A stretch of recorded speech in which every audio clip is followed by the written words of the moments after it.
So what we'll be really doing in the next 4 hours, my dear friends, is collect as much nectar, as much wisdom from this wonderful devotees who have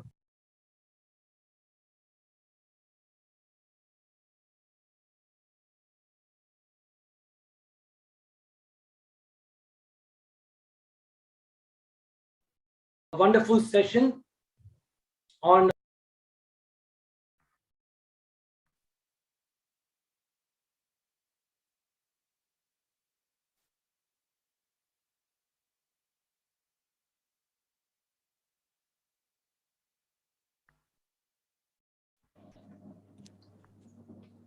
Hare Hare Krishna, Krishna, প্রিয় dear devotees, ভক্তবৃন্দ, my humble obeisances at your lotus feet. All শিল glories to প্রভুপাদের জয় হোক। Prabhupada. আপনাদেরকে So স্বাগত welcome for জানাই this very এই wonderful সুন্দর session একটি অনুষ্ঠানে।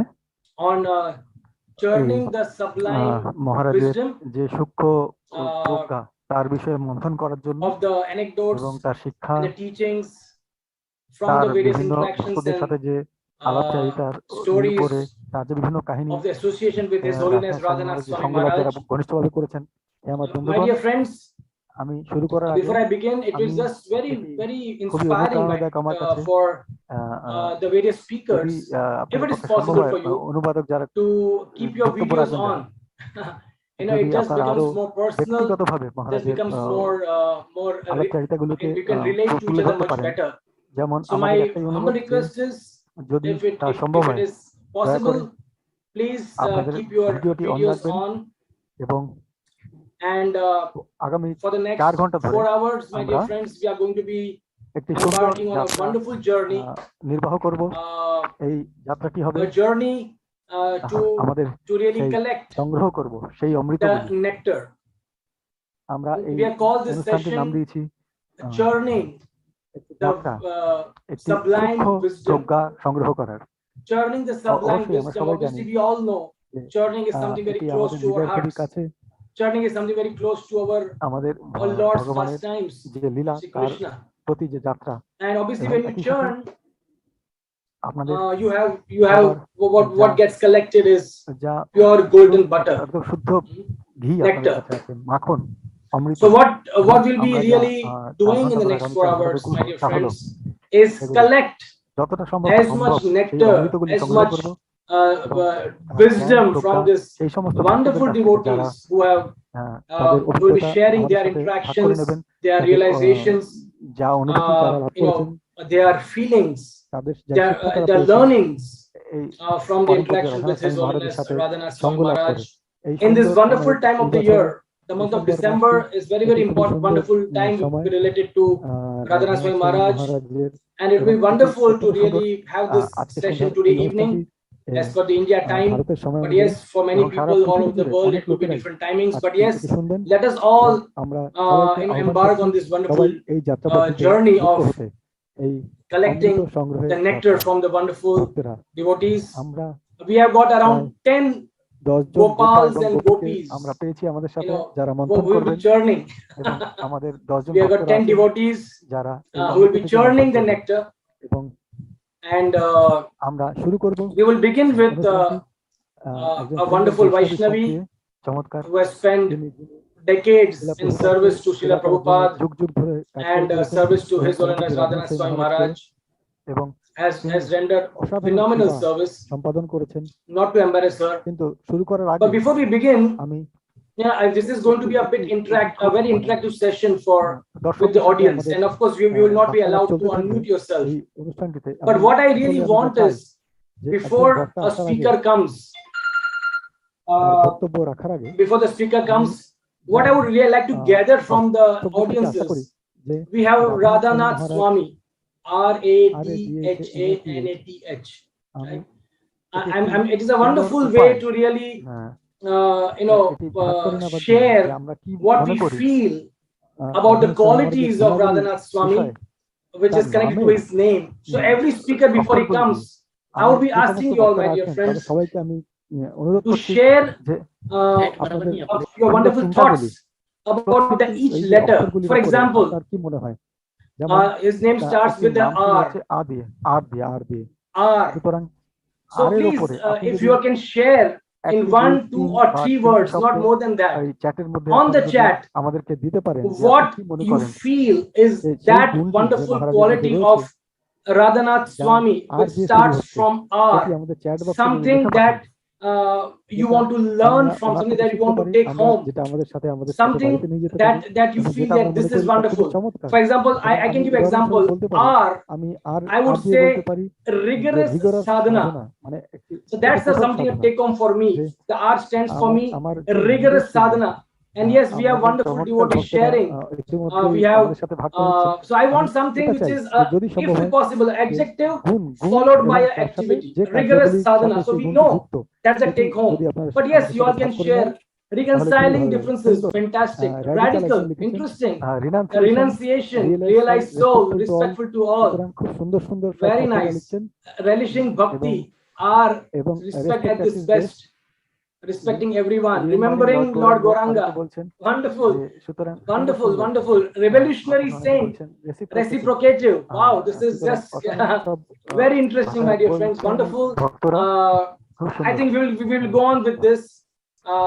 Every time a speaker begins, before that we will ask you to share your feelings, so that we feel the interactive. We will understand your feelings for Radhanath Swami Maharaj, relationship with his god brothers. Yes, readily reacting. Wonderful. Relationship with Acharyas, Radharani's beloved servant. Yes, now please, I think I'm sure this can go on. Before I invite Her Grace Devipriya Mataji to kindly come and share her thoughts, her realizations, I would like to invoke auspiciousness by chanting the prayers to our acharyas briefly, and then we'll begin. Om Ajnana Timirandasya Gyananjana Shalakaya Chakshurunmilitam Yena Tasmai Shri Guruve Namaha.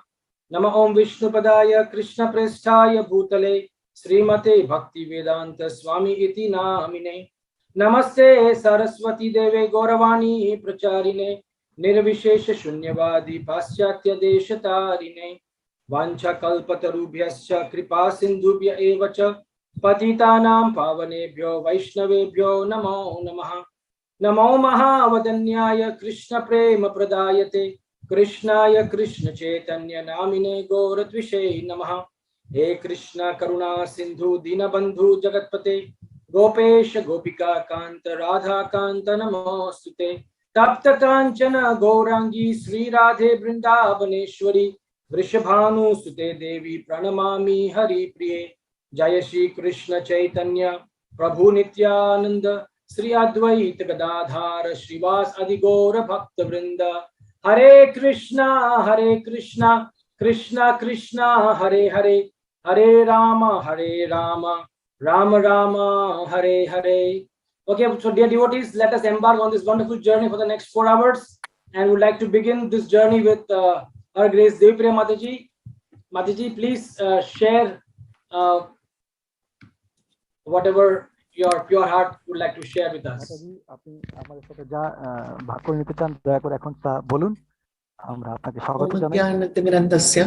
ज्ञानांजना शलाकया चक्षुरुन्मीलितं येन तस्मै श्री गुरुवे नमः। नमः ओम विष्णुपदाय कृष्णप्रेष्ठाय भूतले श्रीमते भक्ति वेदांत स्वामी इति नामिने। नमस्ते सरस्वती देवी गौरवाणी प्रचारिणे निर्विशेष शून्यवादी पाश्चात्य देशतारिणे। वाञ्छकल्पतरुभ्यश्च कृपा सिन्धुभ्य एव च पतितानां पावनेभ्यो वैष्णवेभ्यो नमो नमः। जय श्री कृष्ण चैतन्य प्रभु नित्यानंद श्री अद्वैत गदाधार शिवसदि गौर भक्तवृंद। हरे कृष्णा कृष्णा कृष्णा हरे हरे, हरे Ram Ram Ram Hare Hare. Hare Krishna. This opportunity that I have received to speak today in this August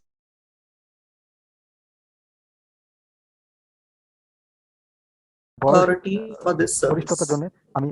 Talking about your Guru is always a purifying experience, and especially going through this anxiety of speaking first is also purifying and a humbling experience.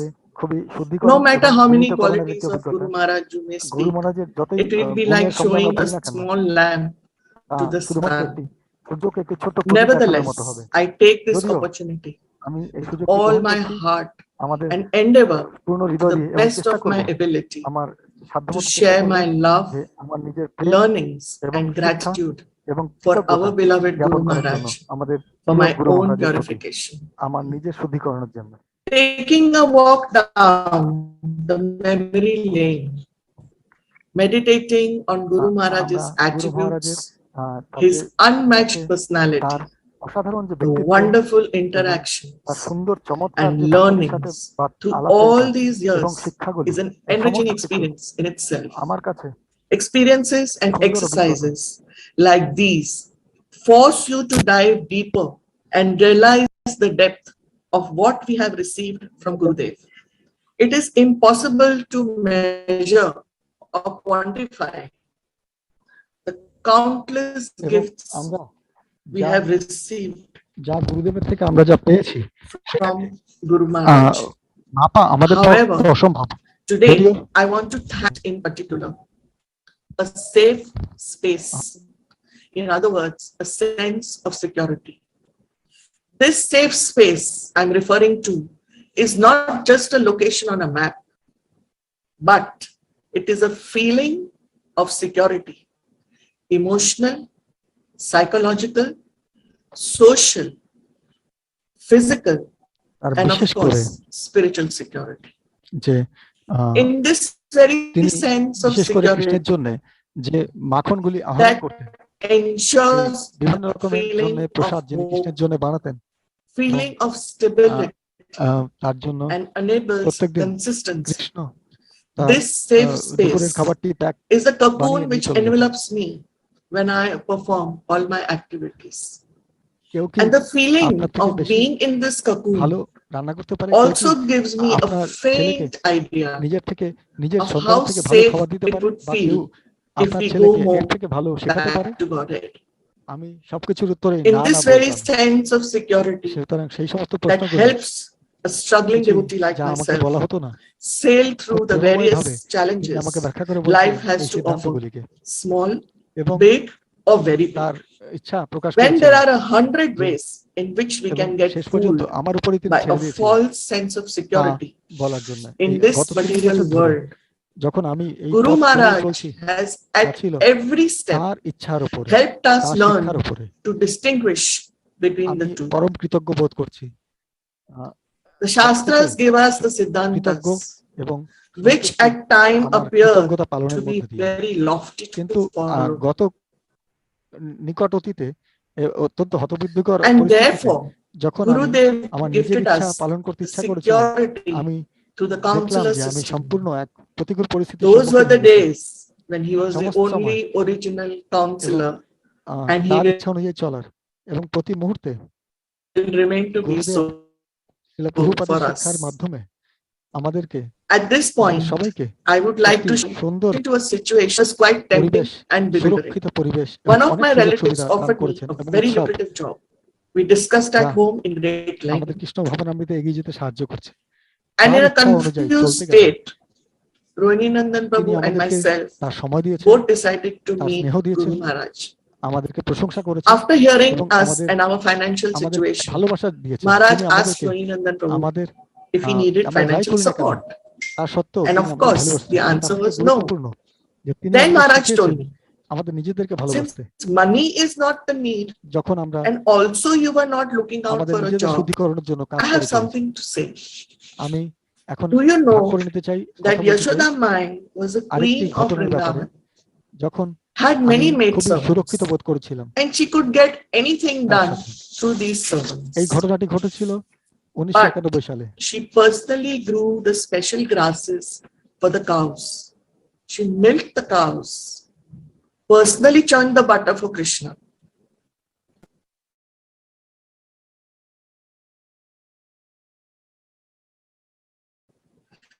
Packed his lunch, tiffin, and did everything for Krishna so personally.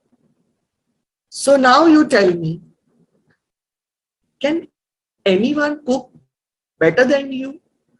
Can anyone feed your children better than you? Can anyone teach your children better than you? And I just kept saying no for all the answers, for all the questions that he asked.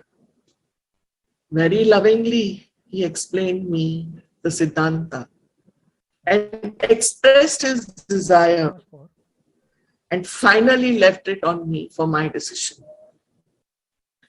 During these 30 years, when I followed the path which was based on his desire, his teachings, I felt most grateful, most fulfilled, and most satisfied while discharging all my duties and my responsibilities.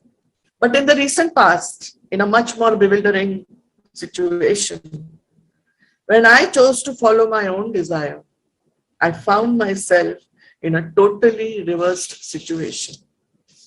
Through all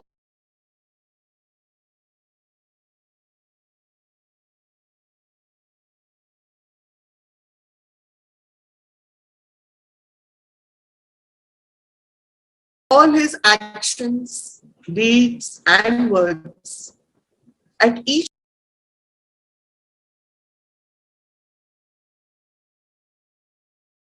so personally.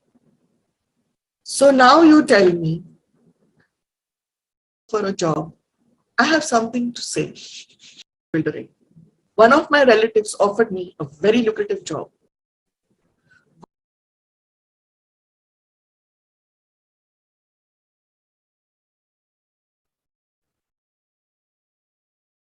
Guru Maharaj has at every step helped us learn to feeling of being in this cocoon also gives me a functional, psychological, social, physical, and of course, spiritual security. In this very sense of security, the memory lane, meditating on Guru Maharaj's attitudinal, psychological, by a false sense of security for us. At this point, I would like to show into a situation that was quite tempting and bewildering. One of my relatives offered me a very lucrative job.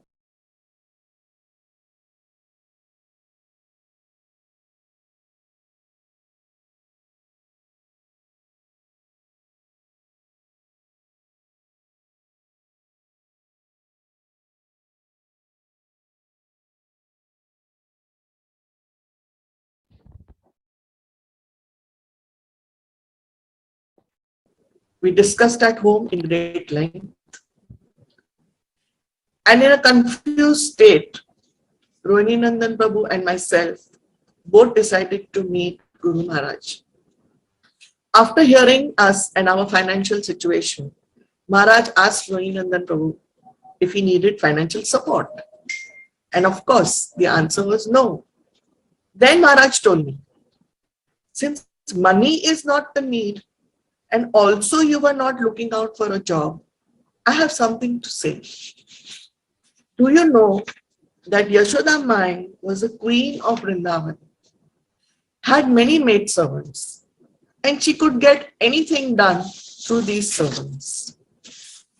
But she personally grew the special grasses, personally churned the butter for Krishna, cooked varieties of foods for Krishna which he loved, dressed Krishna, packed his lunch tiffin, and did everything for Krishna so personally. So now you tell me, can anyone cook better than you? Can anyone feed your children better than you? Can anyone teach your children better than you? And I just kept saying no for all the answers, for all the questions that he asked. Very lovingly, he explained me the Siddhanta and expressed his desire and finally left it on me for my decision. During these 30 years, when I followed the path which was based on his desire, his teachings, I felt most grateful, most fulfilled, and most satisfied while discharging all my duties and my responsibilities. But in the recent past, in a much more bewildering situation, when I chose to follow my own desire, I found myself in a totally reversed situation. Through all his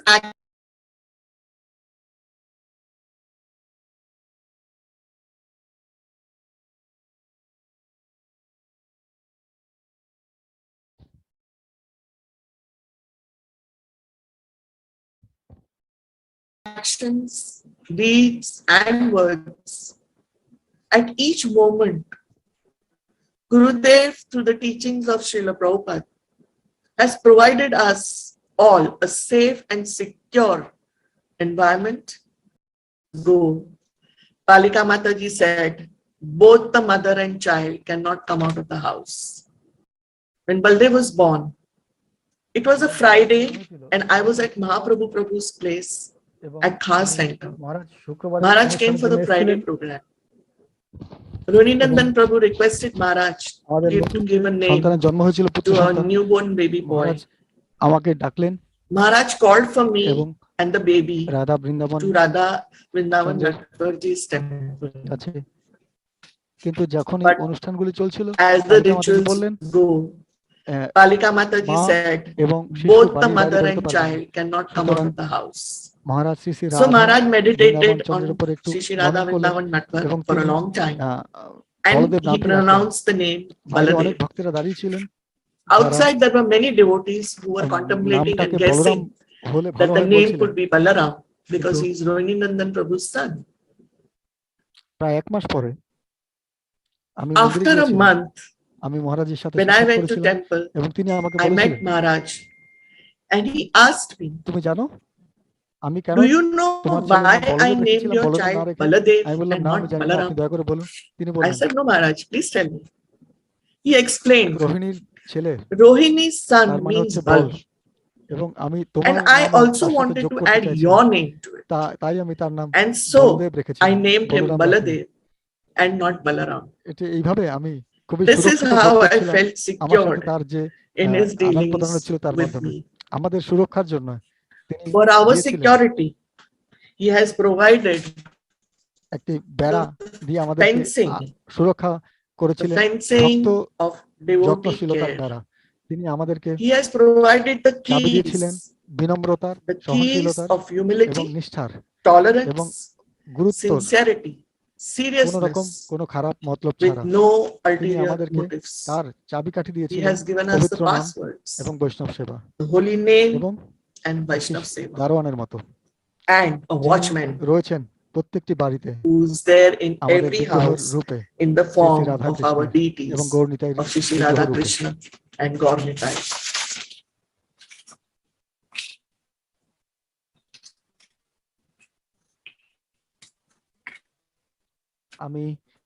I want to express my deepest gratitude and gratefulness to Maharaj for being with me 24/7 during my lean times with challenges and reversals, guiding me to bear, withstand, and endure tolerance in the spirit of gratitude. And also be lean days and hay days came and went. But Maharaj stood there for us with rock solid support and did not let us break down, but made us sail through all the storms smoothly. Now I want to reciprocate with Maharaj, not only by expressing my gratitude in words, but actions, and to please him and to make him happy. That is my only goal in life. at this point of time, on behalf of the Maheshwari family, I wish to mention that we all felt so secure, protected, and sheltered by Maharaj when Mahaprabhu departed, and he gave us time on 3 different occasions to help us to go through this separation. We will all thank you, Maharaj. And thank you is a very small word, but extremely grateful to you and also to the authorities for giving me this opportunity. Hare Krishna. Hare Krishna. Thank you very much, Devipriya Mataji. Very sweet to hear why not Balaram and why Baladev. Very sensitive for Maharaj to really do that. Thank you very much for sharing your understanding of the quality. Before we really before we really call the other speaker, we have R.A.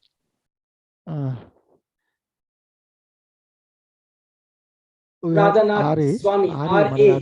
Now please share what do you think the A stands for? Please share on the chat, my dear friends. What is your understanding of the quality starting with A of Radhanath Swami Maharaj? Any thoughts? Amiable, interesting, achiever, association, attentive to details, accepting, austere, adorable, affectionate, all attractive, always caring, Ajata Shatru, always appreciation, attractive. Thank you very much. I think it's getting very interesting. So many various aspects have been addressed. It's just a constant flow. I'm sure what I wanted to share with you all is, the A. I'm sure everything is so sweet to all-rounder, always loving, amazing. But he is, I'm sure we all agree, he's an ardent follower of Srila Prabhupada. Yes, he is an ardent follower of Srila Prabhupada. And few interactions, just to share with you, just few.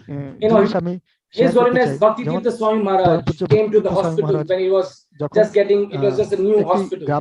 He saw it, he was going back, and as he was leaving, I happened to be accompanying him. And he said, after he turned back, and he said, after seeing the hospital, he said, your spiritual master, you're talking about Radhanath Swami Maharaj, your spiritual master is a spiritual genius. He knows exactly how to really translate Prabhupada's teachings.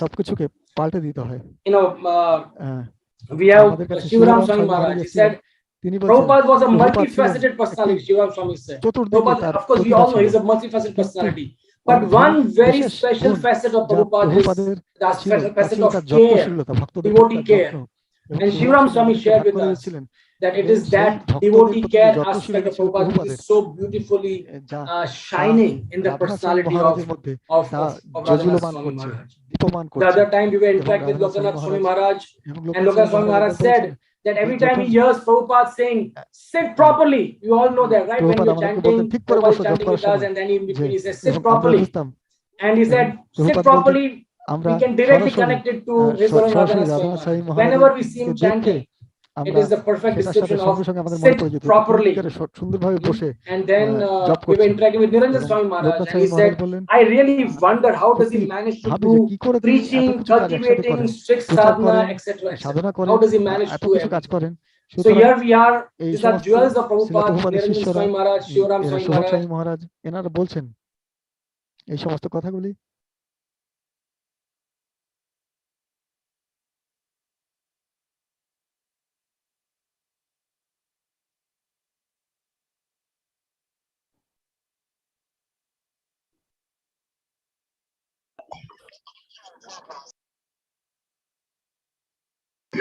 Prabhuji,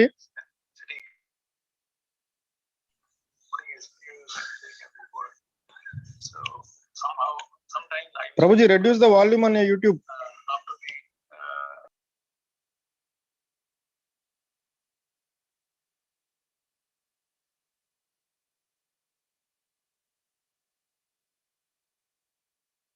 হরে কৃষ্ণ। সম্প্রচারে একটু সমস্যা হয়েছে, কিছুক্ষণের মধ্যেই তা ঠিক হয়ে যাবে। মথুরাপতি প্রভু,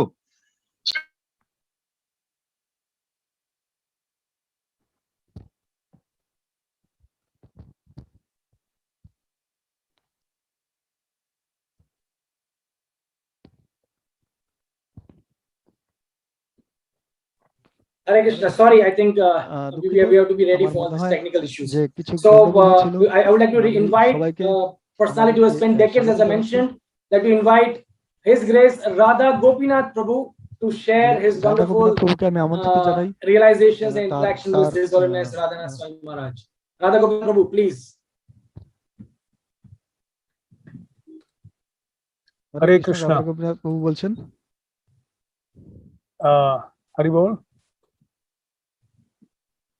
Yes, Radha Gopinath Prabhu, we can see you and hear you. You are in a very interesting place. আমাদেরকে বলছেন This on the banks of Panchaganga and Krishna. Panchganga এবং কৃষ্ণ নদীর তীরে আছি। রাধা গোপীনাথ প্রভু বলছেন This is a place about 60 kilometers from Kolhapur, and I couldn't get any Wi-Fi anywhere, so I came inside a car. আমি কোনো জায়গায় বসার জায়গা পাইনি, তা আমি একটি গাড়ির ভেতরে বসেছি। যদি এবং যতক্ষণ না কথা শুনতে পাচ্ছি আমি চালিয়ে যাব।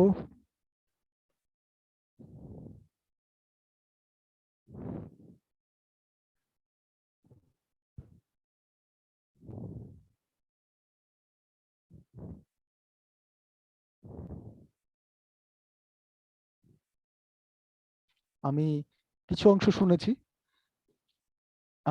ডিভোটি কেয়ার, ভক্ত যত্নশীলতার বিষয়ে। সাধারণত আমি একটু অস্বস্তিতে পড়ি যখনই লোকেরা আমাকে রাধানাথ স্বামী মহারাজের সম্বন্ধে বলতে বলে। আমি জানি না, আমার মাথা খালি হয়ে যায়, আমি কিছু বলতে পারি না। আমি দর্শন সম্বন্ধে বলতে পারি, কিন্তু রাধানাথ স্বামী মহারাজের সম্বন্ধে বলতে গেলে আমি একটু আমার মাথায় কিছু আসে না। যাই হোক, এখন যেহেতু আমি ভক্ত যত্নশীলতার যে একটি বই ছিল, যে কি করে এটিকে প্রয়োগ করতে হবে তার পরিকল্পনা, এবং সেটির বিষয়ে আমি যখন ভাবছিলাম যে ভক্ত যত্নশীলতার যে কোর্সটি করছিলাম, তখন মহারাজ একটি বিশেষ জায়গায় গিয়ে তিনি বলছিলেন, যেখানে তারা বলছেন যে ভক্ত সমাজের, কৃষ্ণ ভবনামৃত ভক্ত সমাজের কি করে নেতৃত্বদের কি করে যত্ন নিতে হবে। এবং সেখানে অনেক প্রশ্ন ছিল। যখন আমি এই সমস্ত প্রশ্নগুলির মধ্যে দিয়ে গিয়েছিলাম, তখন আমি ভাবছিলাম আমার তা এত স্বাভাবিকভাবেই প্রত্যেকটি প্রশ্নের জন্য আমার একটি নির্দিষ্ট একটি উদাহরণ এবং আমার অভিজ্ঞতা থেকে রাধানাথ মহারাজের সঙ্গে রাধানাথ গোপীনাথ মন্দিরে থাকার সময়, এবং আমি কয়েকটি তা উদাহরণ দিয়ে ভাগ করে নিতে চাই। আমি চমৎকৃত হয়ে গিয়েছিলাম যে এই সমস্ত বিষয়গুলি, এই বিশেষ অংশটি তা আমার মাথায় এসছিল। যিনি কাজ করেছেন এই বিষয়ে সেটা আমি জানি না, যে ভক্তদের যত্নশীলতার উপরে। তাই যখন আমি সেটি দেখলাম, যে আমি বুঝতে পারলাম যে কিভাবে আমাদের এই পরম সৌভাগ্য রয়েছে যে ভক্ত যত্নশীলতার উপরে জানার, এবং আমাদের খুবই সৌভাগ্য ছিল যে এই বিষয়ে জিজ্ঞেস করার, যে কি ধরনের যত্ন নেতৃত্বদের থেকে নেওয়ার জন্য আশা করা যায়। রাধা স্বামী মহারাজ যা আমাদের বুঝিয়েছেন, আমি কয়েকটি তার মধ্যে থেকে শেয়ার করব। তার মধ্যে একটি বলছেন, একটি যা বলা হচ্ছে যে নেতারা যেটার উপর মনোযোগ দেবেন। প্রশ্নটি ছিল যে 6টি লোক একটি ব্যক্তির উপরে, আর 6টি প্রশ্ন ছিল পদ্ধতিটির উপরে। যত্নশীলতা গুণাগত মানে, আর কিছু যত্নশীলতা একটা পদ্ধতিগত মান। তো একটা ছিল হচ্ছে ব্যক্তিগতভাবে নেতৃত্ব, ব্যক্তিগত। যে নেতাকে নিশ্চয়ই নিজেকে পরিমাপ করতে হবে নিয়মিতভাবে, এবং নিজে কোথায় দাঁড়িয়ে আছেন তার বিষয়ে তাকে যত্নশীলভাবে অনুধাবন করতে হবে। এবং সেই সময় সেই দিনগুলিতে যখনই মহারাজ আসতেন আমেরিকা থেকে, যিনি মুম্বাই এয়ারপোর্টে তিনি নামতেন, আমরা এয়ারপোর্টে দৌড়ে যেতাম আমরা অনেকে মিলে, আমাদের ভক্ত সমাজের ভক্তরাও যেতেন। কিন্তু কিছু সময় পরে আমরা স্থির করেছিলাম যে অনেকেরা যেতে পারবেন না, তাই আমাদের ভক্তেরা সবাই গিয়ে তাকে গ্রহণ করতাম। এবং আমার মনে পড়ছে যে আমাদের মধ্যে কয়েকজন যে করেই হোক আমরা অপেক্ষা করছিলাম তার গাড়িতে ওঠার জন্য, এবং তিনি এসেছিলেন এবং তিনি বাড়ি মন্দিরে ফিরে যাচ্ছেন এবং তিনি কয়েকজনের সাথে কথা বলতে বলতে যাচ্ছেন। তো সেই সময় আমার মনে আছে যে যখনই তিনি গাড়িতে বসতেন এবং গাড়ি চালাতে বসতেন, গাড়ির ড্রাইভারের বাঁ পাশে তিনি বসতেন এবং যিনি যে কোনো ভাবে গাড়ির মধ্যে উঠে বসতে পারেন তিনি হচ্ছেন কৃষ্ণানন্দ প্রভু। এবং এবং অন্যরা একটু অস্বস্তিতে পড়তেন, কিন্তু কৃষ্ণানন্দ প্রভু সবসময় মহারাজের গাড়িতে উঠে বসতেন এবং সেই ব্যাপারে তিনি খুবই নির্লজ্জ ছিলেন। কিন্তু কিন্তু যে যাই বলুক তিনি শুনতেন না, তিনি সবসময় গাড়িতে উঠে বসে থাকতেন ঠিক মহারাজের পেছনে, এবং প্রত্যেকটি কথা মহারাজের শুনতেন যে করেই হোক। আমি কখনো কখনো তার সাথে যাওয়ার সুযোগ পেয়েছিলাম এবং এয়ারপোর্ট পর্যন্ত। কিছু সময় পরে মহারাজ বলছেন যে প্রথম যে কাজটি তুমি করবে যে যারা বসে আছে তাদের উপর একটু দেখো। যখনই ব্রহ্মচারীরা যারা বসে আছেন, যে প্রথম প্রশ্নটি যা তিনি প্রশ্ন করতেন, কেউ কল্পনাও করতে পারেনি যে তিনি বলতেন ভক্তরা কি সুখী আছে, আনন্দে আছে। এটা সবসময় তার প্রথম প্রশ্ন ছিল। এবং যখন তিনি মন্দিরে আসতেন এবং গুরুকুলে যেতেন এবং সেই অরফানেজে যেতেন এবং বাচ্চারা আসতেন এবং তিনি তার মালাটি নিয়ে একটি শিশুর মাথায় ঠেকাতেন এবং তাদেরকে আদর করতেন, তাদের একটু মাথায় হাত বুলাতেন এবং তোমরা কি সবাই সুখে আছো, তিনি সেই বাচ্চাদেরকে জিজ্ঞেস করতেন। এবং আমাদের এটা খুব চিন্তায় ফেলে দিত যে মহারাজ আসার আগে যে এই সবাইকে জিজ্ঞেস করতাম, ভাই সবাই খুশি আছো তো, কোনো গন্ডগোল নেই তো, নাহলে মহারাজ আবার এসে জিজ্ঞেস করবেন। সুতরাং আমি তাই ঠিক করে দেখতাম যাতে কোনো গন্ডগোলে কেউ না থাকে, সবাই যাতে সুখে থাকে। কারণ মহারাজ প্রত্যেকবার এসে এই প্রশ্নটাই করবেন, তাই জন্য যে কতটি বই বিতরণ হয়েছে বা কতটা অর্থ সংগ্রহ হয়েছে বা এই সমস্ত কোনো কিছু তিনি বলতেন না। প্রথমবার তিনি জিজ্ঞেস করতেন প্রথম কথাটি, সবাই ভক্তরা সবাই সুখে আছে তো, ভালো আছে তো। তাছাড়াও আরেকবার মহারাজ আমার মনে হয় বলছিলেন ভক্তিবেদান্ত ম্যানর বা অন্য কোথাও বলছিলেন, আমার ঠিক মনে পড়ছে না, তাকে বলা হয়েছিল এই ভক্ত যত্নশীলতার বিষয়ে বলার জন্য। এবং মহারাজ যে রাধানাথ মন্দিরে যা চালু করেছিলেন এবং তিনি তার সেই সম্বন্ধে বলতে শুরু করেছিলেন এবং তিনি একটি কথা বলেছিলেন সে সময় যে আমি দেখছি যে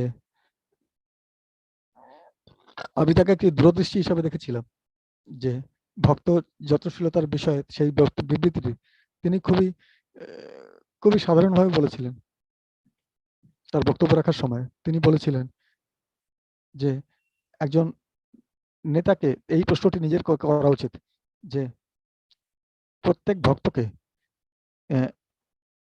সুরক্ষিত, অনুপ্রাণিত এবং উৎসাহিত কৃষ্ণ ভাবনামৃতে শ্রীলা প্রভুপাদের তার জীবনের শেষ সময় এই অবস্থায় থাকতে গেলে কি কি করা দরকার আমাদের সেই ভক্তের জন্য।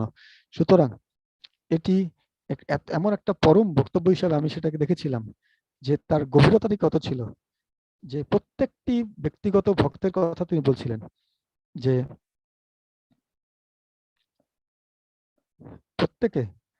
প্রত্যেক ভক্তেরা তাদের প্রত্যেকের চাহিদা আলাদা আলাদা থাকে, সে একজনের সাথে অন্যজনের মিল থাকে না, কিন্তু তাদের উদ্দেশ্যর একতা থাকে, তাদের প্রকৃতির বিভিন্নতা থাকে, তাদের বদ্ধতার বিবিধতা থাকে, তাদের প্রবৃত্তিগুলির বিবিধতা থাকে, কিন্তু কিভাবে তা সত্ত্বেও একজন নেতা হিসেবে আমি এটা দেখেছিলাম যে তিনি এই বিষয়ে সচেতনই ছিলেন না, তিনি তাদেরকে সেই জায়গাটাও দিতে সবসময় রাজি ছিলেন। সুতরাং আমি খুবই অনুভব করেছিলাম খুবই সুরক্ষিত এবং আশ্রিত তার সান্নিধ্যে, এবং আমার তার জন্য আমি কৃতজ্ঞ। এবং আমরা সবাই এটা ভাবি, এবং আমরা যখনই কোনো বিশেষ ভক্তের বিষয়ে আমরা ভাবি, আমরা তাদেরকে তারাও যাতে সেই সুরক্ষাটা বোধ করে, যত তাদের বিষয়ে যত্ন নেওয়া হচ্ছে এটা যাতে তারা বোধ করে, এবং তারা অনুপ্রাণিত বোধ করে, এবং তারা উৎসাহিত বোধ করে, এবং এই সমস্ত সুরক্ষার ব্যাপারটা শারীরিক দিক থেকেই শুধু নয়, সুরক্ষার ব্যাপারটা একটা চাহিদা, এটা অবশ্যই অনুপ্রাণিত হওয়াটা একটা আধ্যাত্মিকতার বিষয়, আর উৎসাহের ব্যাপারটা একটা মনের ব্যাপার। এই প্রত্যেকটি দিক থেকে মহারাজ সব দিক থেকে এতটা সচেতন ছিলেন। সুতরাং প্রত্যেকটি ভক্তের জন্য যাতে তাদের দেখভাল করা হচ্ছে এবং তাদের উৎসাহিত অনুপ্রাণিত করা হচ্ছে, সেটা প্রভুপাদের আন্দোলনে সক্রিয় থাকার জন্য। তার মানে হলো আমাদের মাথাকে খাটানো, যে কিভাবে প্রতিটি ভক্তকে তাদের প্রকৃতি অনুসারে তাদেরকে কাজে লাগানো যায় এবং তাদেরকে যুক্ত করা যায় সেবাতে। সুতরাং আমি এইভাবে ব্যাপারটিকে দেখি যে শ্রীলা প্রভুপাদের আন্দোলনে তাদের জীবনের শেষ মুহূর্তে তারা যাতে সুখে এইভাবে এই চেতনায় থাকতে পারেন। সুতরাং কি করা যেতে পারে, যে কিভাবে মহারাজ এতটা বিভিন্ন চাহিদার ব্যাপারে এবং বিভিন্ন লোকের এবং জীবনের বিভিন্ন পর্যায়ে তিনি সবকিছুর বিষয়ে সচেতন, এবং এটি প্রকাশিত হয় তার মানে যে পদ্ধতিগুলি মেনে চলা হয় সেখানে, শিশুদের উৎসব, এবং আমার মনে হয় দেবীপ্রিয়া মাতাজিও একজন প্রথম সদস্য ছিলেন, আমি যে মনে পড়ছে না যে আর কারা ছিলেন। তাদেরকে বলা হয়েছিল রোববারে স্কুল চালু করার জন্য, তিনি তাদেরকে বলেছিলেন, এবং তিনি বলেছিলেন এটা নিশ্চিত করো যে তারা যাতে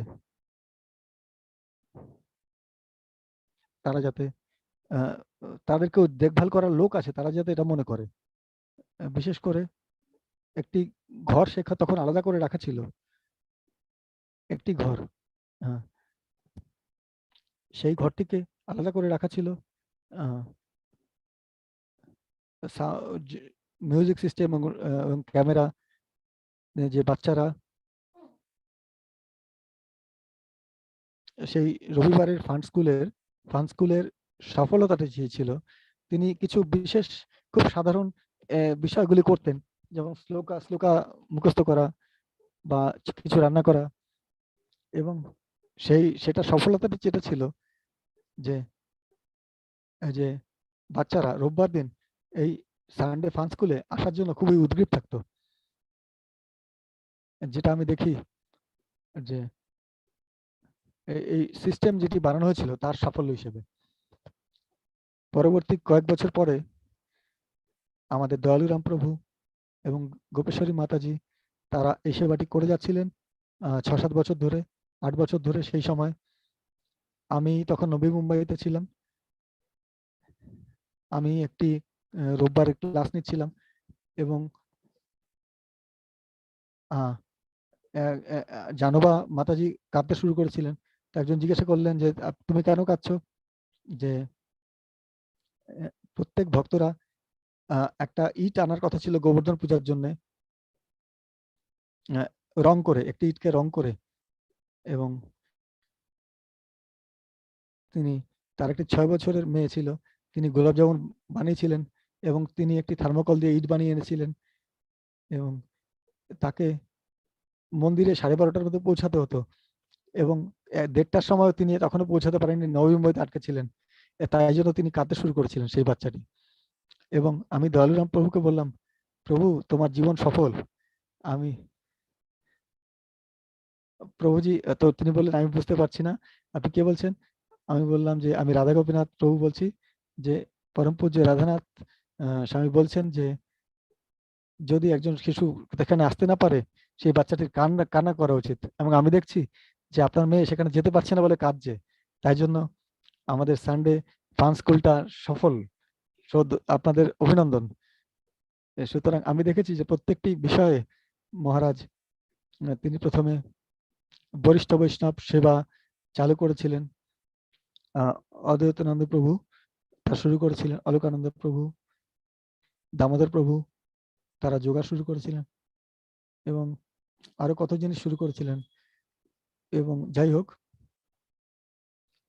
যা আমি বলতে চাইছি যে তাদের জীবনের শেষ দিন পর্যন্ত এই সমস্ত এটি আমাদের পদ্ধতিতে এটিকে যুক্ত করতে হবে এবং ভক্তরা যখন তাদের জীবনের প্রচুর অবদান এর জন্য রাখেন, তখন এই মেমোরিয়াল, এই স্মৃতিচারণ অনুষ্ঠানে আমি বিশেষ করে মনে করতে পারছি যে যখন আমি এই উৎসবে গিয়েছিলাম, একজন যে বৈষ্ণবরা থাকেন তাদের অনুপ্রাণিত করার জন্য, এমন একজন মহান বৈষ্ণব আমাদের মধ্যে ছিলেন এবং এরকম চমৎকার সেবা তিনি করেছিলেন। সুতরাং আমি খুব ভালোভাবে মনে করতে পারি যে একবার আমি ভেবেছিলাম যে আমাদের সমস্ত ভক্তদের জন্য স্মৃতিচারণ সভার আয়োজন করা উচিত, এবং কেন আমরা সেই ভক্তের সঙ্গ কেন পাইনি বলে অনুতাপ করব।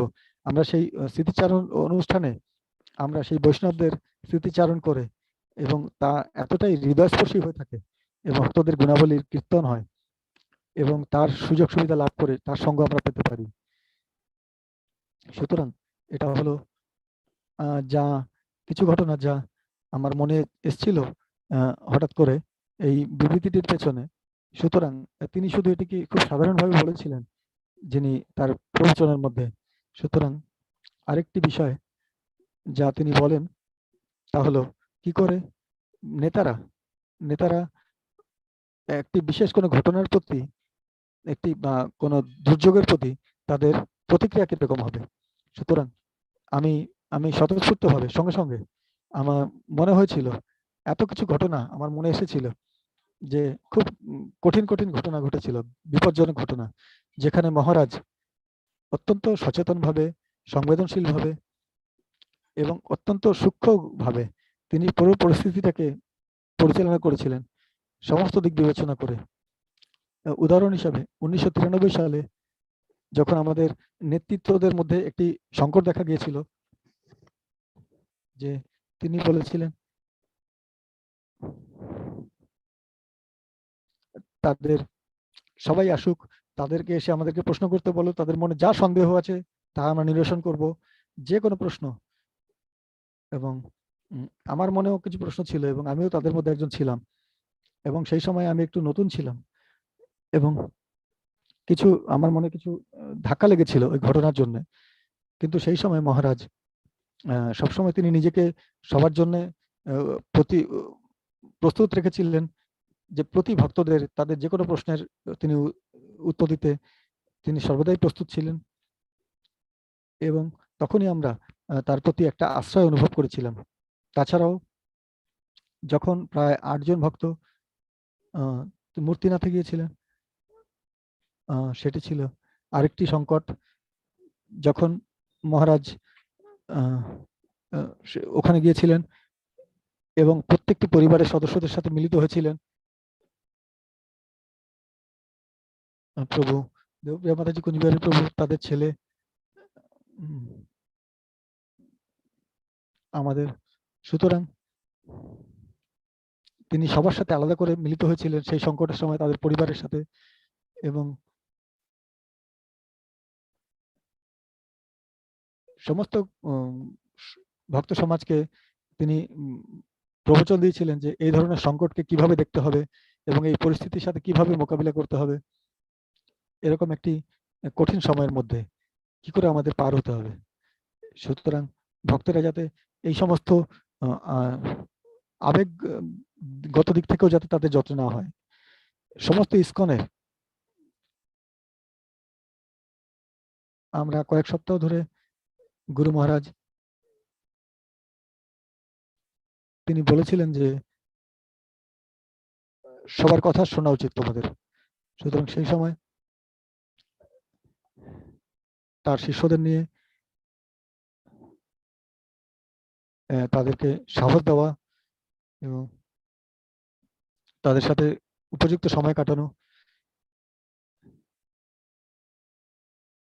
আমি অনেকদিন 90 দশকের প্রথম দিকে, তো আমার মনে নেই ঠিক কোন সময়, কিন্তু সে সময় যমুনা মাতাজি, তার মেয়ে শ্যামসুন্দরী, তা আমাদের কাছে একটি ধাক্কা হিসাবে এসেছিল যে সেই খবরটি এসেছিল এবং মহারাজ পুনেতে ছিলেন, তিনি যমুনা মাতাজির বাড়িতে গিয়েছিলেন এবং মহারাজ ভক্তরা সেখানে ছিল। মহারাজ কীর্তন করেছিলেন অনেকক্ষণ ধরে, তার শেষকৃত্য হচ্ছিল এবং আমি সেই সময় অনেক নতুন ছিলাম, কিন্তু সেই সময় এই সমস্ত ঘটনাবলী আমরা বুঝতে পেরেছিলাম যে মহারাজ যা বোঝাতে চান যে তাদের প্রয়োজনের সময় তাদের কাছে গিয়ে হাজির হওয়া, তাদের পাশে দাঁড়ানো। এবং আরেকটি বিষয় হলো যে যে নেতারা সেই সমস্ত বিশেষ বিষয়গুলির প্রতি নজর রাখা, যাতে আমি এটি নিয়ে শেষ করব কারণ 5:50 হতে চলেছে, যে আমি কি করে যে সাউন্ড সিস্টেম, মানে আমাদের শব্দ ব্যবস্থার প্রতি এটি এতই খারাপ ছিল। মহারাজ নিজে তার নিজের ব্যাস পূজার টাকা থেকে তিনি বাজার থেকে সব থেকে ভালো সাউন্ড সিস্টেম কিনে এনে মন্দিরে তা লাগানোর ব্যবস্থা করেছিলেন। এমনকি তিনি যাত্রাতেও তুমি যদি যাও, তুমি দেখো যদি সেখানে 5-6 হাজার লোকও থাকে, সেখানে সাউন্ড সিস্টেমটা কিন্তু একদম সব থেকে ভালো থাকে। তিনি বলেছিলেন আমাদের ফিলোসফি হলো হিয়ারিং, শ্রবণের উপরে, এবং শ্রবণটা কি করে ভালো হবে যদি সাউন্ড সিস্টেম ভালো না হয়। আমাদের তপস্যা এবং গভীর উপলব্ধির কথা আমাদের বেশিরভাগ গৃহস্থরা তারা চৈতন্য চরিতামৃতের বিষয়ে কথা বলেন, চৈতন্য মঙ্গল, তারা ভাগবত পাঁচটাইম নিয়ে কথা বলেন, যেন তারা তাদের হৃদয় থেকে বলেন, যেন, কারণ তারা শুনেছেন, তারা ঘন্টার পর ঘন্টা তারা শুনেছেন মহারাজের থেকে, এবং তারা এত গভীর নিষ্ঠা সহকারে পুরো ছবির মতো তাদের চোখে সেগুলি ভাসে, শুধুমাত্র শ্রবণ করেছেন নিষ্ঠা ভরে তার ফলে। এবং একবার সময় আমার মনে আছে যখন মাইকটা ঠিক মতো কাজ করছিল না, যে 4টে তার সেগুলো সব জট পাকিয়েছিল, একটি বিশাল ওলট পালট হয়েছিল সব তারগুলো। তখন আবার সেই সাউন্ড সিস্টেমের যিনি দায়িত্বে ছিলেন তাকে তিনি বললেন যে কি করে এই তারগুলির রং কেন আলাদা নয়, প্রত্যেকটি মাইকের জন্য আলাদা আলাদা রঙের তার করতে হবে। এবং তিনি একজন ভক্তকে দেখিয়ে বলেন, তুমি জানো এটি কি, এই তারটি? তিনি বললেন এটি একটি তার মহারাজ। মহারাজ বললেন না না, এটি কি তুমি বলো। তুমি চলো, এগুলো হচ্ছে হরিনাম প্রভুর শিরা উপশিরা, সুতরাং তিনি বললেন, আমি চাই সব থেকে বাজারে যে সব থেকে ভালো সাউন্ড সিস্টেম চাই, এবং তার প্রত্যেকটি ভালো সব থেকে ভালো জিনিসটা চাই, এবং আমি চাই সব থেকে ভালো তার এনে এখানে তা আলাদা আলাদা রঙের তা দিয়ে এগুলো ওয়ারিং করা হোক। সুতরাং এই সময় ছোটখাটো বিষয়ের অনেক জিনিস আছে যা আমি বলতে পারি, কিন্তু আমি শুধু তা ভাবছিলাম যে যে একটা হচ্ছে যত্নই হলো পূর্ণ, আরেকটি ছিল যে পদ্ধতি, যা কিভাবে কি করে সেটিকে প্রয়োগ করতে হবে।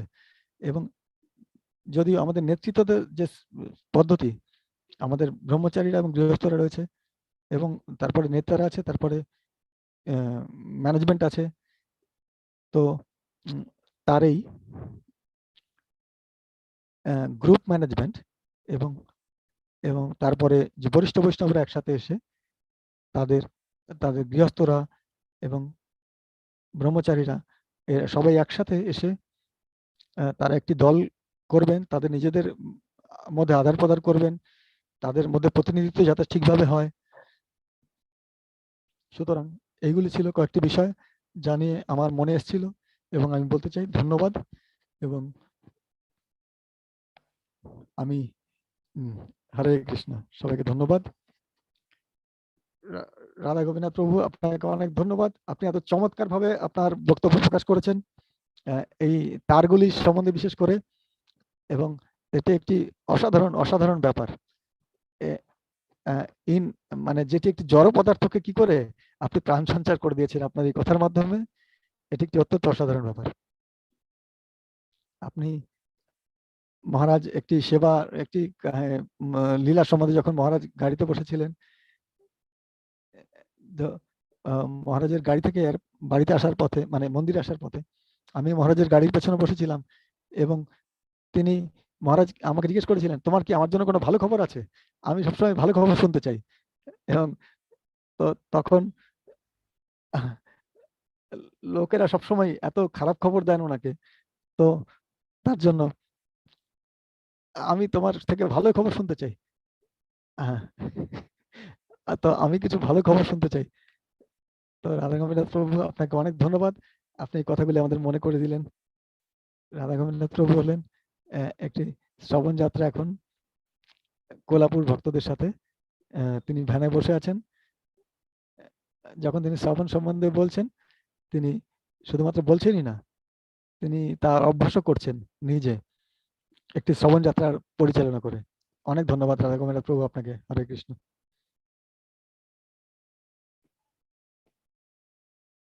সুতরাং ভক্তরা, আমি জানি যে আপনারা সবাই উপভোগ করছেন যে এই সুন্দর যাত্রাটিতে ভক্তদের থেকে শুনতে পেরে। সুতরাং আবার আসুন, এর পরে আমাদের কাছে আছেন ডি। ডি নিয়ে, ডি অক্ষরটা দিয়ে কি কি শব্দ আসে, ডির অর্থ কি কি হতে পারে সেটা আপনারা কিছু বলুন, আমাদেরকে লিখে পাঠান। Dedication, deliverer, dynamic, desire, determination, delicate, determined, divine, dynamic, dear to everyone, dedicated, divine, wonderful। সব চমৎকার চমৎকার শব্দ লিখে পাঠাচ্ছেন সবাই। এটি একটি খুবই খুবই উত্তেজনাপূর্ণ মুহূর্ত।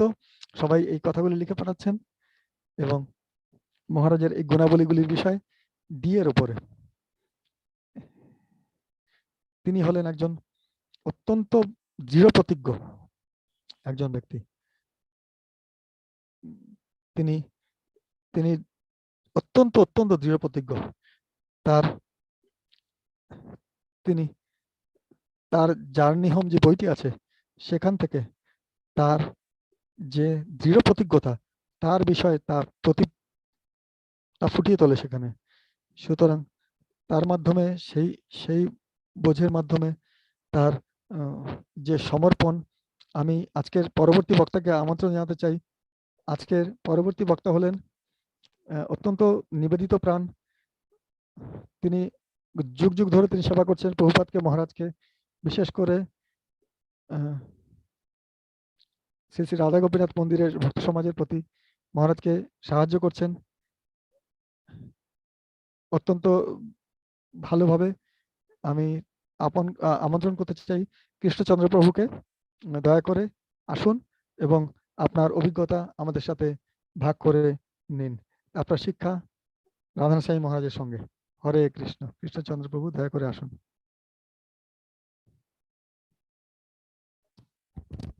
হ্যাঁ, এই চা দেবো এখন 6টা 5 বাজে।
Krsnachandra Prabhu, please.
Thank you very much. Am I audible? Yes, Prabhu, very clear and loud. তো অনেক ধন্যবাদ আমাকে এই সুযোগটি দেওয়ার জন্য। প্রত্যেকবার যেমন প্রত্যেকবার হয় যে যেমন এটা বলা হয়েছে যে এটা এই সব মহারাজের সম্বন্ধে বলাটা খুবই আমাদেরকে অনুপ্রাণিত করে। আমি একটি কথা বলতে চাই, যেমন আপনারা সবাই জানেন যে তিনি কখনোই কাউকে জোর করে কিছু করেন না, তিনি কখনোই কাউকে প্রশ্ন করেন না, তিনি কোনো শিষ্যকে আমার মনে হয় না, যদিও তার পূর্ণ অধিকার আছে, কিন্তু তিনি কখনোই জিজ্ঞেস করেন না যে কোন বইটা তুমি পড়ছো, কত মালা তুমি জপ করেছো। কিন্তু তিনি একই সাথে কিছু অসাধারণ তিনি প্রবচন দেন এবং যা পূর্ণরূপে দার্শনিক তত্ত্বগতভাবে পূর্ণ, এবং যেখানে তার চরিত্র সম্পূর্ণভাবে মুক্ত করে দেন, এবং তিনি কি যা বলেন সাধারণভাবে, এবং যখন তিনি একটি আদর্শ জীবন কিরকম হওয়া উচিত, একজন ভক্ত কি করা উচিত, এবং তারপরে তিনি নিজের জীবনে যা করে চলেছেন, এবং তখন আমি তার যোগসূত্রটি খুঁজে পেয়ে তার যে আদর্শ এবং সেই পরিস্থিতিতে বিভিন্ন পরিস্থিতিতে তিনি কিভাবে কাজ করেছেন তা ঘটার পরে আমরা সাধারণত বুঝতে পারি। তো এটা একবার পরম পূজ্য সচিনানন্দ মহারাজ একবার বলেছিলেন যে তিনি রাধানাথ স্বামী মহারাজকে প্রশ্ন করছিলেন যে কি করে এই ভক্ত সমাজকে আপনি বাড়িয়ে তুলতে পারলেন, আপনি কি করে এই চমৎকার কাজটি করতে পারলেন। তখন রাধানাথ স্বামী মহারাজ তাকে বললেন অত্যন্ত প্রগাঢ় ভাবে যে দর্শন পরে আসে, যখন লোকেরা তাদের নিজেদের হৃদয় দর্শন এর প্রতি নিজেদের হৃদয়কে খুলে দেন, তাদের আধ্যাত্মিক জীবনের যারা পালন করছেন তারা নিজেদেরকে যে পরস্পরের প্রতি সমর্থন করছেন সেটিকে তারা দেখতে চান, এবং এটি একটি বক্তব্যই শুধু নয়, এবং তার প্রত্যেকটি শক্তি তিনি এটিকে পুষ্টি লাভ করার জন্য তিনি ব্যয় করেন। তিনি বলেছিলেন যে হৃদয়ের পরিবর্তন ঘটানো সবসময় একটি সামাজিক অভিজ্ঞতা, একটি লোক এটি তিনি ভক্তদেরকে দেখেন এবং তারপরে তিনি তিনি তাদেরকে দেখে তিনি ভাবেন যে আমিও এদের মতো হতে চাই এবং এদের সাথে যুক্ত হতে চাই। এইভাবে লোকেরা আসেন, এইভাবে লোকেরা আমাদের সাথে যুক্ত হন। এবং তারপরে সুতরাং সাধারণত রাধানাথ স্বামী মহারাজ তার যে মূল যে নীতি তার সারা জীবনের, তা হলো রাজা গোপীনাথ প্রভু অনেক সুন্দরভাবে বলেছে যে মহারাজ অনেকবারই এটি বলেছেন যে তার ব্রহ্মচারীদের আশ্রমের যে নীতিটি তা হলো অবশ্যই ভক্ত সমাজেরও যে যে কোনো ভক্ত যিনি কৃষ্ণ ভাবনামৃতে আসেন, যিনি রাধা গোপীনাথের পাদপদ্মে আসেন, আমাদের সমস্ত কিছু করা উচিত আমাদের ক্ষমতার মধ্যে যে এই ব্যক্তিটি যাতে আর কখনোই মন্দির ছেড়ে রাধা গোপীনাথের আশ্রয় ছেড়ে বাইরে না চলে যান। এটি হলো আমাদের প্রচেষ্টা হওয়া উচিত। এবং এইভাবে মহারাজ যখন আমাদেরকে বলছেন, আমরা যখন তার জীবনটি দেখি, যখন তিনি তিনি যখন তিনি সমস্ত কাজ করবেন যে কি করে একজন ব্যক্তিকে কি করে তিনি কৃষ্ণ ভাবনামৃতে আটকে রাখতে পারেন। তিনি একবার তিনি বলেন যে একবার ডালাসে অনেক বছর আগে তিনি একজন ভক্তের সাথে পরিচয় হয়েছিলেন, একজন ব্যক্তি যিনি মন্দিরে 20 বছর ধরে আসছিলেন, কিন্তু তিনি তিনি মন্দিরের প্রতি খুবই সহানুভূতিশীল ছিলেন, কিন্তু তিনি নিজেকে কিন্তু পূর্ণভাবে নিবেদন করছিলেন না মন্দিরের সাহায্য করার জন্য। কিন্তু সুতরাং মহারাজ তাকে জিজ্ঞেস করলেন যে কি আপনাকে আটকাচ্ছে যে পূর্ণ সময় দেওয়ার জন্য। তিনি বললেন যে মহারাজকে যে আমি দেখেছি যে আপনারা অতিথিদের কি করে সেবা করেন কিন্তু যখন আপনারা তাদের সাথে মিলেন, কিন্তু আমি এটাও দেখেছি যে কি করে আমরা আপনাদের সদস্যদের কি করে আপনারা ব্যবহার করেন। সুতরাং মহারাজ আমি আপনাদের অতিথি হিসেবেই থাকতে চাই। সুতরাং এটি সাধারণত ঘটে থাকে যে ভক্তেরা যখন আমরা এই আন্দোলনে কিছু দিন 6 মাস 1 বছর থাকি এবং আমরা যখন মোটামুটি অনেক কিছু জেনে গেছি এবং আমরা নতুন ভক্তের যে মনোযোগটা আমরা হারিয়ে ফেলি, তখন মহারাজ এই মনোযোগটি যাতে সবসময় থাকে 20 বছর ধরে একই আমরা যাতে নতুন লোকেদেরকে একই রকম মনোযোগ সহকারে আমরা যত্ন নিই। তিনি তার মনোযোগ আর সবকিছু নিয়ে অন্যদের শরীরের বিপরীতে তিনি যত্ন লক্ষ্য রাখেন। একবার তিনি দক্ষিণ দিকে কোথাও গেছিলেন এবং সেই সময় তার স্বাস্থ্য খুবই খারাপ ছিল এবং একটি ডাক্তারদের দল এবং তাকে বলছিলেন যে এটা খেও না, এটা খেও না। এবং তিনি যেখানে মহারাজ বিভিন্ন জায়গায় যেতেন সেখানেও তাদেরকে এই কথাগুলি বলা হতো যে মহারাজ এগুলি খাবেন না, এগুলি খাবেন। সুতরাং তারপরে যা তাকে দেওয়া হচ্ছিল, যা তার শরীরের পক্ষে খারাপ, সেই সমস্ত খাবার দেওয়া হতো এবং তিনি সেগুলি খেতেনও। এবং তিনি যখন ফেরত আসতেন যে আপনার স্বাস্থ্য খারাপ হচ্ছে মহারাজ, আপনি এগুলি কেন খাচ্ছেন? এবং তখন কি করে মহারাজ আপনি এগুলি খাচ্ছেন?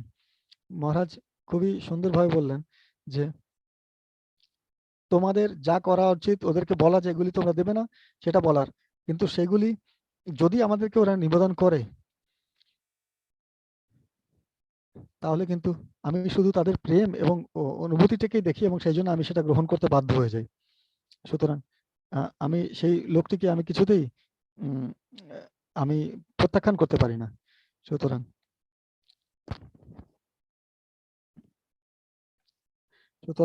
এটি হলো এইভাবে তিনি তার জীবনটি যাপন করেছেন, যাই তার শরীরের প্রকৃতি হোক না কেন। এবং তিনি কাউকে এই জন্য তিরস্কার করেননি কখনো এবং তিনি সবসময় ভক্তদের খুশি করতে চেয়ে গেছেন। এটি একটি বিশেষ ঘটনা, তিনি তার হৃদয়ের গভীর থেকে এটি বিশ্বাস করেন এবং সেই কারণে তিনি এমন এমন পরিবেশে তিনি যান যেখানে যে কেউ তার সাথে একবার সংস্পর্শে আসেন তিনি তাকে ছাড়তে চান না। আরেকটি উদাহরণ হলো যে 1992 সালে শরৎ পূর্ণিমা রাত্রে আমরা তখন ইসকনের বাইরে ছিলাম, ইসকনের সাথে যুক্ত ছিলাম না এবং আমাদের একটি জানকীনাথ আশ্রম নামে একটি জায়গায় ছিলাম আমরা। বিশ্বরূপ প্রভু এবং তার পরিবারেরা সেখানে থাকছিলেন, জানকীনাথ নিজেও সেখানে থাকতেন। মহারাজ সেই রাত্রে গৌর পূর্ণিমায় 7:30 থেকে রাধা দামোদর মন্দির থেকে রাধারমন এবং সেবাকুঞ্জের পরে তিনি অন্ধকারের মধ্যে তিনি একটি নর্দমার মধ্যে পড়ে গেছিলেন এবং তিনি গলা পর্যন্ত কাদায় ডুবে গেছিলেন এবং তার পা ভেঙে গিয়েছিল, কিন্তু তিনি বুঝতে পারেননি যে তার পাটা ভেঙে গেছেন, কিন্তু প্রচন্ড ব্যথা হচ্ছিল এবং সেটি একটি নালা ছিল এবং তাকে বের করা হয়েছিল। তার সমস্ত জামা কাপড় নোংরা গন্ধ ভরেছিল, বাজে গন্ধে, এবং কোনোভাবে তিনি সেই সেই বাড়িটিতে পৌঁছেছিলেন যেখানে তার একটি অনুষ্ঠান ছিল জানকীনাথ আশ্রমে, এবং 8টার সময় তার একটি প্রবচন দেওয়ার কথা ছিল এবং সেখানে শত শত লোকের অপেক্ষা করছিলেন। সুতরাং মহারাজ কেউ কিছু জানতেই পারেনি যে কি ঘটেছে, যা তার কাপড়টি নোংরা, যে এটা দেখা যাচ্ছে যে তার ব্যথা লাগছে কোথাও। তিনি বুঝতে পেরেছেন যে একবার যদি ওখানে গিয়ে পৌঁছাই, আমি হয়তো 2-3 ঘন্টার জন্য বেরোতেই পারবো না। তিনি ওখানে বসে সেই অবস্থায় সেই কাপড়ে বসে তিনি ক্লাস দিয়েছিলেন এবং বিশ্বরূপ প্রভুকে ক্লাসের পরে তিনি বললেন যে বিশ্বরূপ প্রভু, আমি হাঁটতে পারছি না, আমাকে ধরে নামাও। সুতরাং পরের 3 মাস তার পায়ে প্লাস্টার বাঁধা ছিল, কিন্তু ভক্তদের প্রতি তার যে কথা সেটিকে পূর্ণ করার জন্য তিনি ভাঙা পা নিয়ে ওই নোংরা কাপড়ে ক্লাস দিয়েছিলেন। এটি শুধু একটি সামান্য উদাহরণ তার অসংখ্য এরকম ঘটনার মধ্যে। এবং যদি কোনো ব্যক্তি কৃষ্ণ ভবনামৃতের সাথে যুক্ত হতে গিয়ে সাফল্য পেতে চান, তবে তার প্রতি যা ঘটেছে তাকে আমরা অনুসরণ করতে পারি। একবার বৃন্দাবন ধামে যাত্রাতে আমরা গোবর্ধন পরিক্রমা করেছিলাম এবং তারপরে বাস এ ওঠার আগে একজন লোককে পাওয়া যাচ্ছিল না। তিনি খুব চিন্তা করছিলেন, অনেক বাস ছেড়ে চলে গিয়েছিল। তখন মহারাজ গাড়িতে বসেছিলেন। তিনি সমস্ত বাসগুলোকে ছাড়িয়ে তিনি কাউকে সেই দায়িত্বটি দেওয়ার বদলে তিনি নিজে ফিরে গিয়েছিলেন এবং সেই লোকটিকে পাওয়া যাওয়ার পরে প্রায় 1.5 ঘন্টা পরে তারপর তিনি ফিরে এসেছিলেন। সুতরাং মহারাজ তিনি সবকিছুর দায়িত্ব সম্পূর্ণ নিজের ঘাড়ে নিয়ে নেন। রাধা গোপীনাথ প্রভু ইতিমধ্যেই জিজ্ঞেস করেছিলেন যে প্লেন অ্যাক্সিডেন্টে 8 জন ভক্ত মারা গিয়েছিলেন, যা সবার পক্ষেই এবং পরিবারের পক্ষে অত্যন্ত দুঃখজনক ছিল, এবং যারা নাকি ছিলেন তাদের পরিবারের লোকেরা তারা শোকে মুহ্যমান ছিলেন। মহারাজ সবার সাথে কথা বলেছিলেন এবং ঘন্টার পর ঘন্টা কয়েকদিন ধরে তাদের সাথে কথা বলছিলেন, তাদের ব্যক্তিগতভাবে তাদের সাহচর্য দিচ্ছিলেন এবং প্রত্যেককে তার শরীর খারাপ থাকা সত্ত্বেও তিনি আমেরিকা থেকে 10,000 মাইল ছেড়ে এখানে এসেছিলেন এবং সবার সাথে মিলিত হয়েছিলেন ব্যক্তিগতভাবে। সুতরাং কিভাবে তিনি নিজের ক্ষমতার বাইরেও এসেও ভক্তদের সেবা করতে চান। আরেকটি ঘটনা হচ্ছে তার সহনশীলতা। যখন মহারাজের ভাগবতম ক্লাসে কৃষ্ণাবুকে যে প্রভুপাদ বলছেন যে গ্রেটনেস অফ একজন লোকের মহানতা, এটা এত বোঝা যায় যে তার সহনশীলতা দেখে, এবং আমাদেরকে বারবার তিনি আমাদেরকে বলছেন যে আমরা তার নিজের জীবনে এটি দেখতে পাই যে কিছু কিছু ঘটনা যা আমরা জানি, কিছু কিছু ঘটনা যা আমরা কখনোই জানতে পারবো না, কিন্তু কত কত পরিস্থিতির মধ্যে তাকে সমালোচনা করা হয়েছিল।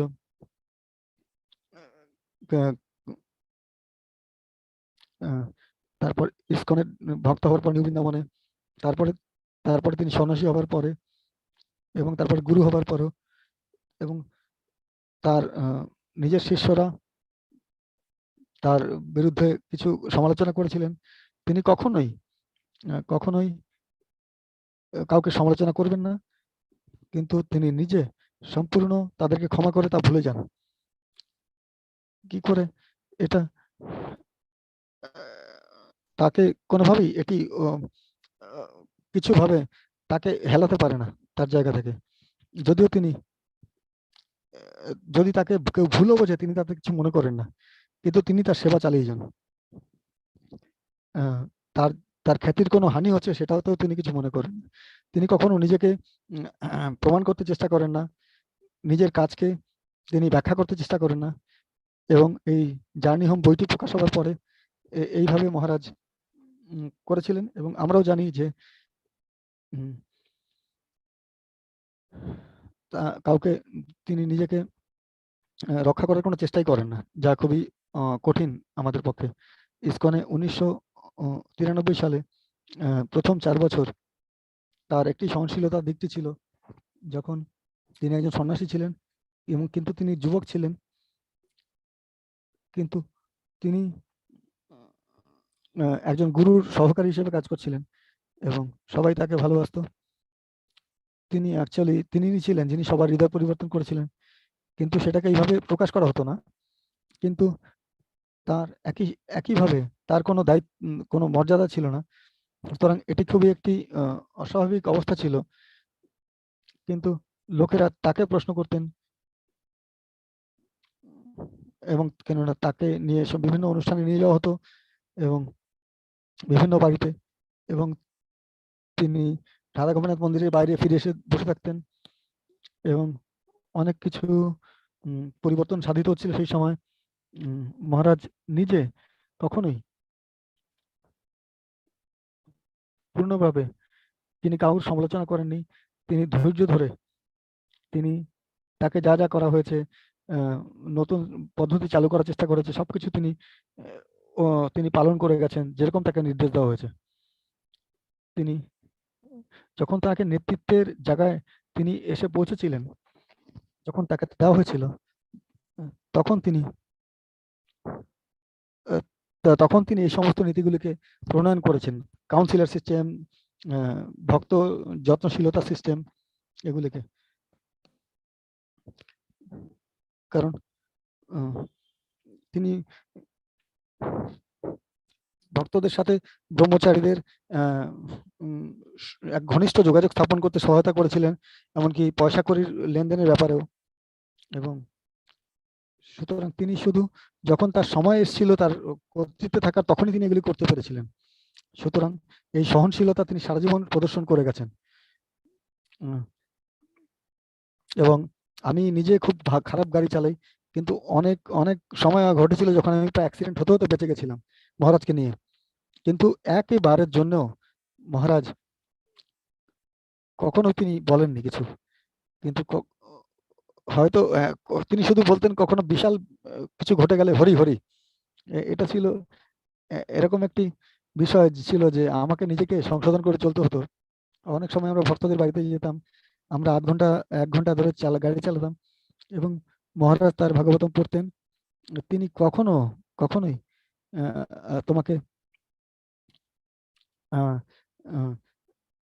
কখনোই তোমাকে অস্বস্তিতে ফেলবেন না। তিনি সবসময় এতটাই কোমল হৃদয় এবং সবকিছুকেই তোমার পক্ষে কোমল করে তুলবেন। একবার তার খুব প্রবল মাথা ব্যথা শুরু হয়েছিল এবং আমরা বুঝতে পারিনি যে তিনি বলেননি যে আমার মাথা ব্যথা হচ্ছে। তিনি বললেন যে কৃষ্ণচন্দ্র প্রভু, আমি এই ঘরটার মধ্যে থাকবো সারাদিন ধরে। আমরা ভেবেছিলাম কয়েক ঘন্টা পরে তিনি চলে আসবেন, কিন্তু অনেক ঘন্টা চলে গেছিল, তিনি ঘর থেকে বেরোচ্ছেনই না। সারা রাত চলে গেল এবং আমরা চিন্তা করছিলাম যে এ বাবা কি হয়েছে মহারাজের। এবং তারপরে আমরা দরজার চাবি দিয়ে দেখলাম যে তিনি শুয়ে আছেন এবং সারাদিন ধরে তিনি দরজাও খুলছেন না। তখন আমরা ভয় পেয়ে গেছিলাম, যে তখন আমরা দরজাতে ধাক্কা দিয়েছিলাম এবং আমরা সত্যিই ভয় পেয়ে গেছিলাম। তখন তিনি একটা ছোট্ট চিঠি দরজার নিচ দিয়ে তিনি পাঠিয়ে দিয়েছিলেন, যে শুধু তারা তো একটা ছোট্ট কাগজ তিনি দরজার নিচ দিয়ে চিরকুট পাঠিয়ে দিয়েছিলেন একটা লিখে। তো সেখানে লেখা ছিল যে কিন্তু যখন তিনি দরজা খোলার পরে অনেকক্ষণ পরে তিনি একদম স্বাভাবিকভাবেই ছিলেন, কোনো কিছু প্রকাশ করেনি। তিনি বললেন, আমি ব্যথার মাধ্যমে কৃষ্ণের কাছে পৌঁছাতে চাইছিলাম, আমি ব্যথার মাধ্যমে কৃষ্ণের উপর ধ্যানে মগ্ন হতে চাইছিলাম। সুতরাং আমরা ক্রোসিন এবং অন্য কত শত ওষুধ খেয়ে আমরা থাকতে চাই, কিন্তু তিনি সেগুলি সহ্য করে যাচ্ছিলেন। এটাই ছিল তার মনোভাব। তার খারাপ স্বাস্থ্য সত্ত্বেও দ্বারকাধীশ প্রভু যেটা তিনি মাঝে মাঝেই বলেন, যে কোনো জনপ্রতিনিধিদের সামনে কোনো অনুষ্ঠানের আগে তিনি সবসময় উজ্জীবিত হয়ে ওঠেন। একবার তো তার বিছানা থেকে ওঠারও শক্তি ছিল না, এবং তারপরে যে কোনো ভাবে হোক মহারাজ বললেন যে আমাকে ক্লাস দিতে হবে। এবং তারপরে পরের 2 ঘন্টা ধরে তিনি সিংহের মতো একটি ক্লাস দিয়ে গেলেন। সুতরাং তার যে আধ্যাত্মিক শক্তি সেটাই জাগরিত করেছিল তাকে। সুতরাং এই সমস্ত শক্তি এটি মূলত তার কৃষ্ণের প্রতি বিশ্বাস এবং তার গুরুর প্রতি বিশ্বাসের ফলে এগুলি সম্ভব হয়। আরেকটি বলো যে তার একতাবদ্ধতা, তিনি তার সহযোগিতাপূর্ণ মনোভাব, সবার সাথে সবাইকে সাথে নিয়ে চলার চেষ্টা একসাথে, বিশেষ করে যখন যেভাবে তিনি তার গুরু ভ্রাতাদের মন্দিরে নিয়ে আসেন ভক্তদেরকে, তিনি সবসময় আমাদেরকেও বলেন যে যখন ভক্তরা দেখেন যে মহারাজকে তাদের গুরু ভ্রাতাদের সাথে এত সুন্দর এক ঘনিষ্ঠ সম্পর্ক তাদের, তখন ভক্তরাও খুব অনুপ্রাণিত বোধ করেন। মহারাজ সেটা জানেন এবং মহারাজ বলেন যে এটি আমাদের মানদণ্ড হওয়া উচিত। কাউন্সিলরদের মধ্যেও সবসময় আমাদের মধ্যে একতা থাকা উচিত, কারণ আমাদের ভেতর থেকেই সমস্যা আসবে, বাইরে থেকে আসবে না। আমাদের মূল বিপত্তি হচ্ছে যদি আমরা নিজেদের মধ্যে একতাবদ্ধ নাও থাকি।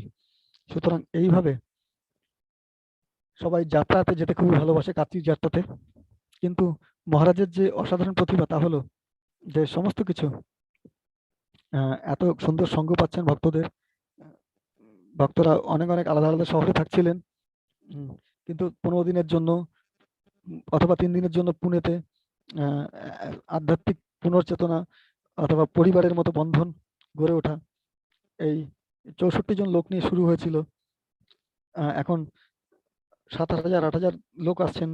কিন্তু লোকেরা আসছেন কেন? কারণ কারণ ভক্তদেরকে একটি পরিবারের মতো অনুভূতি দেওয়া, যেন একটি বিশাল পরিবার। এবং পরবর্তীকালে 80% ভক্তদের হয়তো তিনি জানেন না, কিন্তু সবাই মনে করছিল যে আমরা একটি পরিবারের অংশ।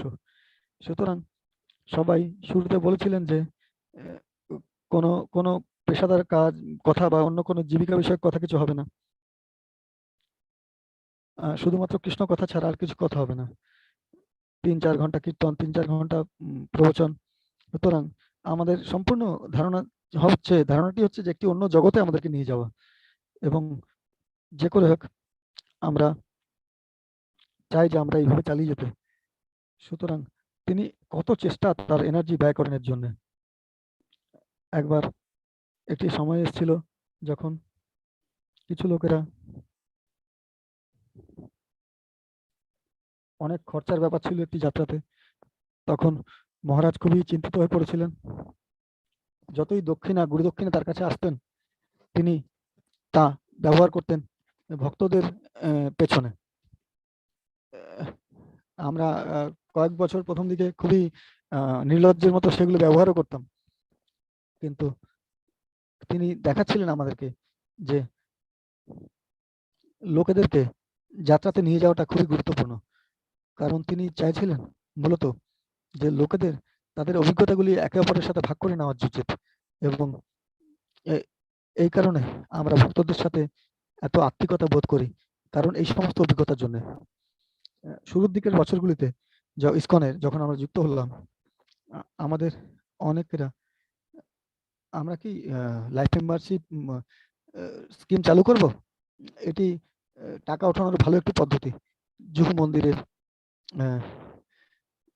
তারা কেউ কিছু মনে করবেন না, তারা এই ব্যবস্থাটিতে মহারাজ সঙ্গে সঙ্গে বললেন যে না, আমরা কোনো কম্পিটিশন চাই না, আমরা আমাদের জুহু মন্দির ওদের মতো চলুক, আমরা নিজেদের মতো থাকবো। এই কম্পিটিটিভনেস, এই একের প্রতিযোগিতামূলক মনোভাব মহারাজের মধ্যে একেবারেই ছিল না, একেবারে শুরু থেকেই। তিনি আমাদের পরের অনেক বছর পরেও আমরা যখন তাকে অনুরোধ করেছিলাম, মহারাজ আবার তিনি রাজি হননি, যে এই ইসকনের মধ্যে গুরু ভ্রাতাদের মধ্যে মন্দিরদের মধ্যে যে সহযোগিতাপূর্ণ মনোভাব, সেটাকে তিনি বজায় রাখতে চেয়েছিলেন। একবার পুস্তক বিতরণীর ঘটনায়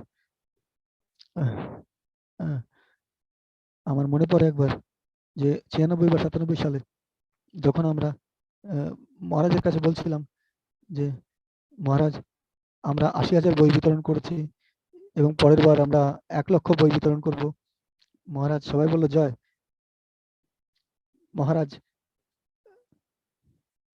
তখন মাইকটি নিয়ে হাতে বললেন, আমি প্রার্থনা করি যে আমরা 1 লক্ষ বই বিতরণ করব এবং আমরা সবার শেষে পৌঁছাবো। এবং সুতরাং আমরা মহারাজের এই হলো মনোভাব। সুতরাং এই একটি বাক্যের দ্বারা, একটি শব্দের দ্বারা তিনি সবার সবার গর্বকে, অহংকারকে তিনি প্রশমিত করে দিয়েছিলেন। সুতরাং মহারাজ চান সবসময় অপ্রাকৃত প্রতিযোগিতা, কখনোই এই জগতের প্রতিযোগিতা নয়,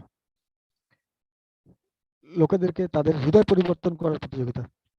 সুতরাং এর সফলতা মহারাজ আমাদেরকে নিরন্তরভাবে আমাদেরকে নির্দেশ প্রদান করেন, এবং তিনি নিরন্তরভাবে এটা বলেছেন এবং অনেকবার বলেছেন যে এটা আমাদের মন্দির নয়, এটা আমাদের সম্পত্তি নয়, এটা প্রভুপাদের, এটা রাধা গোপীনাথজির।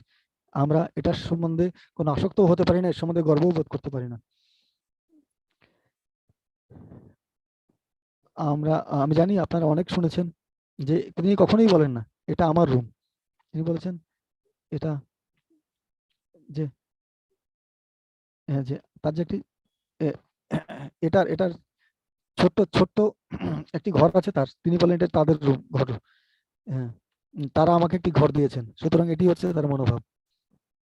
তিনি যখন তিনি কারোর সম্বন্ধে বলেন, তার অন্য শিষ্য, তিনি বলেন যে তোমার গুরু ভ্রাতা, তোমার গুরু ভ্রাতা, তোমার গুরু ভ্রাতা। তিনি কখনোই বলেন না যে অন্যের গুরুর শিষ্য তিনি সেই পার্থক্যটি দেখতেই পান না। এমনকি মন্দিরেও প্রথম দিকে তিনি যখন মন্দিরের পুনর্গঠন হচ্ছিল 1990 দশকে, মহারাজ বলতেন যে ইসকনকে খরচা করতে হবে, কিন্তু আগে রাধা গোপীনাথের মন্দিরের যা ক্ষমতা আছে সেটা তারা করতেই হবে। সুতরাং তিনি আমাদেরকে অনুভব করেছিলেন যে আমরা যে মূল্যটা আমরা কার জন্য করছি সেই উপলব্ধিটা আমাদের করেছিলেন। যে সমস্ত ব্যাপারগুলি আমাদেরকে ইসকন থেকে বেরিয়ে আসতে প্ররোচনা করেছিল, এবং তারপরে 1993 সালে সেই বিতর্ক, এবং তারপরে আমরা অনেকে সেই দীক্ষা নিয়েছিলাম তাদের থেকে, এবং মহারাজ সেই সময় আমাদের সবার উপরে তিনি, তার অধিকার ছিল, কিন্তু তিনি বললেন যে আমি তোমাদের উপর আমার কোনো অধিকার ফেলাতে পারি না।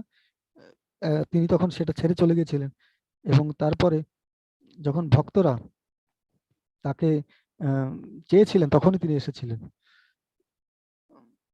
কিন্তু এটি তার মনোভাব।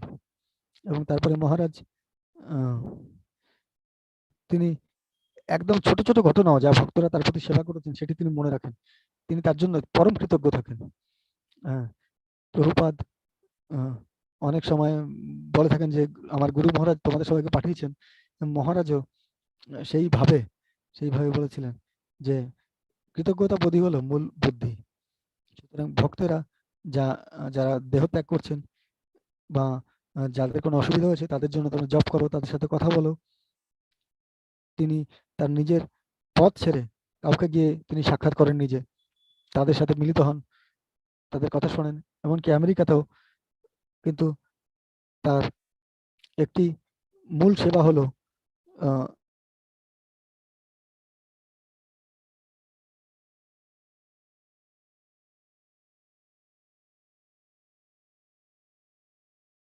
তাদেরকে পুনরায় কৃষ্ণ ভক্তির পথে নিয়ে আনা। প্রভুপাদের একজন বরিষ্ঠ ভক্ত যিনি রয়েছেন, মহারাজ তার সাথে অনেক অনেক সময় ব্যয় করেছেন, এবং মহারাজ তার সাথে এক সুন্দর সম্পর্ক স্থাপন করেছেন। এবং মহারাজ বলেন যে তারা আমার গুরু মহারাজের জন্য এত কিছু করেছেন, তাদের জন্য নিশ্চয়ই আমার একটু করা উচিত। আমার মনে হয় আমার সময় শেষ হয়ে গেছে, আমি এখানেই থামবো। অনেক ধন্যবাদ শ্রীরাম প্রভু। শ্রীরাম প্রভু বলছেন অনেক ধন্যবাদ কৃষ্ণচন্দ্র প্রভু, আপনার হৃদয় থেকে যে প্রবাহ বেরিয়ে আসছিল অপ্রতিরোধ্য। আমরা আশা করি যে আপনি এত ঘনিষ্ঠভাবে মহারাজের সাথে যুক্ত থাকেন। এবং কৃষ্ণচন্দ্র প্রভু যেমন বলছিলেন যে সেই সময়ের ব্যাপারে, যে রাধা গোপীনাথ মন্দিরে যখন তৈরি হচ্ছে, আমিও সেই সময়ের অংশ ছিলাম। এবং জানো সেই সময় যেখানে আমরা একটি বিতর্ক চলছিল যে আমরা ইসকনে যুক্ত হব নাকি আমরা আলাদা থাকবো। কিছু ঘটেছিল যে নেতৃত্বের পরিবর্তন হয়েছিল, এবং মহারাজ তখন আমরা ইসকনের সাথে যুক্ত ছিলাম না। আমরা চিন্তা করছিলাম তখন একটি মিটিং স্থির করা হয়েছিল এবং মহারাজ প্রত্যেকে যুক্ত যারা এসেছিলেন তারা বলছিলেন আমরা ইসকনে যুক্ত হতে চাই না, আমরা আলাদা থাকতে চাই। সুতরাং সেই সময় কৃষ্ণচন্দ্র প্রভু মহারাজ আপনি তো সবাইকে জিজ্ঞেস করছেন কিন্তু আপনার মত কি? এবং তখন মহারাজের আমাদের সবার জন্য যে পরম শিক্ষাটি এসেছিল, একটি গুরুত্বপূর্ণ নীতি, মহারাজের যে গুণ তা ছিল। যখন তাকে মহারাজকে জিজ্ঞেস করা হয়েছিল আপনি কি মনে করেন, মহারাজ বলেন যদি আমাকে জিজ্ঞেস করো তাহলে আমি ইসকনে যুক্ত হতে চাই, কারণ আমি চাই আমার মাথার উপরে কেউ থাকুক, আমার উপরে জীবিসিরা থাকুক, যা শ্রীলা প্রভুপাদের দ্বারা ক্ষমতায়িত হয়েছেন। সুতরাং তিনি কখনোই স্বাধীনভাবে একতন্ত্র কায়েম করতে চাননি। সুতরাং কৃষ্ণচন্দ্র প্রভু, আমার মনে আছে আপনিও খুব ঘনিষ্ঠভাবে যুক্ত ছিলেন মহারাজের সাথে, এবং তা আমাদেরকে নিয়ে যায় RADH এইচ এর শব্দটিতে, যেখানে এইচ এর দ্বারা কি কি শব্দ আসে সেটা আপনারা বলুন আমাদের এখানে। এবং ভক্তেরা আমার মনে হয় সবাই এখন প্রস্তুত আছেন লেখার জন্য। তারা লিখছেন হাম্বল, হিউমিলিটি, হিরো, হরি গুরু। সুতরাং হিউমিলিটি প্রমিনেন্ট জিনিস হিসাবে হিউমিলিটি উঠে আসছে, কিন্তু আমরা এটাও মনে করি যে আমরাও বুঝতে পারি এটা যে তিনি হলেন একজন অত্যন্ত ঘনিষ্ঠ সহযোগী নেতা, যিনি সবকিছুর মধ্যে সামঞ্জস্য বিধান করে চলেন। তিনি তার সম্পর্কের বিষয়ে তিনি কথা বলেন, তিনি অত্যন্ত রসিক লোক। কি করে আমরা তার বিশেষ বিশেষ রসবোধ রয়েছে সেটাকে আমরা ভুলে যেতে পারি না। তার অসাধারণ যে প্রবচনগুলি হয় তা রসবোধে পূর্ণ থাকে, শব্দের রূপে তিনি অত্যন্ত সামঞ্জস্যপূর্ণ হয়, তিনি রসবোধে পূর্ণ থাকেন। এবং আমি এর মাধ্যমে আমি পরবর্তী বক্তাকে আমন্ত্রণ করতে চাই। আমি জানি যে আপনারা আমার প্রিয় বন্ধুরা, আপনারা সবাই নিশ্চয়ই আনন্দ উপভোগ করছেন, এবং আমাকে চ্যাটে থামস আপ দিয়ে দেখান যদি আপনারা আনন্দ পায় থাকেন, তো থামস আপ করে পাঠান। সেই অমৃতগুলি শুধু বর্ষিত হয়েই চলেছে। সুতরাং গাশিং আউট এই শব্দটি ব্যবহার মহারাজ বলে থাকেন। সুতরাং অনেক বন্ধুরা, এখন আমরা খুবই আনন্দিত, একটি সুন্দর সময় কাটাচ্ছি, এবং এই সময় আমরা একজন সুন্দর ভক্তকে আমন্ত্রণ করতে চাই, যিনি অত্যন্ত সুন্দরভাবে দশকের পর দশক ধরে সেবা করেছেন ইসকনে এবং শ্রীলা প্রভুপাদকে এবং রাধানাথ স্বামী মহারাজকে। এবং আমি আমন্ত্রণ করতে চাই পূজ্যপাদ মাধবানন্দ প্রভু, ডক্টর অজয় সাংখে, ভক্তি বেদান্ত হাসপাতালের ডিরেক্টর, যিনি অত্যন্ত অসাধারণ সেবা করেছেন ব্যক্তিগতভাবে এবং হাসপাতালের দিক থেকেও, রাধা গোপীনাথ মন্দিরের। এবং তাকে আমি মাধবানন্দ প্রভুকে আমন্ত্রণ করতে চাই তার অনুভূতি বলার জন্য। মাধবানন্দ প্রভু দয়া করে আসুন।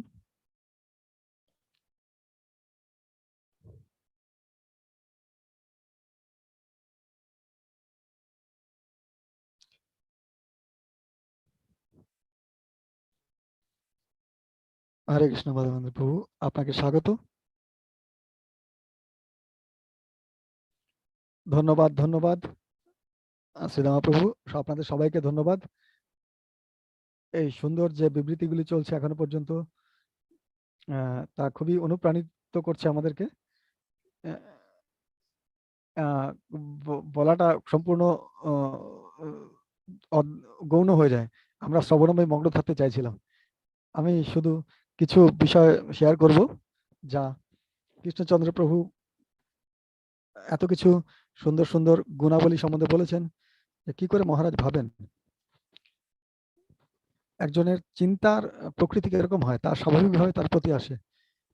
একবার আমি তার এক পুরনো প্রবচন শুনছিলাম, যেখানে প্রশ্নোত্তর পর্বে ছিল, যেখানে মহারাজ যে উত্তরটি দিয়েছিলেন, যখন আমি সেই উত্তরটি শুনলাম যে তিনি এত কিছু লিখেছেন, হয়তো তিনি লিখে রেখেছেন অথবা তিনি সে নিয়ে অনেক বিষয় চিন্তা করেছেন অনেকক্ষণ ধরে, তারপর তিনি উত্তরটি দিয়েছেন। কিন্তু তারপরে আমি ভেবে দেখলাম যে না, পুনে যাত্রাতে সেই উত্তরটি তিনি দিয়েছিলেন শুধুমাত্র সেখানে বসে বসেই, অপ্রত্যাশিতভাবে। সো এটাই হলো তার প্রকৃতি। তিনি এত গভীরভাবে তিনি মনন করেন, চিন্তা করেন। এবং আমি শুধু কয়েকটা ঘটনা কথা বিবৃত করব যা ঘটেছিল যখন আমি তার সঙ্গে ছিলাম, এবং আমি কি করে শিখেছিলাম। আমাকে 1 মিনিট সময় দিন।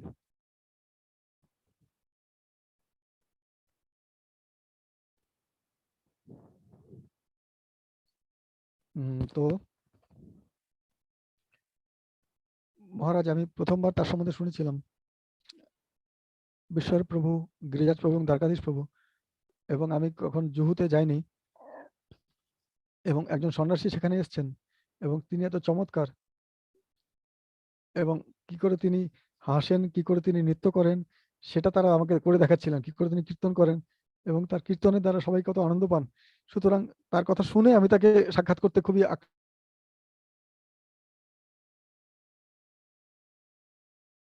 আমি দেখলাম যে কি করে তিনি ব্যবহার করেন। তিনি এত জনপ্রিয় ছিলেন সবার প্রতি, সবার কাছে। এবং আমি একটা নতুন লোক ছিলাম। আমি মনে আছে আমার যে যখন তিনি আমাদের বাসটি ছেড়ে চলে যাচ্ছিলেন, তিনি আমাদের সবাইকে ডাকলেন, যারা কেউ ছিলাম না সেই সময়, এবং তিনি আমাদের সবার থেকে অনুমতি নিলেন। যে আমি ভাবলাম যে আমরা কে। তিনি বললেন, আপনারা সবাই আনন্দ করুন, আমি এখন বেরোবো। এবং তিনি প্রত্যেককে আলিঙ্গন করলেন, এবং সেটাই ছিল আমার প্রথম আদান প্রদান তার সাথে, এবং তিনি আমাকে আলিঙ্গন করেছিলেন। এবং আমি বুঝতে পেরেছিলাম যে তিনি একটি আলাদা লোক, সম্পূর্ণ আলাদা ব্যক্তিত্ব। তিনি সেটি বোঝান যে সেবকের দাসের দাস বলতে কি বোঝায়। এবং তারপরে বছরের পর বছর কেটে গেছে, এবং 1998 বা 99 সালের দিকে আমরা ঋষিকেশে ছিলাম। সুতরাং আমি নিজে, বৈষ্ণব সেবা প্রভু, ডক্টর সুকুমার যোশী, চিত্তরঞ্জন দাস, প্রভাঞ্জন মহারাজ, সুখদেব মহারাজ, এই সমস্ত লোকেরা সেখানে ছিলেন। আমাদের ওখানে কিছু শিবির চলছিল। মহারাজ বললেন, চলো আমরা গঙ্গোত্রী এবং গোমুখে যাব। এবং সেই সময় প্রথমবার তিনি আমাকে বললেন যে আমি তার পক্ষ থেকে কিছু কিছু কাজ করছিলাম, এবং যদিও আমি একেবারেই নতুন ছিলাম যে আমি কি করা উচিত, কি করে জব করতে হয়, তিনি আমার প্রতি সম্পূর্ণ বিশ্বাস করছেন। যখন আমরা গঙ্গোত্রীতে পৌঁছালাম, আমি সেই সময় জানতাম না যে তার জার্নি হোম বুকটি লিখেছেন, পরবর্তী এসেছেন। তিনি এত সময় তিনি হিমালয়ে কাটিয়েছেন সেটা আমি জানতাম না, কিন্তু তিনি তার নিজের দুনিয়ায় ছিলেন হিমালয়ে। এবং তিনি সন্ধ্যার পরে পৌঁছেছিলেন, প্রায় অন্ধকার হয়ে গেছিল, 8:30 বেজে গেছিল। এবং সেই সময় তিনি বললেন যে আপনারা যান, গিয়ে দেখুন একটি জায়গা যেখানে আমরা গিয়ে খেতে পারি খাবার কিছু এবং থাকতে পারি। এবং সেই সময় অন্ধকার হয়ে গেছিল, এবং সেই সময় একটি গুরুদুয়ারা ছিল যেখানে আমরা দেখলাম। তারা বলল, ঠিক আছে আপনারা আসুন। তখন আমাদেরকে গরম গরম খাবার দেওয়া হয়েছিল, এবং সেই সময় কোনো জায়গা ছিল না, আমরা থাকার জায়গা পাচ্ছিলাম না রাত্রেবেলা। সুতরাং প্রভঞ্জন মহারাজ বললেন যে আমাদেরকে স্লিপিং ব্যাগগুলো বের করতে হবে, কিন্তু আপনারা সবাই ঠান্ডায় মারা যাবেন। আমি বললাম, বাইরে এত ঠান্ডা। মহারাজ তাকে বললেন, অভিমন্যু, মানে আমার নাম তখন অভিমন্যু ছিল সেই সময়, তখন বললেন যে তিনি যা বলেন সেটা পালন করুন। মহারাজ, তখন আমি গেলাম। আমরা যে কোনো প্রকারে কয়েকটা ঘর পেলাম, এবং মহারাজের স্বাস্থ্য খুবই খারাপ ছিল। এবং মহারাজ তথাপি একদম সকালবেলা আমরা সবাই গরম জল খুঁজছিলাম। হ্যাঁ, এবং আমি খুবই নির্বোধ ছিলাম যে আমি তার আগে গরম জলের ব্যবস্থা করে রাখিনি, কিন্তু আমি এখানে ওখানে খুঁজছিলাম যে গরম জলের ব্যবস্থা দেখার জন্য। এবং সেই সময় আমি যতক্ষণ গরম জল পেলাম, তখন দেখলাম তারপরে আমরা মহারাজ কীর্তন করছিলেন, তারপরে আমরা গোমুখের দিকে গিয়েছিলাম। গোমুখে আমি প্রথমবার গঙ্গাকে যখন দেখলাম যা বেরিয়ে আসছিল, মহারাজ তা খুবই খুশি ছিলেন তা দেখে। এবং আমি এইভাবে একটি নদী যে বেরিয়ে আসছে সেটা আমি কখনো দেখিনি, এবং মহারাজ এত প্রবল বেগে বেরিয়ে আসছে। এবং সেই জায়গাতেই মহারাজ বললেন আমি এখানে স্নান করব। সুতরাং মহারাজ জলে নেমে গেলেন এবং একটি ডুব মারলেন।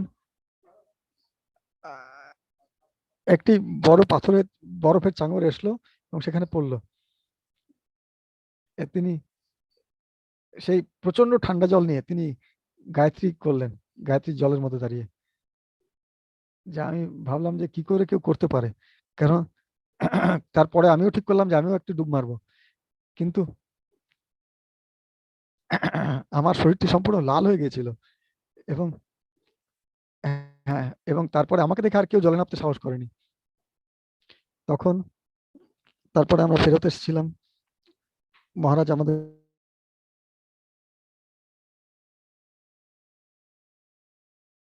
অনেক জায়গা দেখালেন।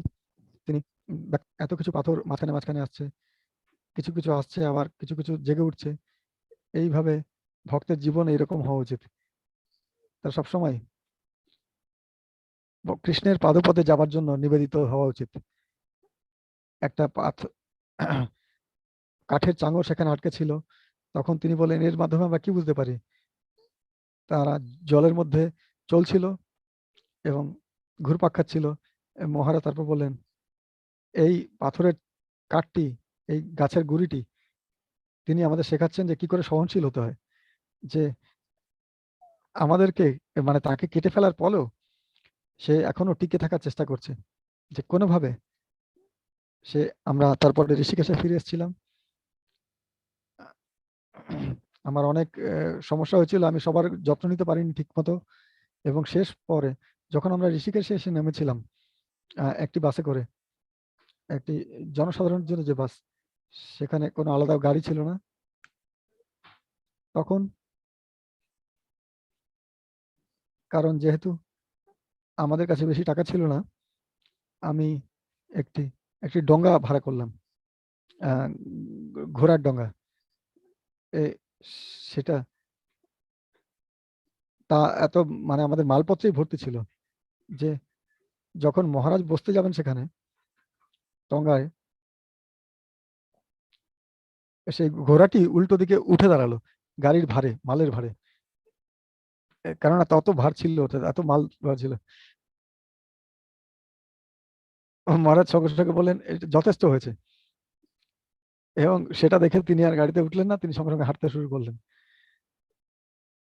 এবং সঙ্গে সবাই আমরা হাঁটতে শুরু করলাম। এবং তখন শুধুমাত্র ওই মালপত্র নিয়ে গিয়েই দুজন লোক তারা ঘোড়ার সাথে গেল। এবং শেষ পরে মহারাজ তারপরে ঋষিকেশে গিয়েছিলেন।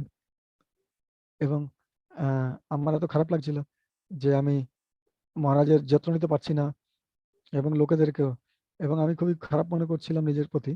এবং তখন মহারাজের কাছে ক্ষমা চাইছিলাম এবং মহারাজকে বললাম মহারাজ আমি খুবই খুবই দুঃখিত, আমি সবকিছু ইয়ে করে জোগাড় করে উঠতে পারিনি, আমাকে ক্ষমা করুন, এবং আমি আপনাদেরকে এত অসুবিধায় ফেলেছি।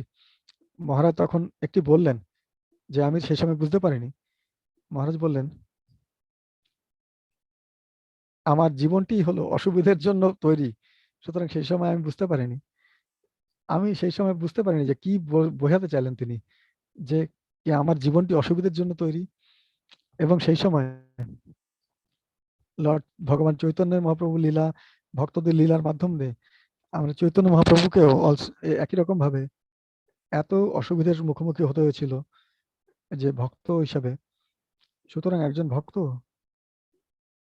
যখন সন্ন্যাস নিয়ে ভক্তির পথে যেতে চান, তখন অসুবিধাকে তিনি স্বাগত জানান। আমরা তা দেখতে পারি। যখন কৃষ্ণচন্দ্র প্রভু বললেন যে কি করে এত কিছু পা ভাঙা সত্ত্বেও তিনি সেখানে গিয়ে ক্লাসটি দিয়েছিলেন বৃন্দাবনে। সুতরাং এইভাবে মহারাজ তার চিন্তার প্রকৃতি এরকম, তিনি এটি স্বাভাবিক তার পক্ষে চিন্তা করা, এটি খুবই অনুপ্রাণিত করে আমাদেরকে।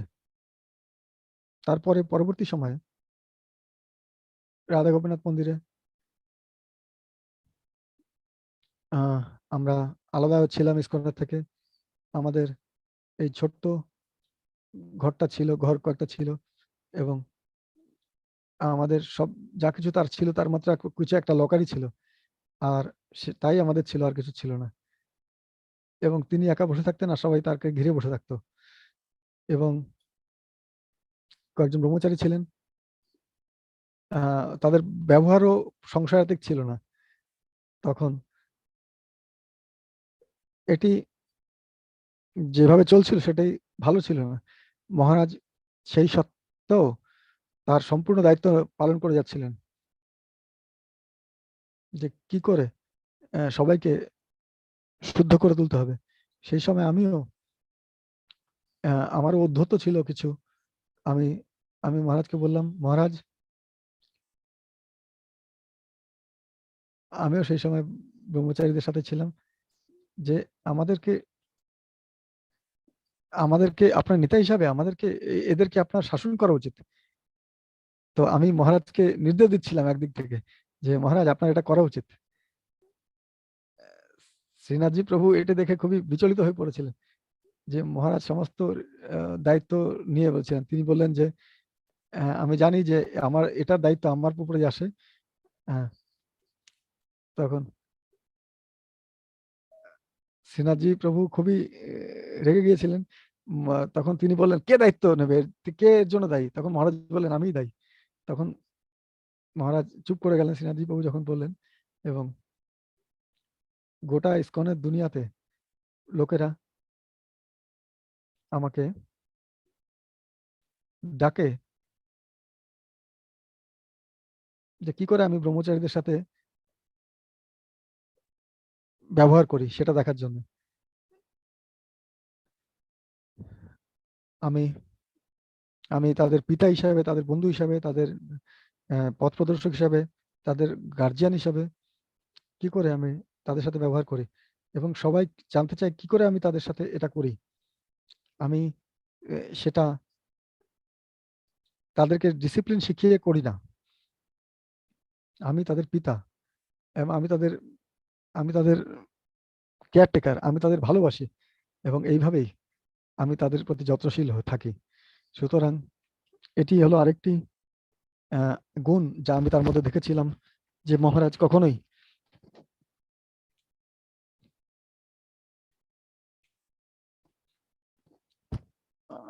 নিয়ম কানুনের উপর ভিত্তি করে বা প্রশ্ন তুলে,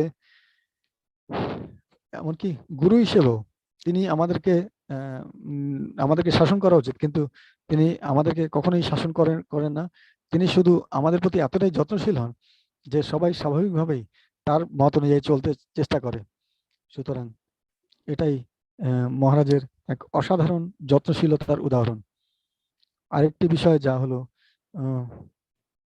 বলতে চাই, যে 2000 সালে যে এই Y2K যে একটি খুব গুরুত্বপূর্ণ বিষয় ছিল সেই সময়, যে তাকে বিবেচনা করা হচ্ছিল যে একটি খুবই দুর্যোগপূর্ণ ঘটনা হিসাবে, যে সবাই বলছিল সব কম্পিউটারগুলো সব বন্ধ হয়ে যাবে, কারণ তাদের 4 অক্ষরের বছরের সংখ্যা ছিল না। সুতরাং সেগুলো হয়তো ভেঙে পড়বে, সমস্ত কাজকর্ম বন্ধ হয়ে যাবে, এত কিছু আলোচনা চলছিল এই বিষয়ে। এবং সেই সময় যখন মহারাজ তিনি সবার জন্য বিচলিত ছিলেন, বিশ্ব যে তিনি আমাদেরকে একটি জমি খুঁজতে বলছিলেন, যেখানে আমাদের এই এই মন্দিরটিকে স্থানান্তরিত করা যায়, যেখানে আমরা একসাথে থাকতে পারি। এবং তখন কারণ এর আগে ইসকনের অর্থ ছিল পূর্ণ সময়ের ব্রহ্মচারীরা, কিন্তু ধীরে ধীরে এই ভক্ত সমাজ এসেছিল, এবং তিনি আমাদের সবাইকে বললেন যে জমির খোঁজো কোথায়। আমিও তাদের মধ্যে একজন ছিলাম। আমি তার বিষয়ে বিশেষ করে যত্ন খোঁজে করছিলাম, এবং তিনি আমাদেরকে পরিষ্কার নির্দেশ দিয়েছিলেন যে একটা রাস্তা থাকতে হবে যোগসূত্র হবার, ইলেকট্রিকের তার থাকতে হবে, জলের কানেকশন থাকতে হবে, তার সুন্দর হতে হবে, এবং সবুজ থাকতে হবে, অনেক কিছু বিষয় থাকতে হবে। সুতরাং এই সমস্ত জিনিসগুলি। এবং আমার মনে আছে আমি মহারাজকে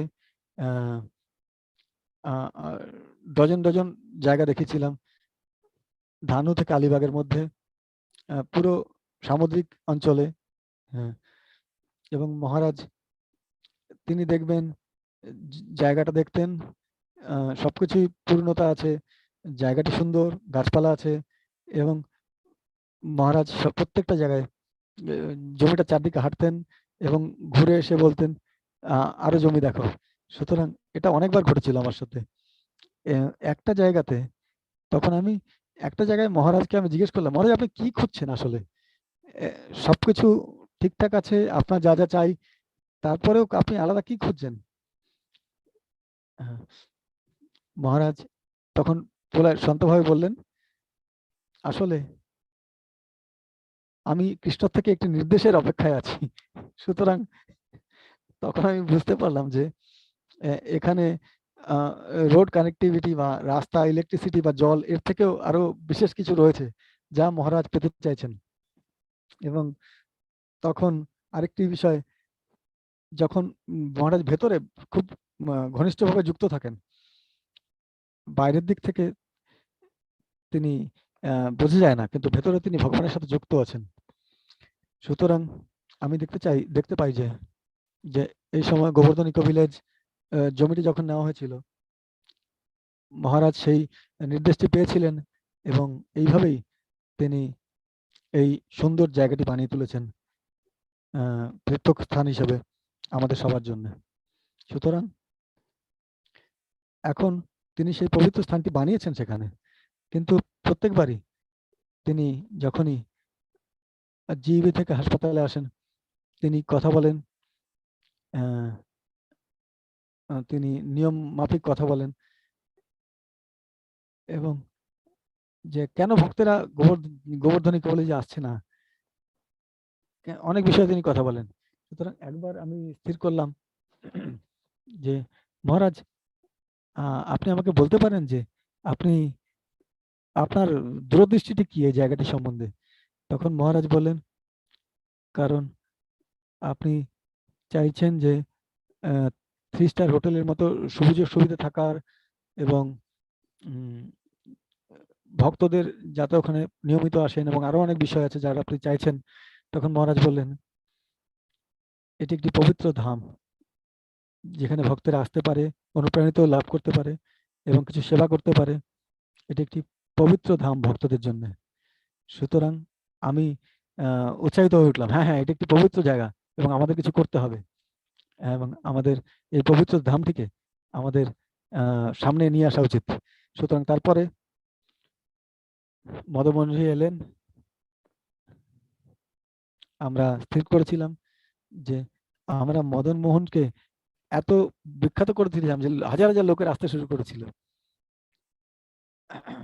যে আমাদের অনেকগুলি মিটিং হয়েছিল এবং মহারাজকে বলেছিলাম যে মহারাজ, যখন লোকেরা ওখানে ভিড় হয়ে থাকবে, এবং সেই সময় মহারাজকে আমরা বলেছিলাম, মহারাজ বললেন,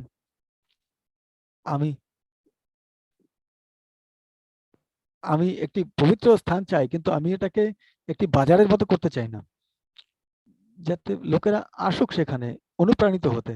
বৈষ্ণবদের আসা উচিত, আমি ওখানে ভক্তদেরকে আসতে চাই যাতে ভক্তরা আসে, এবং অবশ্যই অন্য সম্প্রদায়ের ভক্তরাও আসতে পারেন। প্রকৃত আধ্যাত্মিক অন্বেষণে যারা করেছেন তারা আসতে পারেন। সেখানে কেউ আনন্দ করার জন্য আসার কোনো দরকার নেই। যেখানে আধ্যাত্মিক অনুপ্রাণিত বোধ করতে পারেন, তোমরা অন্য সুন্দর বিষয়গুলির উপযোগিতা তাদের দিতে পারো, কিন্তু সেটাকে বিনোদনের জায়গা হিসাবে ভেবো না। সুতরাং আমি সমস্ত ভক্তদের কার্যকলাপের মাধ্যমে, সহযোগিতার মাধ্যমে গোবর্ধন ইকো ভিলেজ খুব সুন্দরভাবে চলে এসেছে এবং এবং হাজার হাজার লোকেরা এখন আসেন ওখানে, ভক্তরা আসেন এবং কি করে লোকেদের মধ্যে পৌঁছে যেতে হয়, কি করে কেউ রুটি চান, মহারাজ বললেন যে কেউ যদি রুটি চান, খাবার চান, তাকে তুমি হরে কৃষ্ণ জপ করতে বলে সে করবে না। সুতরাং খেয়াল রাখো যাতে যাদের যা দরকার সেটা যাতে তারা পায়। গৌরাঙ্গ প্রভু, তুকারাম প্রভু, আশ্রয় প্রভু, তাদের জীবন নিবেদন করে দিয়েছেন এবং এই সুন্দর প্রকল্পটির পেছনে সেখানে দেখবেন যেখানে প্রতি রবিবার তারা আদিবাসী শিশুরা আসেন, তারা বৃন্দাবনে পরিক্রমা করেন এবং তারা আনন্দ পান। সুতরাং এই কৃষ্ণের যে সিগন্যালটি মহারাজ পেয়েছিলেন সেখানে এবং মহারাজ সেটিকে একটি সুন্দর তীর্থক্ষেত্র হিসেবে বানিয়ে তুলেছেন। সুতরাং আরেকটি চমৎকার তার দিক থেকে আমি যেটা বলতে চাই যে যেমন তিনি বলেছিলেন যে আমি জানি না যে কি করে তিনি এত ব্যক্তিত্ব ভাবে আমার প্রতি এতটা তিনি ব্যক্তিগত সঙ্গ কি করে দেন, তার কৃপা আমাকে কোনো আদান প্রদান ছাড়াই তিনি তা দিয়ে যান। আমি তার জন্য অত্যন্ত কৃতজ্ঞ এবং তার অন্যান্য সমস্ত ভক্তদের প্রতি আমি চেষ্টা করছি একজন ভক্ত হয়ে ওঠার। সুতরাং এই কয়েকটি জিনিস যা আমার মনে হয়েছিল আমি শেয়ার করব। সুতরাং আমাকে এই সুযোগটি দেওয়ার জন্য ধন্যবাদ। হরে কৃষ্ণ। মাধবানন্দ প্রভু, আপনাকে অসংখ্য ধন্যবাদ আপনার এই সুন্দর ঘটনাগুলি বলার জন্য, হিমালয় থেকে শুরু করে আমাদের জিবারা পর্যন্ত, এবং আপনি সম্পূর্ণ বিষয়টিকে আপনি কভার করেছেন। আমি খুবই ইন্টারেস্টিং যে আপনি বলেছেন যে মহারাজ কৃষ্ণের প্রতি সম্পূর্ণ যুক্ত থাকেন এবং একদিক থেকে আমরা বলতে পারি যে মহারাজের সাথে যুক্ত, কিন্তু আপনারা সবাই আমাদের সবাই মহারাজের অনুভূতির সাথে আমরা যুক্ত থাকি কোনো না কোনো ভাবে, এবং মহান ভক্তেরা সব বলছেন তাদের অনুভূতি, এবং আপনাদের সবাইকে ধন্যবাদ এগুলি আমাদের সাথে ভাগ করে নেওয়ার জন্য। এবং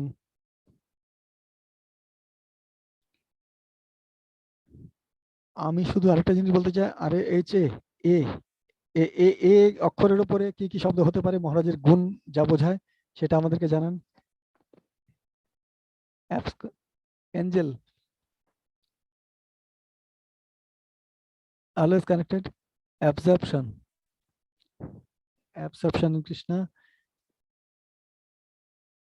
to please absorption to please others.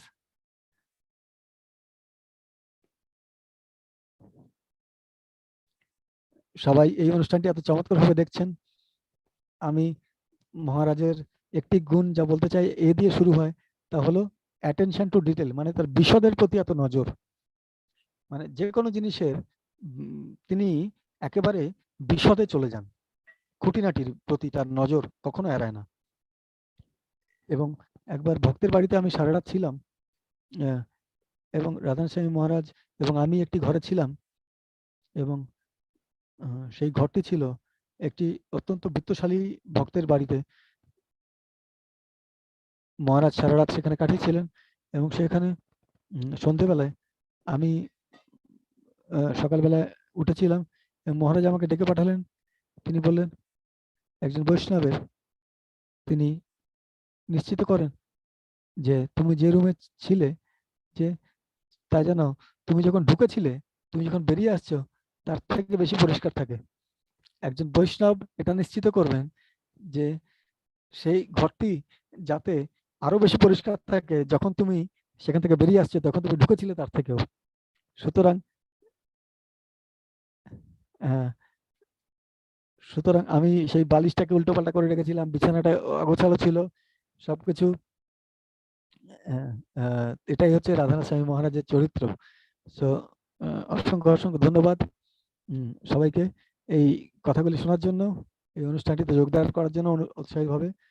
এবং সমস্ত ভক্তেরা, একজন ভক্ত এখন আসছেন যিনি অত্যন্ত একজন ভক্ত পরিবার থেকে উঠে এসেছেন, ভক্তের পরিবেশে বড় হয়েছেন, চমৎকার সেবা করেছেন এবং একজন ডাক্তার হয়ে উঠেছেন, এবং শ্রী রাঘব মন্দিরে একজন দায়িত্বশীল কাউন্সিলর হয়ে উঠেছেন, এবং এবং মাতাজিকে নিয়ে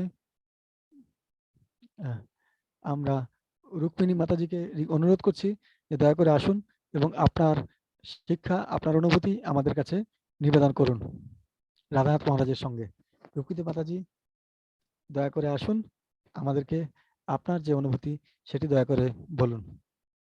রুক্মিণী মাতাজি বলছেন, হরে কৃষ্ণ। আমাকে শুনতে পাচ্ছেন? হ্যাঁ, নিশ্চয় মাতাজি।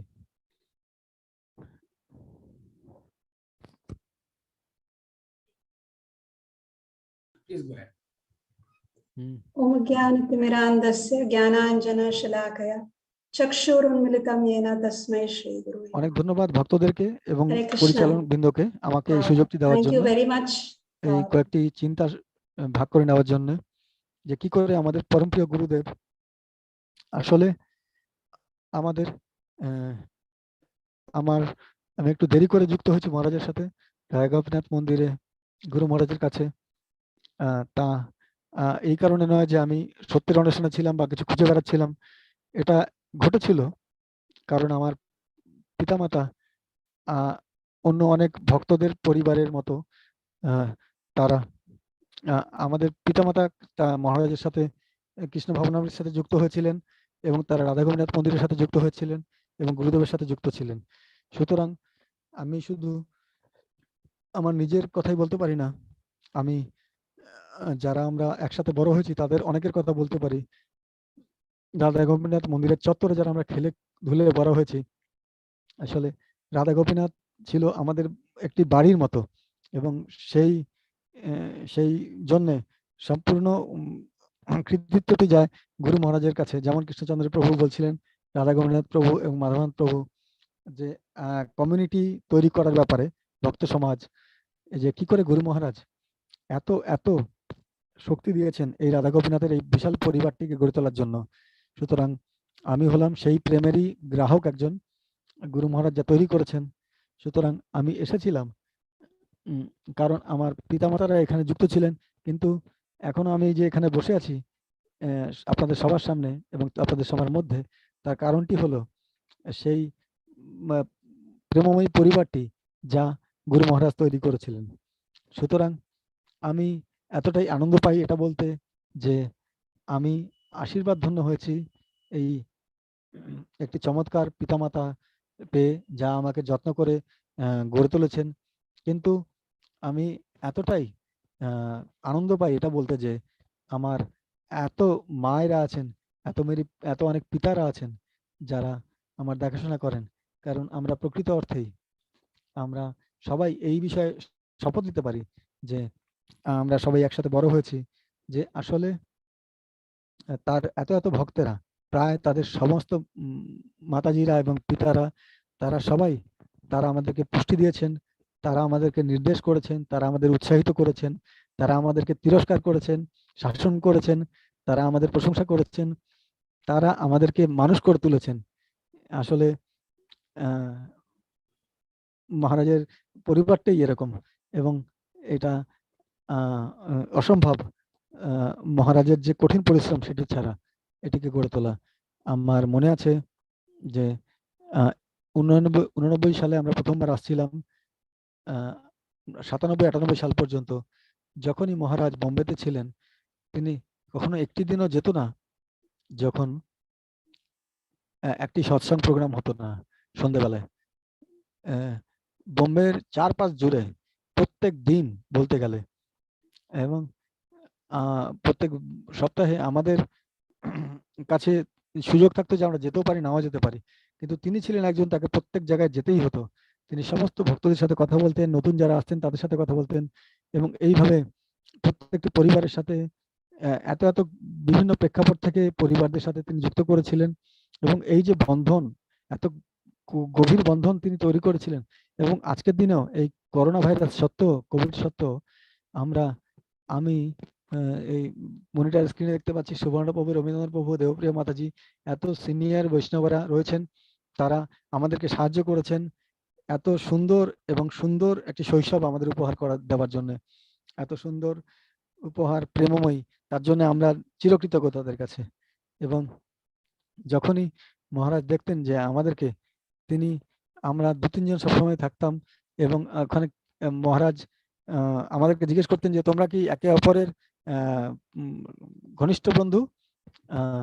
তো তোমাদেরকে সবসময় নিজেদের ঘনিষ্ঠ বন্ধু হয়ে উঠতে হবে, এবং সেটা আসলে আমাদেরকে পুষ্টি করতো, আমাদেরকে অনুপ্রাণিত করতো, এবং সেই শুভ পরিবেশটি আমাদের প্রতি গড়ে দিত।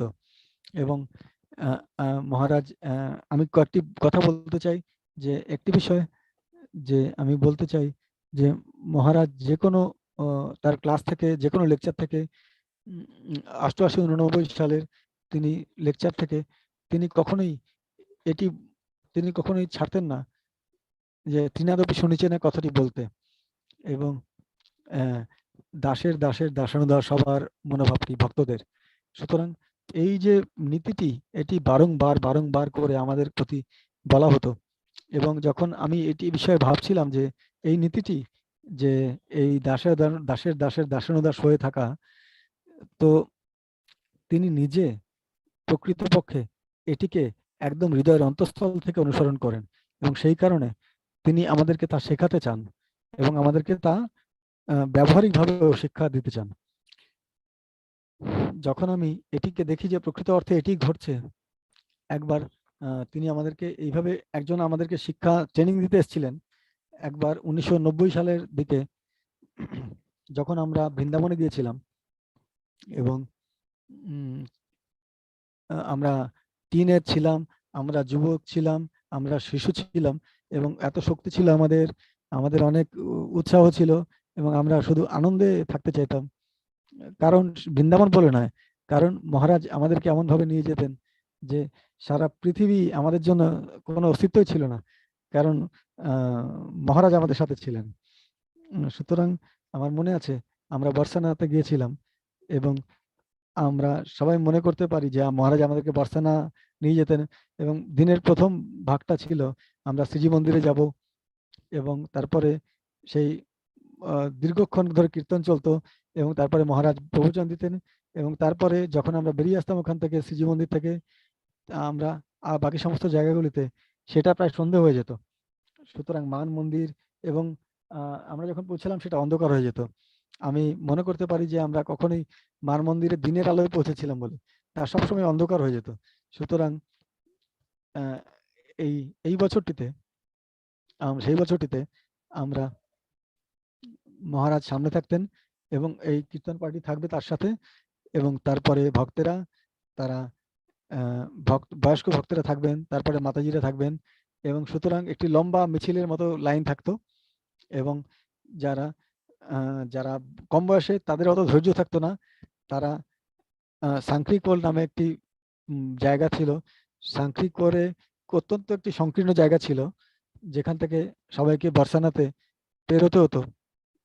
দুটি পাহাড়ের মাঝখানে একটি ছোট্ট খাজ মতো ছিল, এবং সেই জায়গাটায় যেখানে কৃষ্ণ গোপীদের পাত্রগুলিকে, মাখনের হাড়িগুলিকে ভাঙতেন, সেখানে প্রায় 1000 লোক ওখানে পৌঁছাতো, এবং স্বাভাবিকভাবেই সেখানে মহারাজ ওই ছোট্ট জায়গাটা দিয়ে যেতে হতো। এবং আমি এবং আরো কয়েকজন বাচ্চারা, তারা, আমরা ভাবছিলাম যে এটা খুবই আস্তে আস্তে যাচ্ছে, ভক্তেরা আস্তে আস্তে যাচ্ছেন, মহারাজ হয়তো ওদিকে পৌঁছে গেছেন, এরা যেতে চাইছে না। সুতরাং আমরা ভাবছিলাম যে আমরা শুধু পেছনে কেন দাঁড়িয়ে থাকবো, আমরা এত কিছু, আমরা কেন, আমরা আরো তাড়াতাড়ি করে যেতে পারি, আমাদের এত কম বয়স। সুতরাং 4-5 জন মিলে আমরা খুবই একটি নতুন ধারণার কথা ভাবলাম, যে আমরা ভাবলাম এই ছোট্ট রাস্তাটার মধ্যে দিয়ে না গিয়ে আমাদের পাহাড়ের সাইড দিয়ে আমরা নেমে যাব, এবং আমরা সেখানে মহারাজ আছে সেখানে পৌঁছে যাব। সুতরাং আমরা খুব সুন্দর একটি আইডিয়া এসছে মাথায়, আমরা ওইভাবে পাহাড়টি থেকে নামতে শুরু করলাম, এবং আমরা দেবিপ্রিয়া, রাধা কয়েকজন মিলে আমরা পাহাড়টি থেকে নামতে শুরু করলাম, এবং যে করে আমরা হামাগুড়ি দিয়ে পাহাড়টি থেকে নামছিলাম, আমরা দেখতে পাচ্ছিলাম যে মহারাজ ওইখানে অপেক্ষা করছেন, এবং সেই কীর্তন হচ্ছে, এবং মহারাজ আমাদেরকে দেখলেন যে আমরা পাহাড়টা থেকে বেয়ে বেয়ে নামছি, আমরা ধীরে ধীরে নামছিলাম, এবং আমাদের আগে যে প্রথম ছিল গোপীপ্রিয়া, এবং সে নেমে গেল, তারপরে মহারাজ হাসছিলেন আমাদের দিকে তাকিয়ে। আমরা আরো খুশি হচ্ছিলাম যে মহারাজ আমাদের প্রতি খুবই খুশি হয়েছেন, যে এইভাবে আসার জন্য মহারাজ নিশ্চয়ই আমাদের প্রতি খুশি। জ্যোতিপ্রিয়া আসার পরে তখনও সে হামাগুড়ি দিচ্ছিল। মহারাজ তারপরে মহারাজ তাকে ডেকে পাঠালেন, তার দিকে হাত নেড়ে। মহারাজ নিশ্চয়ই প্রশংসা করবেন আমাদের। তো মহারাজ যখন তিনি তার কাছে গেলেন, মহারাজের কাছে, মহারাজ তাকে বললেন, জ্যোতিপ্রিয়া, এই যে প্যাসেজটি, এই যে খাঁজটি, যেখান থেকে গোপীরা যেতেন কৃষ্ণকে সেবা করতে, সুতরাং আমি চাই যে তোমরা সেই রাস্তাটি দিয়েই সেবা করার জন্য, আমি চাই তোমরা সবাই আবার সেখানে ফিরে যাও এবং ভক্তদের সাথে সেই সেবকের মনোভাবে সেই ছোট্ট সংকীর্ণ পাদ দিয়ে এসেই আমার কাছে আসো, এবং সেটাই কৃষ্ণকে খুশি করবে। সুতরাং এটা আমাদের কাছে খুবই ধাক্কা ছিল একটি। এখন আবার আমাদেরকে, এবং মহারাজ এই ছোট্ট বাচ্চাদেরকে মহারাজ কিভাবে আমাদেরকে ব্যবহার করেছিলেন। মহারাজ, আমরা আবার হেঁটে হেঁটে পাহাড়ে উঠেছিলাম এবং আবার আমরা লাইনের শেষে দাঁড়িয়ে ধৈর্য ধরে দাঁড়িয়েছিলাম যতক্ষণ পর্যন্ত না সমস্ত ভক্তরা বেরিয়ে গিয়েছিলেন, এবং তারপরে আমরা সেই পাহাড়ের খাঁজটির ওপর দিয়ে সেই সংখ্রা ফোর্টকে অতিক্রম করে আমরা সেখান থেকে অতিক্রম করে গিয়েছিলাম। এবং এটি একটি চরম শিক্ষা আমাদের পেয়েছিলাম যে সেই দাসের দাসানুদাস হতে গেলে কি করতে হয়। আরেকবার আমার মনে আছে, যখন আমরা 1998 সালে জগন্নাথ পুরীতে গিয়েছিলাম, এটি ছিল গরমকাল এবং এপ্রিল মাসে। তখন ভক্তেরা কোনারক এক্সপ্রেসে সকালবেলা পৌঁছেছিলেন। কোনারক এক্সপ্রেস ভুবনেশ্বরে প্রায় সকাল 7:30 নাগাদ পৌঁছায়, এবং মহারাজ তার আগে চলে গিয়েছিলেন, এবং মহারাজ আমাদের জন্য ভুবনেশ্বরে অপেক্ষা করছিলেন স্টেশনে সমস্ত ভক্তদের স্বাগত জানানোর জন্য। সুতরাং আমরা সবাই সেখানে গিয়েছিলাম, এবং তার একটি পরিষ্কার পরিকল্পনা ছিল, যে আমরা সবাই জগন্নাথ পুরীতে প্রবেশ করি যেভাবে চৈতন্য মহাপ্রভু পুরীতে যেতেন। সুতরাং সেইভাবে তিনি আমাদেরকে লিঙ্গরাজ মন্দিরে নিয়ে গেছিলেন। তারপরে সেটা ছিল এপ্রিল মাস, সেটা অত্যন্ত গরম ছিল, এবং লিঙ্গরাজ মন্দিরটি ছিল তার পাথরের জিনিস দিয়ে তৈরি, এবং সেটি খুবই গরম ছিল। কিন্তু তথাপি সেই গরম পাথরে মহারাজ লাফাচ্ছিলেন এবং কীর্তন করছিলেন, এবং আমরাও, মহারাজ নৃত্য করছিলেন, সুতরাং আমরাও নৃত্য করছিলাম। এবং মহারাজ সেখানে বসেছিলেন সরোবরের পাশে, এবং আমরাও সেই রোদ্রের মধ্যে বসে পড়েছিলাম। সেটি একটি চমৎকার ক্লাস মহারাজা দিয়েছিলেন। এবং সেখান থেকে আমরা আবার বাসে উঠেছিলাম এবং দণ্ডভাঙ্গা নদী গিয়েছিলাম, যেখানে শ্রীনিতানন্দ প্রভু সন্ন্যাস দণ্ড ভেঙেছিলেন চৈতন্য মহাপ্রভুর। সেইখানে গিয়েছিলাম। সেখান থেকে আমরা আবার বাসে করে আমরা আরেকটি জায়গায় গেছিলাম, যেখানে চৈতন্য মহাপ্রভু চক্রটিকে দেখতে পেয়েছিলেন জগন্নাথ মন্দিরের উপরে প্রথমবার। সুতরাং আমরা আবার সেখানে গিয়েছিলাম, এবং তারপরে আমরা সেই জায়গাটা থেকে পৌঁছলাম কাদারনালা, যেখানে মহারাজ বললেন এটা হলো সেই জায়গা যখন ভক্তরা বেঙ্গল থেকে তারা আসতেন এবং মহাপ্রভু তাদের সবাইকে স্বাগত জানাতেন, চৈতন্য মহাপ্রভু। সুতরাং সেখানে মহারাজ যে আমরা সমস্ত ভক্তদের স্বাগত জানাতে পারি, সুতরাং চন্দন এবং ফুল নিয়ে প্রত্যেক ভক্তরা যারা এসেছিল তাদেরকে চন্দন এবং ফুলের মালা দিয়ে রাধাকৃষ্ণ প্রভু এবং পালিকা মাতাজি এবং আমরা সবাই মিলে তার ব্যবস্থা করেছিলাম, চন্দন এবং মালা। এবং তারপর আমরা সেখানে প্রবেশ করেছিলাম। মহারাজ বলেছেন যখন বাংলা থেকে ভক্তেরা আসতো তারা প্রথমবারে নরেন্দ্র সরোবরে যেত স্নান করার জন্য, তারপরে তারা দর্শন করতে যেত। সুতরাং তারপরে যা ঘোষণা করা হয়েছিল যে সমস্ত কিছু বাসের মধ্যে তোমাদের ব্যাগ গুলো রেখে দাও এবং সবাই তোমরা স্নান করার জন্য নরেন্দ্র সরোবরে চলে যাও। সুতরাং এটা খুব সুন্দর, সবাই নরেন্দ্র সরোবরে যাবে। তখন প্রায় সন্ধে হতে যাচ্ছিল। আমরা নিচে নেমে এসেছিলাম স্নানের জিনিসপত্র নিয়ে, নরেন্দ্র সরোবরে গেছিলাম, সেখানে স্নান করে তারপরে আমরা দর্শনে গিয়েছিলাম, কীর্তন হয়েছিল এবং তার মধ্যে সম্পূর্ণ অন্ধকার হয়ে গিয়েছিল। এখন আপনারা বুঝতে পারছেন যে বাস ড্রাইভার তারা ভাবছে যে আমাদেরকে সকালবেলা 8টার সময় উঠিয়েছিলেন ভুবনেশ্বর থেকে, এটা সারাদিন চলে গেছে। এখন এর মধ্যে বাস ড্রাইভাররা তারা একেবারেই ক্লান্ত হয়ে পড়েছিল, তাদের ধৈর্যও ছিল না। সুতরাং একদিনে তারা 5টা-6টা বাস নিয়ে তারা আমাদের সমস্ত বাসের যে জিনিসপত্র ছিল সবকিছু নিয়ে গ্র্যান্ড রোডে নিয়ে গিয়ে জগন্নাথ মন্দির এবং গুন্ডিচা মন্দিরের মাঝখানে তারা সে সমস্ত মালপত্রগুলো সেইখানে রেখে সেই হোটেল শুভোদয়ের সামনে গ্র্যান্ড রোডে সমস্ত কিছু মালপত্র আমাদের নামিয়ে দিয়ে সেই বাসগুলো চলে গিয়েছিল। তো আপনারা ভাবতে পারেন যে 5-6টা বাসের ভক্তেরা তারা অন্ধকারে দাঁড়িয়ে আছেন এবং তারা এখন তোমাকে বলা হলো যে তোমাদের মালপত্র খুঁজে নিয়ে তোমার ঘরে যেতে হবে। সুতরাং আমরা যখন এখানে ছিলাম সেখানে আলোও ভালো ছিল না, সুতরাং এটা খুবই অন্ধকার ছিল, কোনো মোবাইলও সেই সময় ছিল না এবং আমরা শুধু স্নান করার কাপড়েই আমরা নেমেছিলাম, আমাদের কাছে টর্চও ছিল না। সুতরাং ভক্তরা সবাই চেষ্টা করছিল, যাত্রা কমিটি, যে অভিরাম প্রভু, বিশ্বনাথ প্রভু, যে কি করা যায়। সুতরাং একটা ভক্তরা সবাই খুবই ভালো চেতনায় ছিলেন, কিন্তু সমস্যাটি ছিল আমার মনে, আমি খুব বিরক্ত হয়ে গেছিলাম, কারণ এই সময় আমি পুরো ক্লান্ত হয়ে পড়েছিলাম এবং আমি ভাবছিলাম এটা এত কঠিন ব্যাপার, কেননা আমার ব্যাগ খুঁজতে হবে এখন আমাকে, আমার মায়ের ব্যাগ, আরো কত মাতাজি আছেন, সবাই বলছিল আমার ব্যাগ কোথায় গেল, আমার ব্যাগ কোথায় গেল। আবার এই সমস্ত ক্লাস শোনার পরে সার্ভিসের এটা খুবই একটু বেশি হয়ে যাচ্ছে আমার উপর। সুতরাং আমি খুবই অনিচ্ছাকৃত হলেও যে কি করে আমার ব্যাগটা কোথায় গেল এগুলো বোঝার চেষ্টা করছিলাম। সুতরাং আমার প্রায় হতাশ লাগছিল এবং আমার মন আমাকে এই সমস্ত প্ররোচনা দিচ্ছিল।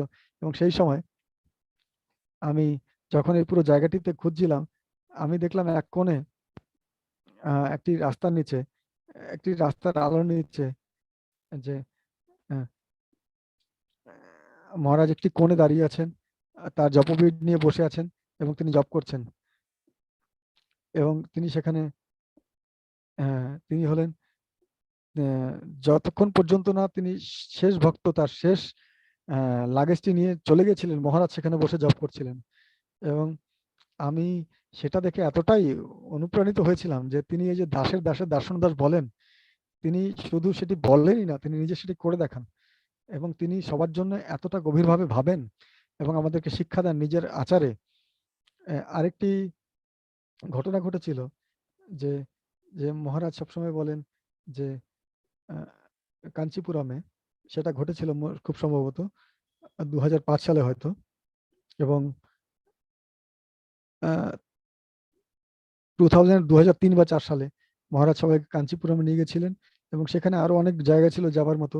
এবং সেই কাঞ্চিপুরমে যে করে হোক মহারাজ জানতে পেরেছিলেন যে ভক্তেরা তাদের দর্শন নেবার উৎসাহে এবং বাসে ওঠার চাপে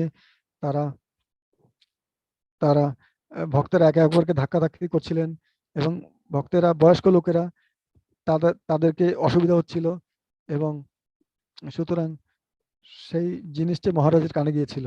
এবং একদিন সন্ধ্যেবেলায় কাঞ্চিপুরমে ক্লাসে, আমি সেই ক্লাসটি আজকেও আবার শুনেছিলাম, যে মহারাজ বললেন সার্ভিস কাঞ্চিপূর্ণা এবং মহাপূর্ণ এই সমস্ত ভক্তদের সেবা নিয়ে বলছিলেন।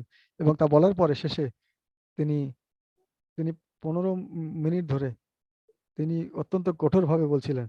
তিনি বললেন, আমরা কি সবাই এই যাত্রাতে এসেছি আমাদের শুদ্ধিকরণের জন্য, না আমরা নরকে যাবার জন্য তৈরি করতে এসেছি? কারণ যদি এই মনোভাবে আমরা এই যাত্রাতে আসি, ভক্তদের ধাক্কা করে তাদের আগে যেতে চাই, তাহলে তোমরা হয়তো দেখতে পারো যে ভগবানকে, কিন্তু ভগবান তোমাকে দেখে খুশি হবেন না।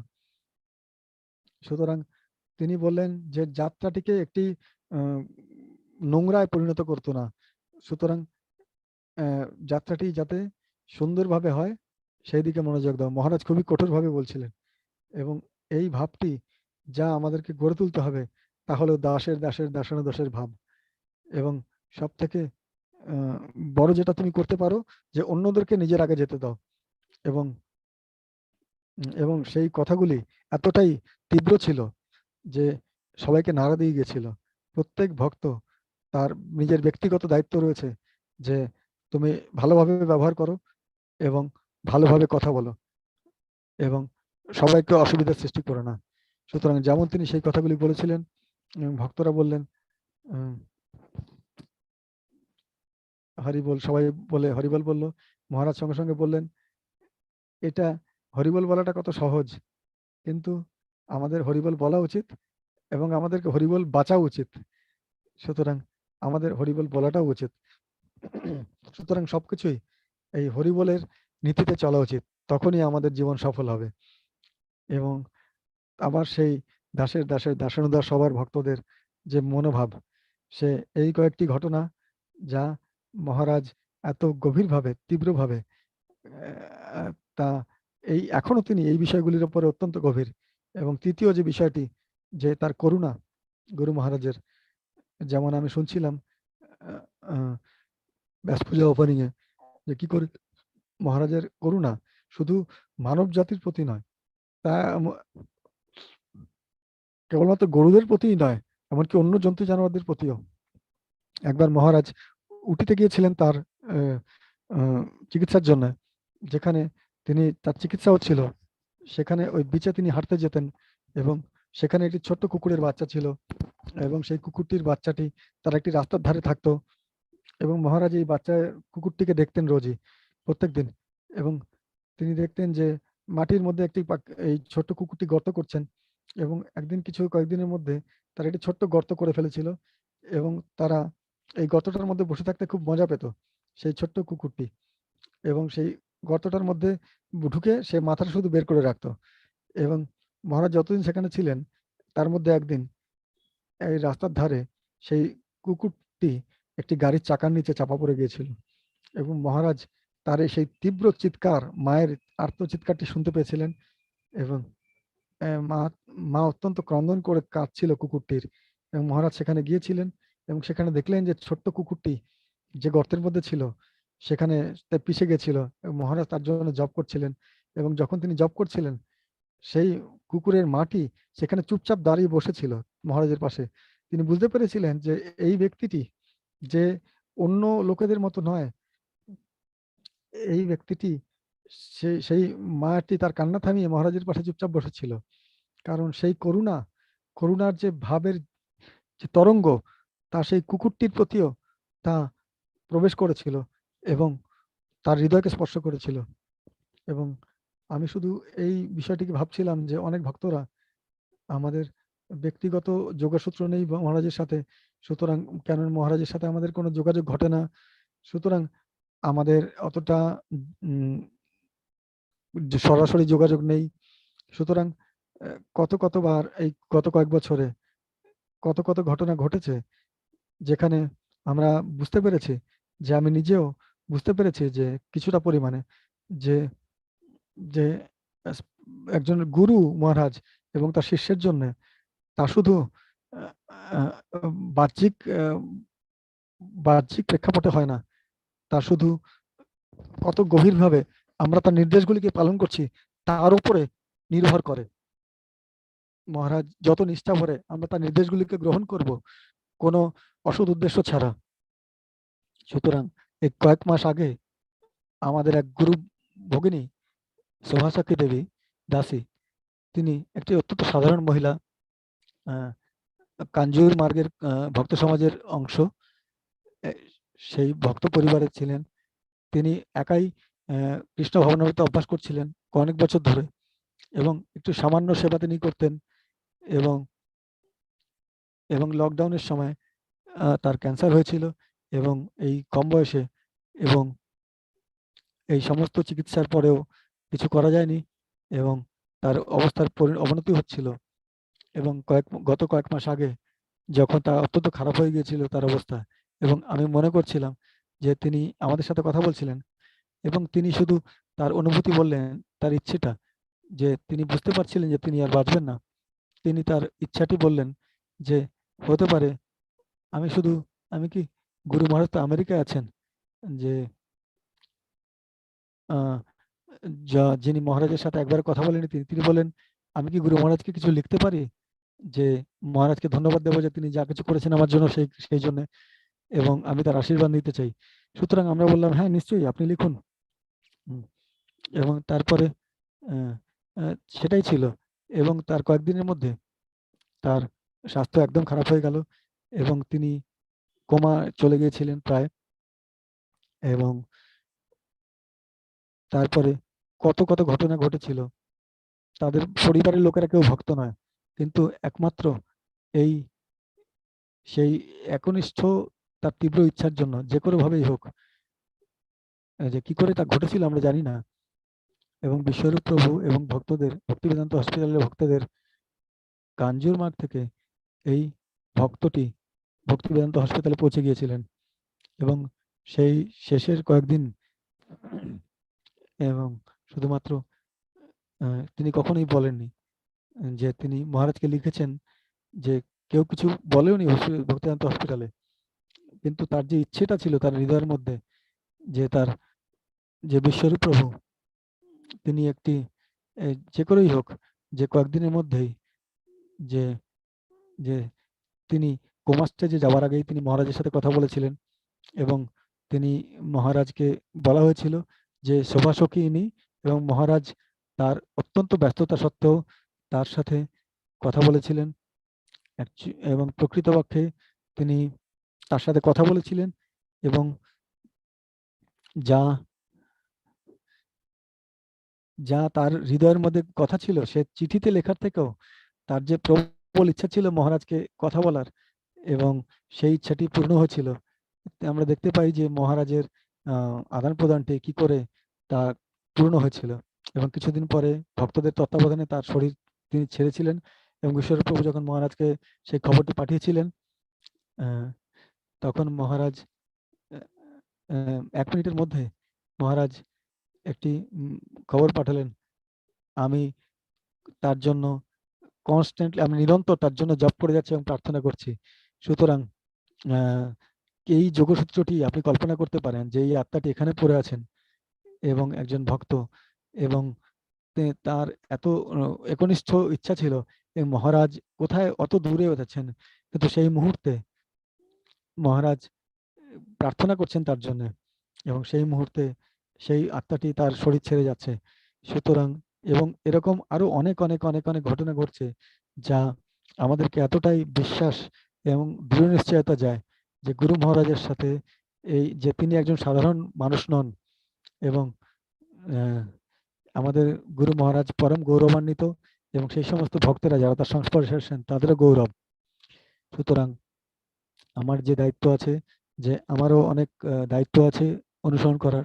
যখন আমাদের বিয়ে হয়েছিল মহারাজ সেখানে ছিলেন তার আশীর্বাদ দেওয়ার জন্য, কিন্তু অনুষ্ঠানের পরে যখন সবকিছু শেষ হয়ে গিয়েছিল, যখন সবাই চলে যাচ্ছিলেন মহারাজ যাচ্ছিলেন এবং মহারাজ তিনি এসেছিলেন এবং তিনি আমাদের দুজনের দিকে তাকিয়ে বললেন, তোমাদের দুজনের এটা বোঝা উচিত যে যে আজকে সমস্ত বৈষ্ণব যারা এসেছিল আমি শুদ্ধ, আমরা এখানে আসিনি কোনো একটি সামাজিক প্রথা পালন করার জন্য সেখানে আসেনি।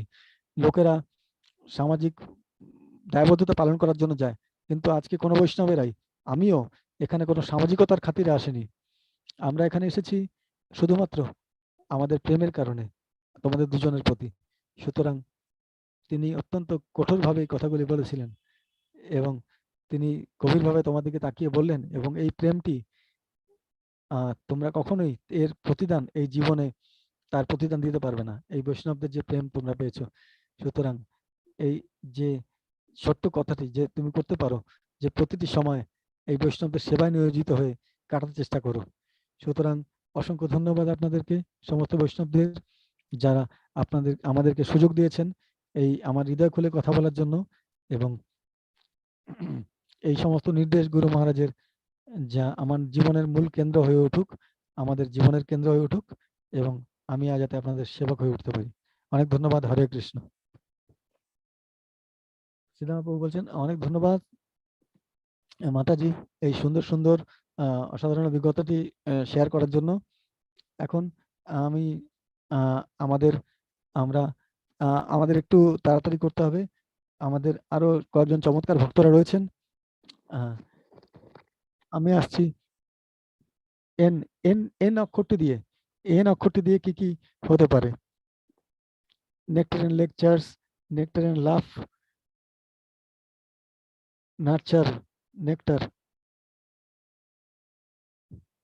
nourishing everybody, notomity, non envious. হ্যাঁ, তো সুন্দর, চমৎকার, খুব সুন্দর যে নোবেল নেক্রারান। আমি বেশি সময় নেব না, আমি এখন আমন্ত্রণ করতে চাই একজন চমৎকার ভক্তকে, যিনি অনেক সুন্দর সুযোগ পেয়েছেন রাধানাথ মহারাজকে সেবা করার। আপনারা জানেন যে যখন আমি বলবো যে আমি আমন্ত্রণ করতে চাই শ্রীপাদ অবতার লীলা প্রভুকে, তিনি মহারাজের সেক্রেটারি ছিলেন অনেক অনেক বছর ধরে। সুতরাং অবতার লীলা প্রভু, অনেক ধন্যবাদ আপনার অভিজ্ঞতা আমাদের মধ্যে ভাগ করে নেবার জন্য এবং ভক্তদের মধ্যে। সুতরাং আপনারা, আমি আশা করি আপনারা সবাই উপভোগ করছেন। হরে কৃষ্ণ।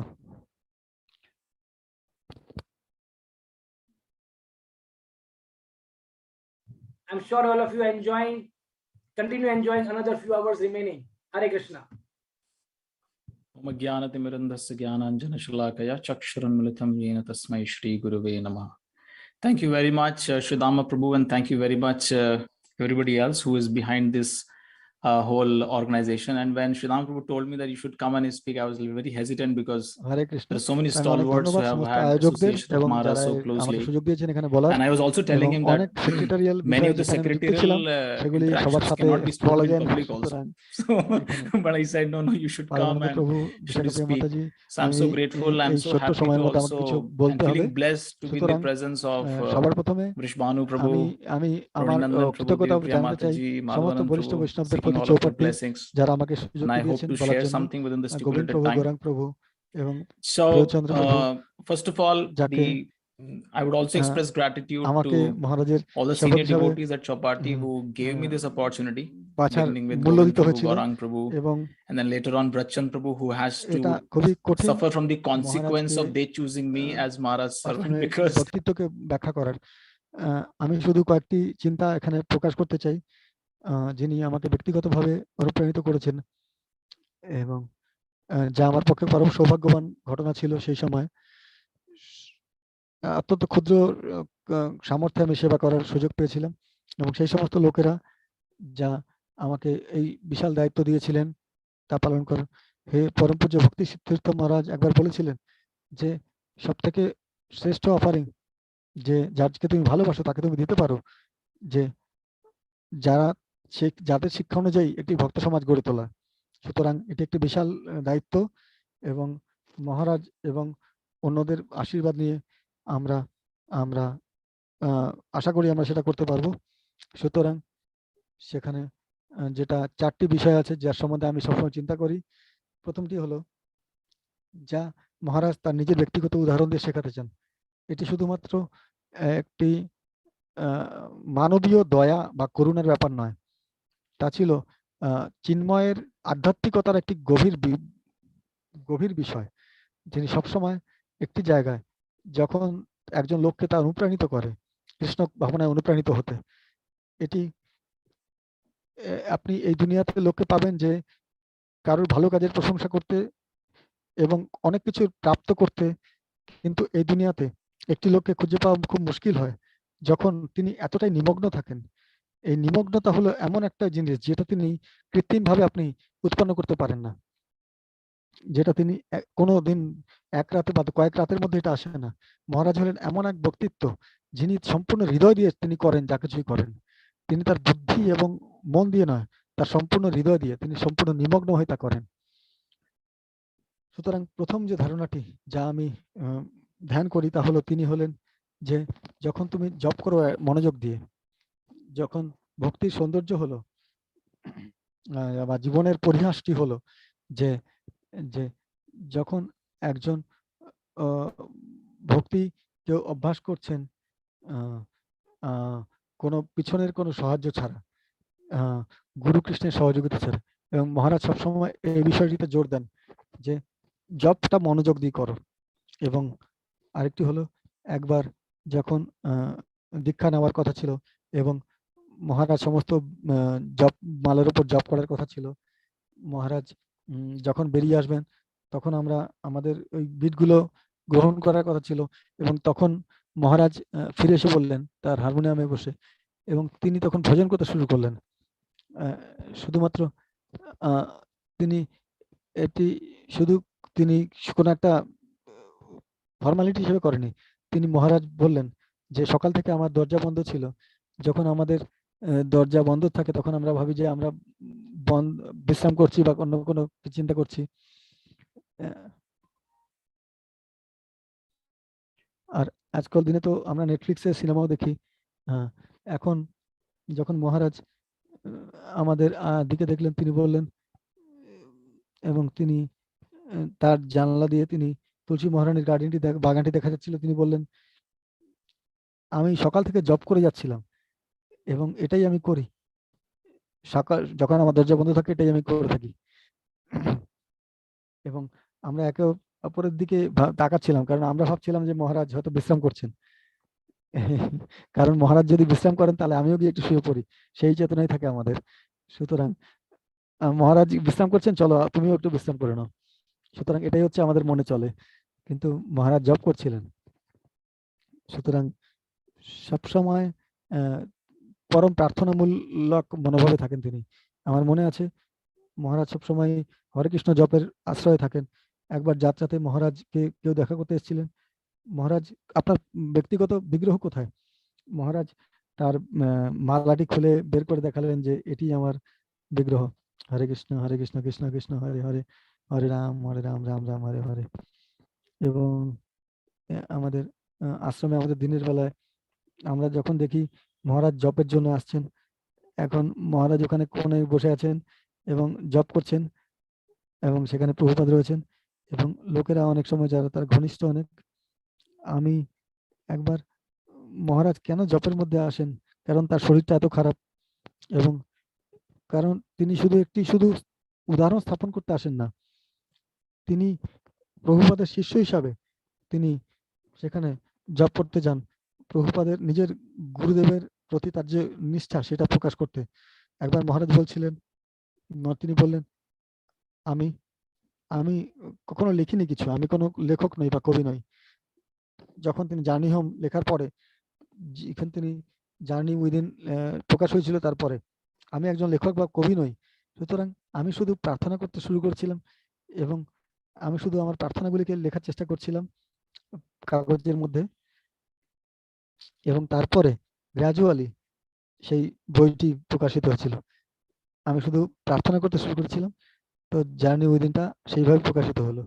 সুতরাং মহারাজের ভাবনাটি হলো যে সবসময় যে কোন জায়গাটি আমি বেছে নেব, যেরকম বলছিলেন। সুতরাং মহারাজ সেটি আমাদেরকে দেখাচ্ছেন যে কি করে তার শিষ্যরাও তা মেনে চলতে পারেন। দ্বিতীয় বিষয়টি হলো যে মনোযোগ দিয়ে শোনা। মনোযোগ দিয়ে শোনা মানে হলো, এটা একটি জন্মাষ্টমী উৎসবে, এবং কল্পনা করুন যে আমাদের মধ্যে জন্মাষ্টমী প্রবচন দিতে হবে 5,000 লোকের কাছে, যে কিরকম প্রস্তুতি তোমাকে নিতে হবে। সমস্ত গল্প তোমাকে এদিক ওদিক থেকে লীলা কাহিনী গ্রহণ করতে হবে। আমি জানতে চাইছিলাম যে মহারাজ কি করে করেন সেটা। তখন মহারাজ সেই সময় কেউ ভাবেন যে জন্মাষ্টমীর পরের দিন জন্মাষ্টমী প্রবচন দিতে হবে। মহারাজ কি পড়ছিলেন? তা ছিল ভগবদ্গীতার 11 অধ্যায়, 11তম অধ্যায়, এবং তিনি সম্পূর্ণ তাতে নিমগ্ন ছিলেন, তাতে পড়ার এবং সেই ফিলোসফি সম্বন্ধে। আমি জানি না যে মহারাজ কি বিষয়ে ধ্যান করছিলেন, কিন্তু কতবার আমি তার ঘরে যাচ্ছিলাম এবং মহারাজ পাঠ করছিলেন সায়েন্স অফ সেলফ রিয়েলাইজেশন। সুতরাং সেই পুরনো বইগুলো যা আমরা আমাদের শুরুর দিকে পড়েছিলাম, যেগুলো আমাদের আমাদের বইয়ের আলমারিতে তুলে রাখা আছে, হ্যাঁ, সে মহারাজ সেই বইগুলি বের করবেন, এবং তিনি এবং সেই সেই গাড়িতে করে তিনি সেই পুরনো বইগুলিকে বের করে পড়তেন, সেকেন্ড চান্স। এবং আমরা একবার এই বইগুলি পড়ার পরে আর 10 বছরে আর সেটির দিকে তাকাইও নেই। সুতরাং হয়তো আমার কাছে কোনো উচ্চতর বই পড়ার জিনিস আছে।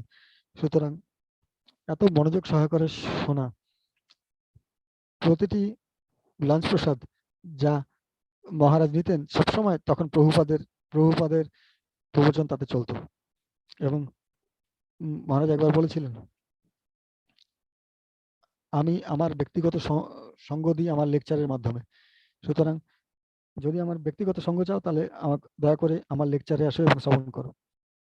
কৃষ্ণাষ্টকম প্রভু এসেছিলেন এবং একবারে বলেছিলেন যে তিনি মহারাজের লেকচারে সিডি বানিয়েছিলেন, যে আমি আমার এক আত্মীয়কে এই লেকচার সিডি দিয়েছিলাম এবং কিছুদিন পরে সেই লোকটি আমার কাছে এসেছিল এবং তিনি সেই সিডিটি ফেরত দিলেন। বলছে যে এই সিডিটি তোমার কাছে রাখো। বলছে কি হলো, কেন তুমি এই সিডিটি ফেরত দিচ্ছ? তিনি বললেন, এই লোকটি যে এত পাওয়ার শক্তিশালী ভাবে এবং এত দৃঢ়নিষ্ঠভাবে বলেন যে আমি যদি শুনতে থাকি আমি এই পৃথিবীকে ভোগ করার সমস্ত বাসনা থেকে রহিত হয়ে যাব, সুতরাং আমি এটা চাই না, তুমি এটা তোমার কাছে রাখো। এই শক্তি যা সম্পূর্ণ আসে যে তিনি এই ঘনিষ্ঠ মননে নিমগ্ন থাকেন। মহারাজ একবার মায়াপুরে বলেছিলেন যে জার্নি হোম আসার পর বইটি প্রকাশিত হওয়ার পরে, যদি তুমি আমার মুড জানতে চাও প্রিচিং এর জন্য তাহলে শুধু আমার বইটি পড়ো আর দেখো যে কি করে আমি লোকেদের সাথে ব্যবহার করি, তাহলে তুমি জার্নি হোম বইটি পড়ো। এটি হলো সেই প্রথম দিকের যখন সেই জার্নি হোম বইটি প্রকাশিত হয়েছিল। মহারাজ সবসময় ব্রহ্মচারীরা যে প্রবচন দেন সেটি শোনেন। তিনি কখনো কখনো তিনি যখন সেই ব্রহ্মচারীকে যখন তিনি সাক্ষাৎ করেন তিনি তাকে বলেন যে তোমার ক্লাসটা খুব সুন্দর ছিল, এবং আমি যখন বলি মহারাজ এটা খুবই সুন্দর ক্লাস ছিল, মহারাজ সঙ্গে সঙ্গে বলেন যে কোন বিষয়টি তোমার ভালো লেগেছিল, কারণ একটি বাহ্যিকভাবে একটি কথার কথা বলে দিলেই তিনি সেটা কিছু হয় না। এবং মহারাজ তারপরে যখন মহারাজ আপনার দিকে তাকান তখন আপনার স্মৃতিশক্তি সম্পূর্ণ লুপ্ত হয়ে যায় এবং মহারাজ জানেন আমি এই 3-4-5টি পয়েন্ট ভালো লাগে, কিন্তু মহারাজ যখন তাকান, ধন্যবাদ প্রভু, কিন্তু আমি সেরকম বলতে পারি না, কিন্তু আমি তো কিছু ভাবে একটু বলে ফেলি আর কি। তখন আমি বুঝতে পারি যে এটা স্বাভাবিক বিনম্রতা। তৃতীয় নীতিটি হলো যে প্রশংসা এবং কৃতজ্ঞতার বোধে সেবা করা। যখন 2015 সালে যখন আমরা প্রভুপাদের জলদূত যাত্রার 50তম বর্ষ উদযাপন করছিলাম কলকাতাতে, মহারাজের মস্কো থেকে এসেছিলেন এবং তিনি দুবাই থেকে কলকাতাতে এসেছিলেন এবং আমরা কলকাতাতে গিয়ে তাকে গ্রহণ করেছিলাম। মহারাজ তার গুরুভ্রাতাদের সাথে এই উৎসবটি পালিত করছিলেন। একদিনের মধ্যে 30,000 লোক সেই নেতাজি ইন্ডোর স্টেডিয়ামে এসেছিলেন কলকাতাতে, এবং তিনি কতটা পেছনে ছিলেন যে প্রকৃতপক্ষে তিনি এমনকি সামনেও যাচ্ছিলেন না কিছু বলার জন্য। সেটা একটি সুন্দর জায়গা ছিল যেখানে ভক্তিচারী মহারাজ বাংলাতে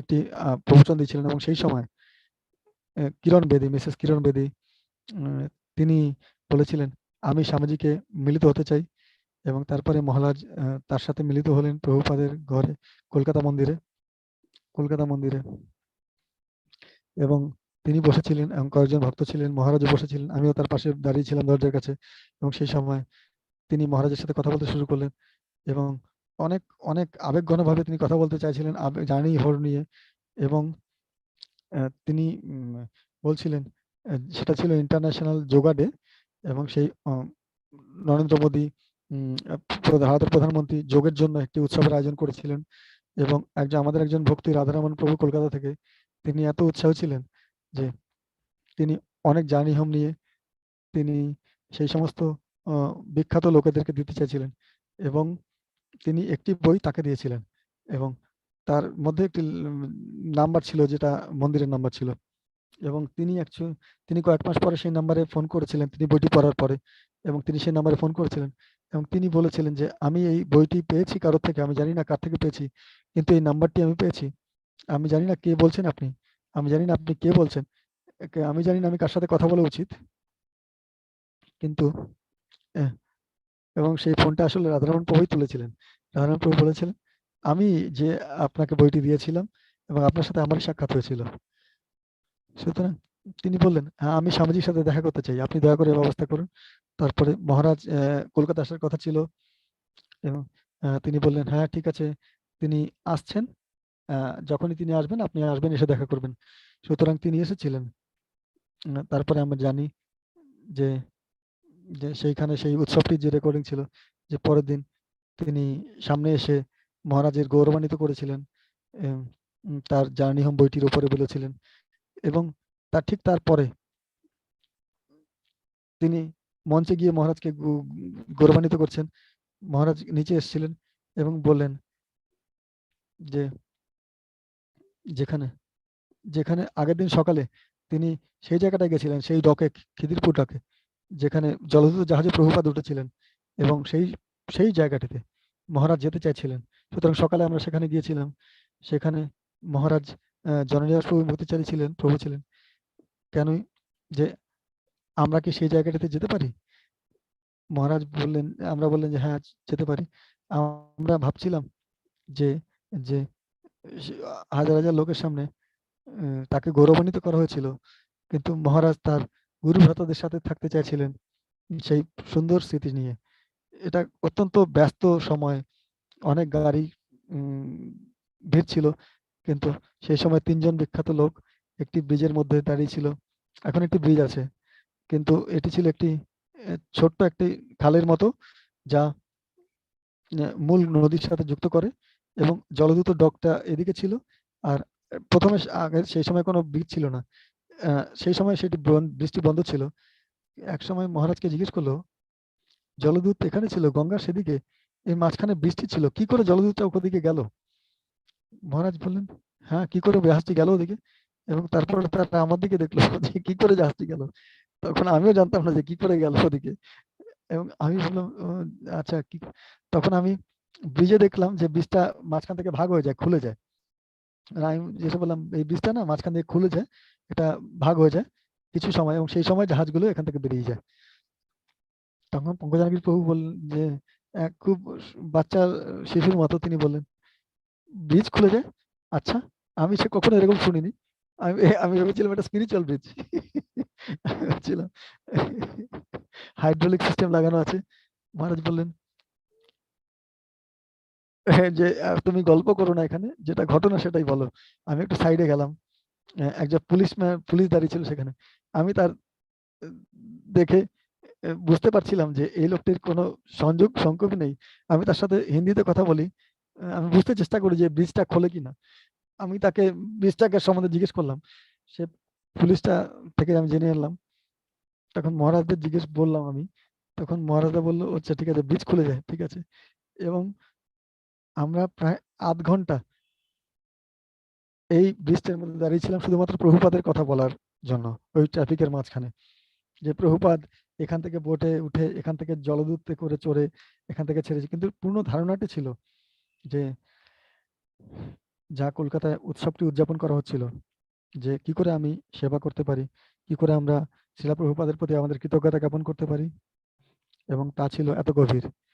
আমার মনে হয় যা 2016 সালে প্রথমবার জানুয়ারি যখন প্রেম মিলন উৎসব আয়োজিত হয়েছিল জিইবিতে, এবং সমস্ত উজ্জ্বল ভক্তরা এসেছিলেন।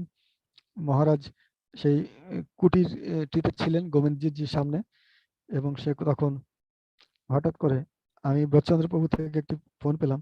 আমি মন্দিরের হলে একটি জিনিসপত্র রেখে এসেছিলাম ক্লাস দেওয়ার জন্য, যা দরকার। তখন ব্রতচন্দ্র প্রভু বললেন, মহারাজ ক্লাসের জন্য আসছেন। আমি দেখলাম যে মহারাজ মন্দিরের দিকে ঢুকছেন। আমি বললাম কি হলো? যাই হোক, ব্রতচন্দ্র প্রভু বললেন এবং আমি সেদিকে চলে গেলাম। ব্রতচন্দ্র প্রভু বললেন, এবং তার কাছে তার হাতে একটি ঝাঁটা ছিল, এবং তিনি বললেন কি কি করছেন আপনি? তিনি বললেন আসো, তোমার জন্য একটি ঝাঁটা আছে। আমি বললাম কি হয়েছে? মহারাজ বলেছেন যে যখন লোকেরা গোবিন্দদেবজিকে দেখতে যাবেন, গোবিন্দদেবজির বিপরীত দিকে অনেক কোটেসির পরে এই কনস্ট্রাকশন জায়গাটির দিকে অনেক গার্বেজ পড়ে আছে, তোমাদের সেগুলি পরিষ্কার করতে হবে।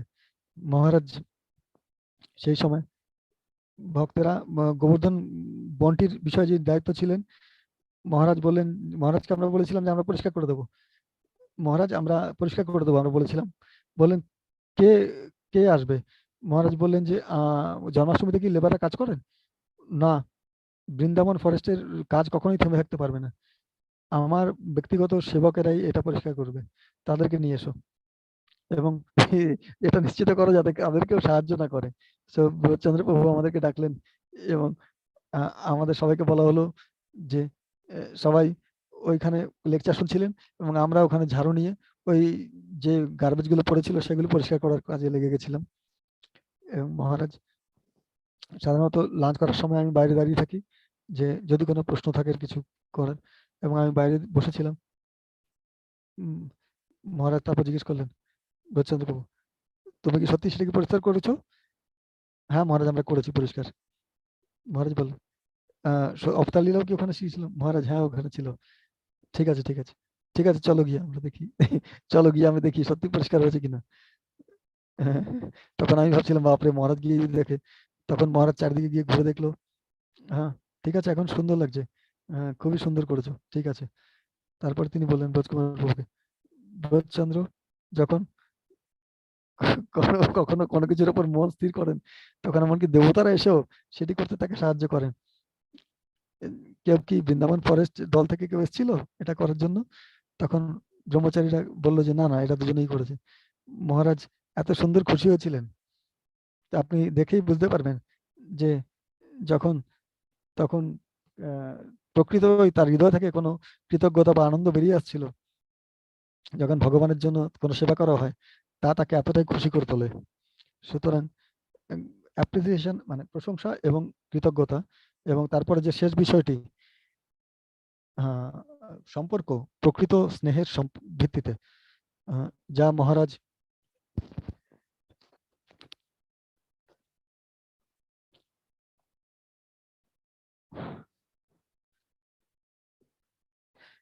প্রকৃত স্নেহের ভিত্তিতে সম্পর্কের গড়ে তোলা, তা হলো সব থেকে, মহারাজ যখন তার জার্নি হোম বইটি লিখছিলেন তার বন্ধু ভক্তিতীর্থ স্বামী মহারাজের অনুরোধে, তা একটি এমন গভীর উদাহরণ। এর মধ্যে কি হয়, যা সম্পর্ক যা প্রকৃত স্নেহের ভিত্তিতে তৈরি হয়। একবার নিরঞ্জন মহারাজ চৌপাটিতে এসেছিলেন, তিনি জিজ্ঞেস করলেন যখন কখন রানার মহারাজ আসছেন তিনি জিজ্ঞেস করেছিলেন, তিনি সেই সময় সেখানে ছিলেন না। পরের দিন সকালে ব্রজবিহারী প্রভু জিজ্ঞেস করলেন মহারাজকে, মহারাজ কবে আসবেন?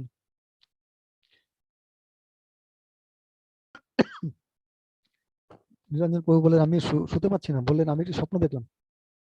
যিনি লিখলেন আমার স্বপ্নে রাধানাথ মহারাজ আমাকে ডেকে তোলার চেষ্টা করছেন এবং আমি জেগে উঠছিলাম না। তখন মহারাজ বললেন আমাকে পায়েস নিয়ে চামচ দিয়ে খাওয়াচ্ছিলেন আমার স্বপ্নে। এবং এইভাবে হচ্ছে যে সুন্দর সম্পর্ক মহারাজ তার গুরুভ্রাতাদের সাথে রাখেন। যখন একবার পরম পূজ্য গুণগ্রাহী মহারাজ তিনি তার দেহ ছেড়েছিলেন বৃন্দাবনের হসপিস থেকে, এবং তার সাথে থাকার জন্য মহারাজের কথা দেওয়া ছিল, এবং গুণগ্রাহী মহারাজ সেই রাতে কয়েক ঘন্টা ধরে তার সাথে কীর্তন করছিলেন, এবং তিনি কলকাতা আসার কথা ছিল জিবিসি মিটিং এর জন্য। সেই সময় মহারাজ বলেছিলেন, মহারাজ ছিলেন সেই লোকটি যাকে যাকে তাকে এই শিলা প্রভুপাদের ছবি নিয়ে তাকে একটু যাকে যাকে একটি প্রভুপাদের ছবি নিয়ে একজন প্যাম্পলেট দিয়েছিলেন, সেটা ছিল গুণধারী মহারাজ, যে যিনি তাকে ওই প্যাম্পলেটটি দিয়েছিলেন। সুতরাং আমি তার জন্য কি করে থাকতে পারি না, তাকে ছেড়ে আমি কি করে যেতে পারি? সুতরাং এটাই ছিল তার স্নেহপূর্ণ সম্পর্ক। সুতরাং আমি সমস্ত বৈষ্ণবদের থেকে আশীর্বাদ প্রার্থনা করি এবং এই নীতির ভিত্তিতে যাতে আমি নিজেও বেঁচে থাকতে পারি। সুতরাং অনেক ধন্যবাদ আপনাদেরকে। শ্রীল প্রভুপাদ কি জয়, পরম পূজ্য রাধানাথ স্বামী মহারাজ কি জয়। অনেক ধন্যবাদ।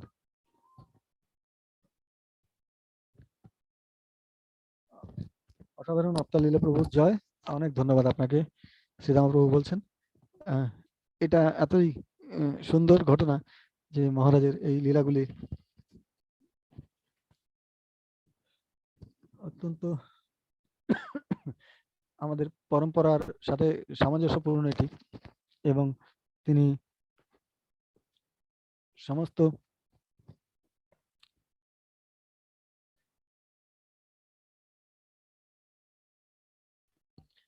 Bhakti Siddhanta.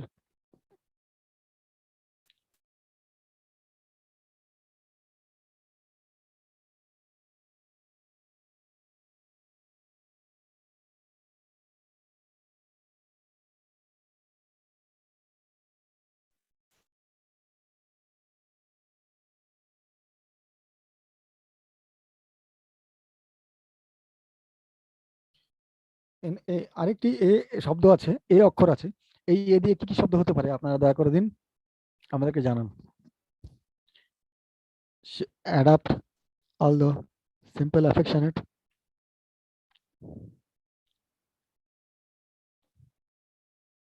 observe,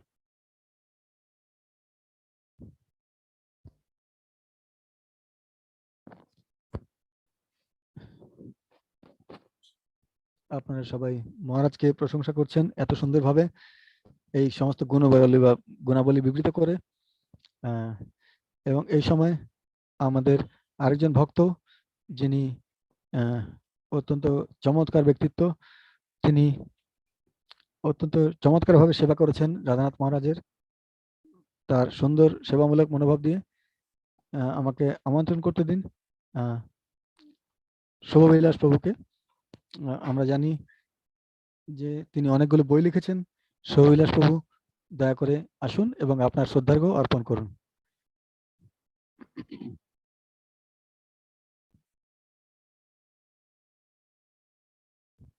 আমি জানি যে আপনি জার্নিয়মের সময় মহারাজের খুবই ঘনিষ্ঠ সংযোগ পেয়েছিলেন এবং লঞ্চের সময় তিনি অনেক সেবা করেছিলেন। অনেক ধন্যবাদ আপনাকে।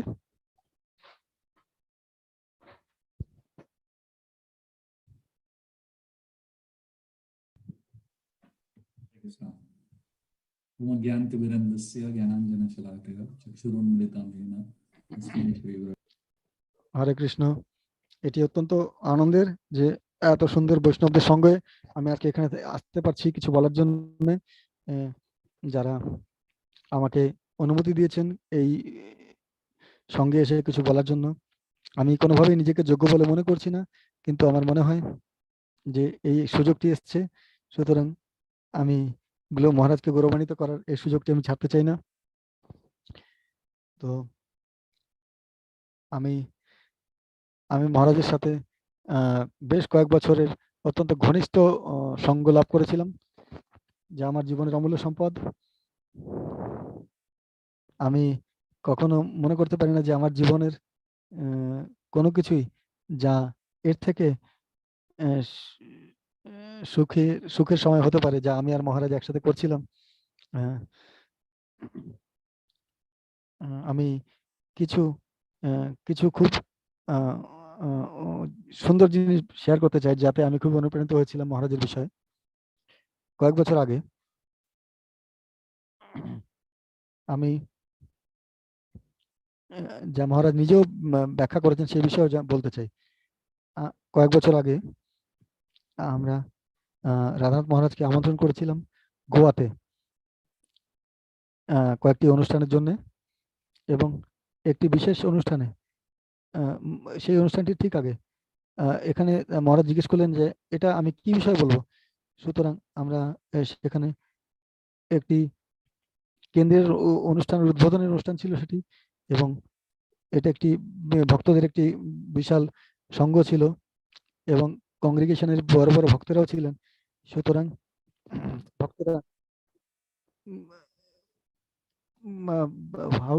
মহারাজ যে একটি ভক্ত সঙ্গ, ভালো ভক্ত সঙ্গ করতে গেলে কি প্রয়োজন, তো মহারাজ যদি আপনার চিন্তাটি আপনি এই বিষয়ে বলেন যে কি করে মহান কমিউনিটি গড়ে তোলে।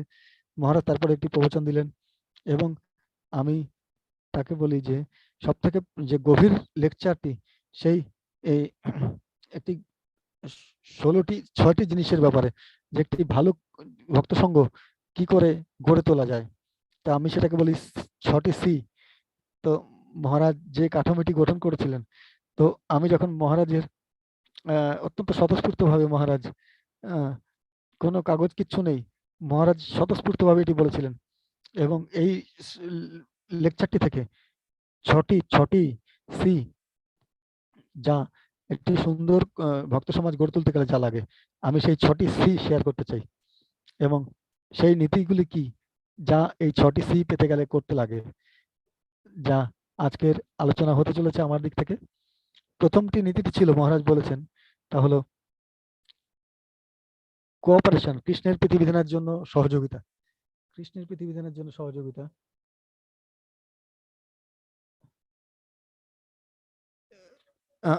আপনারা এই লেকচারটিতে অনলাইনেও পেতে পারেন, 6 C's of Community Building। আমি শুধু বলতে চাই যে কি করে মহারাজ এটির প্রয়োগ করেছিলেন, এই আমার আমার দৃষ্টিতে যা কি করে হয়েছিল। আমার দৃষ্টি যদিও খুবই ক্ষুদ্র, আমার বুদ্ধিও খুবই ক্ষুদ্র, তবুও আমি একটু বলতে চাচ্ছি সেই বিষয়ে।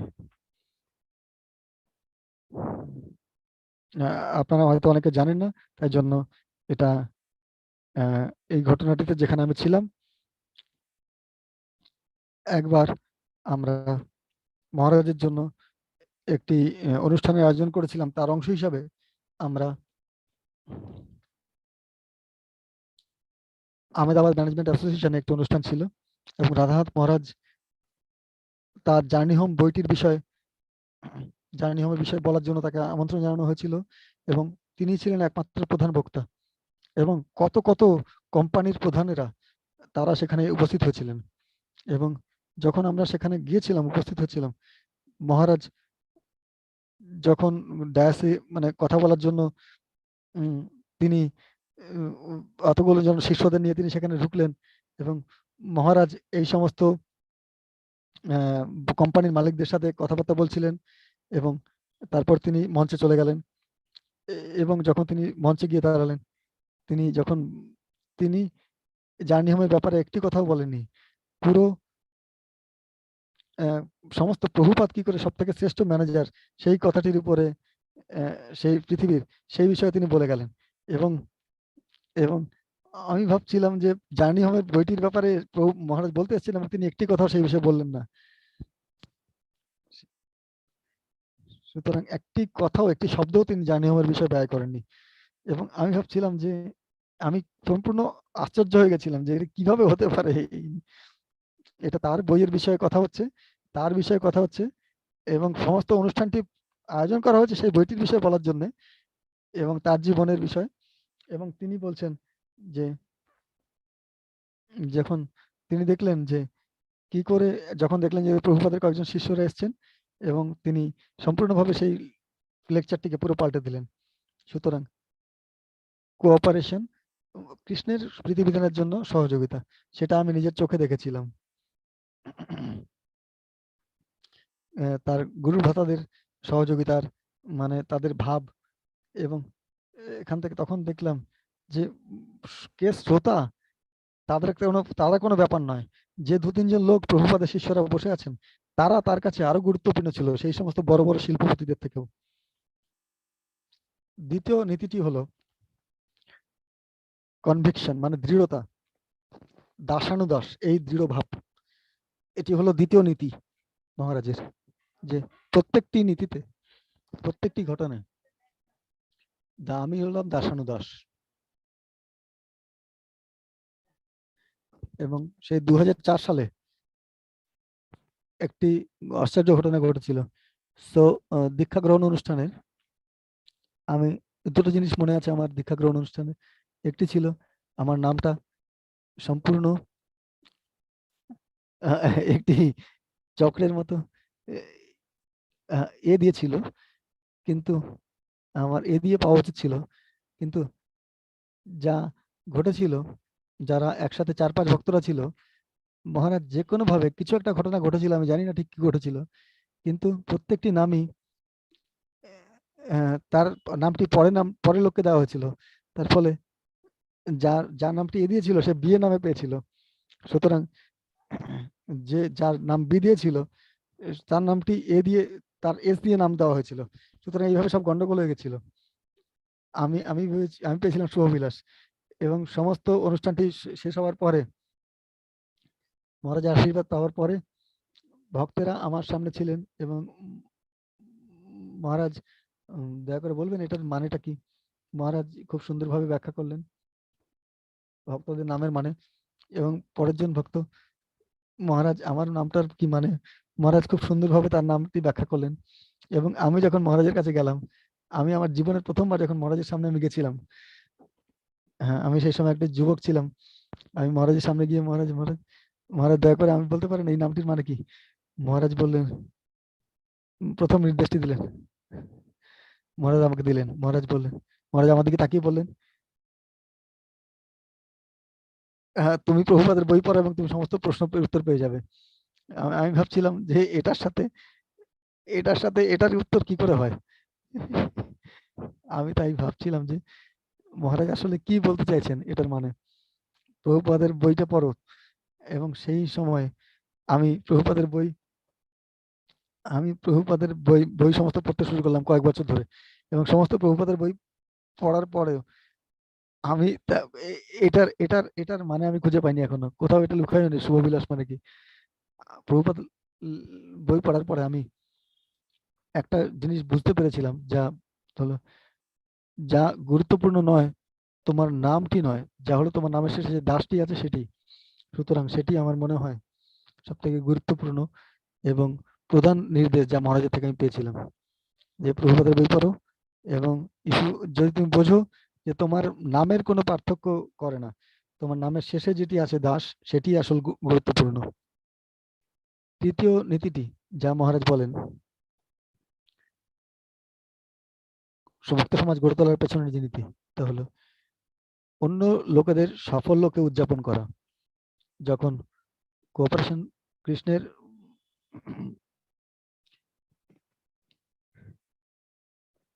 অন্য লোকেদের সাফল্যকে উদযাপন করা। রাধানাথ মহারাজ বিশেষ গুণ আছে, সে ব্রহ্মচারী হোক বা যাদের সাথে, মহারাজ ব্রহ্মচারীদের সামনাসামনি কিছু প্রশংসা করেন না।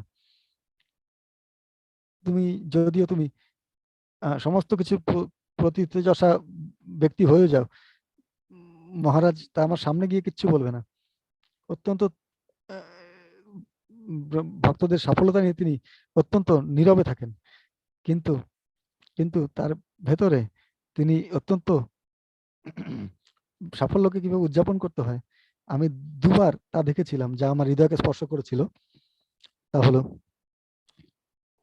আমি মহারাজের সাথে ছিলাম অনেক সময় সেবার সুযোগে, কিন্তু আমি সম্পাদনা করেছিলাম বেশ কিছু বইয়ের, কিন্তু কতবার আমি যাই করেছি, মহারাজ কখনো আসেননি, এসে আমাকে বলেনি যে আমি তোমার খুবই খুশি এবং তুমি চমৎকার করেছো। মহারাজ সবসময় বলতেন আমি এটা করিনি। কিন্তু এক সময় একটি ক্ষেত্রে আমি দেখেছিলাম যে মহারাজ বলেছেন, যা আমাকে চমকে দিয়েছিল। আমি একটি গাড়িতে বসেছিলাম ঋষিকেশে, জার্নি হোমের যে প্রকাশক রামদাস প্রভু, তিনি গাড়িতে ছিলেন মহারাজের সাথে, এবং আমি সামনে বসেছিলাম। রামদাস প্রভু এবং মহারাজ কথা বলছিলেন, এবং খুব আগ্রহপূর্ণ ভাবে তারা আমার সম্বন্ধে কথা বলছিলেন, যেখানে যে আমি শুনতে পেলাম রাধানাথ মহারাজ অন্যজনের সাথে আমার বিষয়ে কথা বলছেন, আমি সেখানে উপস্থিত, এবং আমি ভাবছিলাম, চুপচাপ বসেছিলাম। আমি যেন ভাব করেছিলাম আমি কিছু শুনতে পাচ্ছি না, কিন্তু মহারাজ অত্যন্ত সুন্দরভাবে আমার বিষয়ে প্রশংসা করছিলেন তার কাছে। তিনি তাকে বললেন যে তুমি যদি কিছু কিছু করতে চাও তাহলে ওকে ধরো, শুভবিলাসকে দেখিয়ে বলছেন। আমি ভাবছিলাম যে এই লোকটি কখনো আমার সাথে সরাসরি কিছু বলেনি প্রশংসা করে সূচকভাবে, কিন্তু তিনি অন্য লোককে আমার সম্বন্ধে বলছেন, যেটা আমাকে প্রশংসাজনক ভাবে বলছেন। তো এখান থেকে আমি দুটো জিনিস শেখার আছে। একটা, যে একজন গুরুর দায়িত্বটি কি, তার শিষ্যকে তার শিষ্যের উৎসাহিত করা উচিত, এবং তার শিষ্যকে অযথা তাদের প্রশংসা নিয়ে করা উচিত নয়। সুতরাং অন্য লোকেদের মাধ্যমে তিনি এটা বুঝিয়ে দিচ্ছিলেন, এবং আরেকটি ভাবে তিনি আমাকে যেভাবে উৎসাহিত করেছিলেন এটা করতে, যে অনেক ভক্তরা যারা ক্লাস ছেড়ে চলে যাচ্ছিলেন, একবার মহারাজ শ্রীমদ ভাগবতম ক্লাস দিচ্ছিলাম একদম প্রথম দিকের, অনেক বছর আগে, এবং মহারাজ সেই সময় মন্দিরে ছিলেন, এবং মহারাজ, আমি এই বিষয়ে খুব সচেতন ছিলাম যে মহারাজ মন্দির আছেন, এবং ভাগবতম ক্লাসের মধ্যে তিনি হঠাৎ করে ক্লাসের মধ্যে এসে বসলেন, এবং আমি খুব নার্ভাস হয়ে গিয়েছিলাম, এবং এবং সমস্ত ক্লাসের লোকেরা তারা উঠে দাঁড়ালো। তা হয়তো দুপুরবেলা 12টা নাগাদ ছিল। মহারাজ তিনি আমাকে ধরলেন, তিনি বললেন, আমি কখনোই ভুলবো না যা। তিনি ওই মাঝখানে দাঁড়িয়ে বললেন, তিনি 15 মিনিট ধরে যা আমি আমাকে 15 মিনিট ধরে যা বলেছি, তিনি সম্পূর্ণ সেই 15টি পয়েন্ট আমাকে বললেন। তার কাছে কিছু লেখার মতো কিছু ছিল না, সমস্ত কিছু তিনি বলেছেন, যে তিনি সব পয়েন্টগুলো এক এক করে বলে গেলেন, এবং তিনি তারপরে বলে গেলেন আমি যা যা বলেছিলাম ক্লাসে, এবং আমি চমৎকৃত হয়ে গেছিলাম এগুলো শুনে। আমি ভাবলাম, বাপরে, যখন একজন নেতা কাউকে উৎসাহিত করতে চান, তাকে তার সাফল্যকে উৎসাহিত করতে চান, যে কোনো ভাবেই হোক, আমি মনে করি যে এটা হলো সব থেকে উৎসাহিত করার প্রধান উপায়। এবং সেই আলোচনাটির মহারাজ আমাকে এতটাই উৎসাহিত প্রদান করেছিল যে মহারাজের মতো এমন একজন মহান লোক, যিনি কিছু সময় পেয়েছেন আমার আমার ক্লাস শোনার জন্য, এবং এবং তিনি তা মনেও করে রেখেছেন যে আমি কি কি বলেছি। আমি সত্যিই খুবই অনুপ্রাণিত বোধ করেছিলাম। তা একটি চমৎকার উদাহরণ ছিল যা ভক্তদের সাফল্যকে উৎসাহিত করা যায়। এবং চতুর্থ হলো যে নীতিটি, তা হলো একজনের যে তার লক্ষ্যটি গুরুত্বপূর্ণ, সে কি কাজ করছে সেটা গুরুত্বপূর্ণ নয়। এটা কোনো ব্যাপার না যে তুমি ছোট ভাবে কাজ করছো বা বড় ভাবে, যেটা ব্যাপার হলো তা হলো তুমি কি তোমার শ্রেষ্ঠ কাজ করছো। আমি একটি গল্প এই বিষয়ে বলতে চাই। আমি আমার নিজের অভিজ্ঞতা নিয়ে জার্নি হোমের, সেটাও আমি কিছু বলতে চাই। যখন জার্নি হোম প্রকাশিত হয়েছিল, গোবিন্দ প্রভু এবং কি করে মহারাজকে জার্নি হোমের সময় সেবা দিচ্ছিলেন, যে যখন কারোর কাছে কোনো বইয়ের সম্বন্ধে কোনো ধারণাই ছিল না, কি করে বই ছাপানো হয়, কি করে বই প্রকাশ করা হয়, কি করে বইকে বিতরণ করা হয়, যে কি করে প্রকৃতপক্ষে একটি প্রকাশনা সংস্থা কাজ করে, তার কোনো ধারণা ছিল না। তো আমাদের কাছে তার প্রথম নির্দেশটি ছিল, তিনি আমাকে বললেন, তিনি কয়েকটি শহরের নাম বললেন, জয়সলমীর, গোয়া, বিকানির, এমপি, ঋষিকেশ, উদয়পুর, এইভাবে 6টি-7টি শহরের নাম বললেন। এবং তিনি বললেন, এই প্রত্যেকটি স্টোরে, প্রত্যেকটি বইয়ের, আমি চাই যে এই জার্নি হোমটি সেখানে থাকুক, প্রত্যেকটি বুক স্টোরে। আমি জানি না এর মানেটা কি, আমি তাই জানি না। আমি বাক্স বাক্স জার্নি হোম বই বন্ধ করে আমি এই সমস্ত শহরগুলিতে ঘুরে বেরিয়েছি, এবং প্রত্যেকটি শহরে গিয়ে প্রায় 1 মাস ধরে ঘুরেছি। প্রতিটি বইয়ের দোকানে গিয়ে আমি এই বইটি নিয়ে তাদেরকে দেখিয়েছি। তারাও এরকম ভাবে দেখে আমাকে থেকে ঘাবড়ে গিয়েছিল, কারণ তারা এইভাবে কখনো কেউ বই দিতে আসেনি। আমাদের কোনো ধারণা ছিল না কি করে বই ডিস্ট্রিবিউট করা হয়। এবং আমি প্রতিটি বইয়ের দোকানে গিয়ে গিয়ে এই বইটা রাখার জন্য অনুরোধ করছিলাম। এবং তারপরে 1 মাস পরে আমি ফিরে এসে বললাম, মহারাজ, প্রতিটি বইয়ের দোকানে আপনার বইটি আছে। মহারাজ আমার দিকে তাকিয়ে বললেন, সত্যি? তুমি সত্যি এটা করেছো? হ্যাঁ মহারাজ, আপনি বলেছেন, আমি সেটা করেছি। এবং সেই সময় আমি বুঝতে পারলাম যে যে আমরা কি করে, তখন আমরা বুঝতে চেষ্টা করলাম যে কি করে পাবলিশিং কাজগুলো করা হয়, যে আমরা একটা বইয়ের জন্য কেউ আগ্রহ দেখায় না। সুতরাং এইভাবে তুলসী বুকের জন্ম হয়, যে মহারাজ কিন্তু আমাদের শুধু একটাই বই ছিল তাদেরকে দেওয়ার মতো, কিন্তু অনেক বই যখন থাকে তখন আমাদের তাদেরকে দিতে সুবিধা হয়, তখন আমরা একটি বই পাবলিশিং তৈরি করার জন্য মনস্থ করেছিলাম। সুতরাং এইভাবে তুলসী প্রকাশনার জন্ম হয়েছিল। মহারাজ বললেন যে শুরু করো, এবং এবং আমরা একটি বই পাবলিশ করার সংস্থা খুলে ফেললাম, এবং এরপরে আমরা বই ছাপাতে শুরু করলাম। 120টি বই। সুতরাং এত এত লেখকের লেখা, শুধুমাত্র একটি বই বিতরণ করতে গিয়ে আমি একটি অভিজ্ঞতা বলবো মহারাজের সাথে, যা সব থেকে মজা এবং সব থেকে একটি উদ্ভট অভিজ্ঞতা মহারাজের সাথে।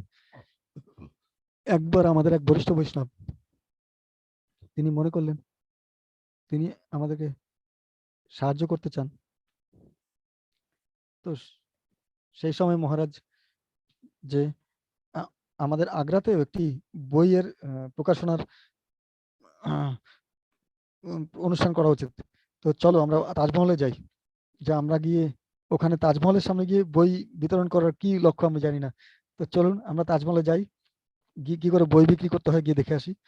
সুতরাং আমাদের একজন ভক্ত,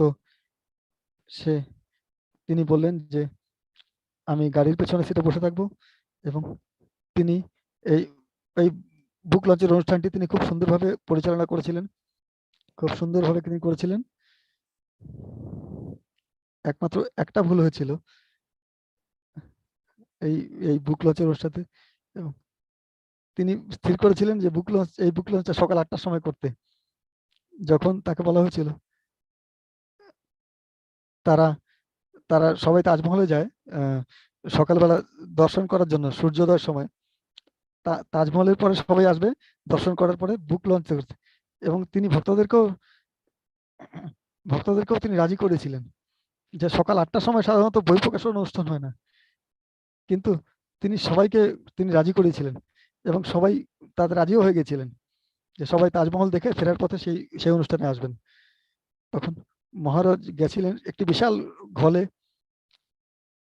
মহারাজ সেই বোম্বে থেকে দিল্লি থেকে আগ্রাতে এসেছিলেন রাস্তা দিয়ে গাড়িতে, এবং যখন তিনি সেখানে এসেছিলেন সকালবেলা বোম্বে থেকে শুরু করেছিলেন, এবং রাত 8টার সময় তিনি পৌঁছেছিলেন। এবং আমি জানি না যে এর মাঝখানে কি হয়েছে, এবং মহারাজের সাথে একজন গুরুত্বপূর্ণ অতিথি ছিলেন। মহারাজ আমাকে ঘরে বললেন, তিনি আমাকে বললেন যে কি ঘটেছে। আমরা যখন আগ্রা হয়ে গাড়িতে যাচ্ছিলাম,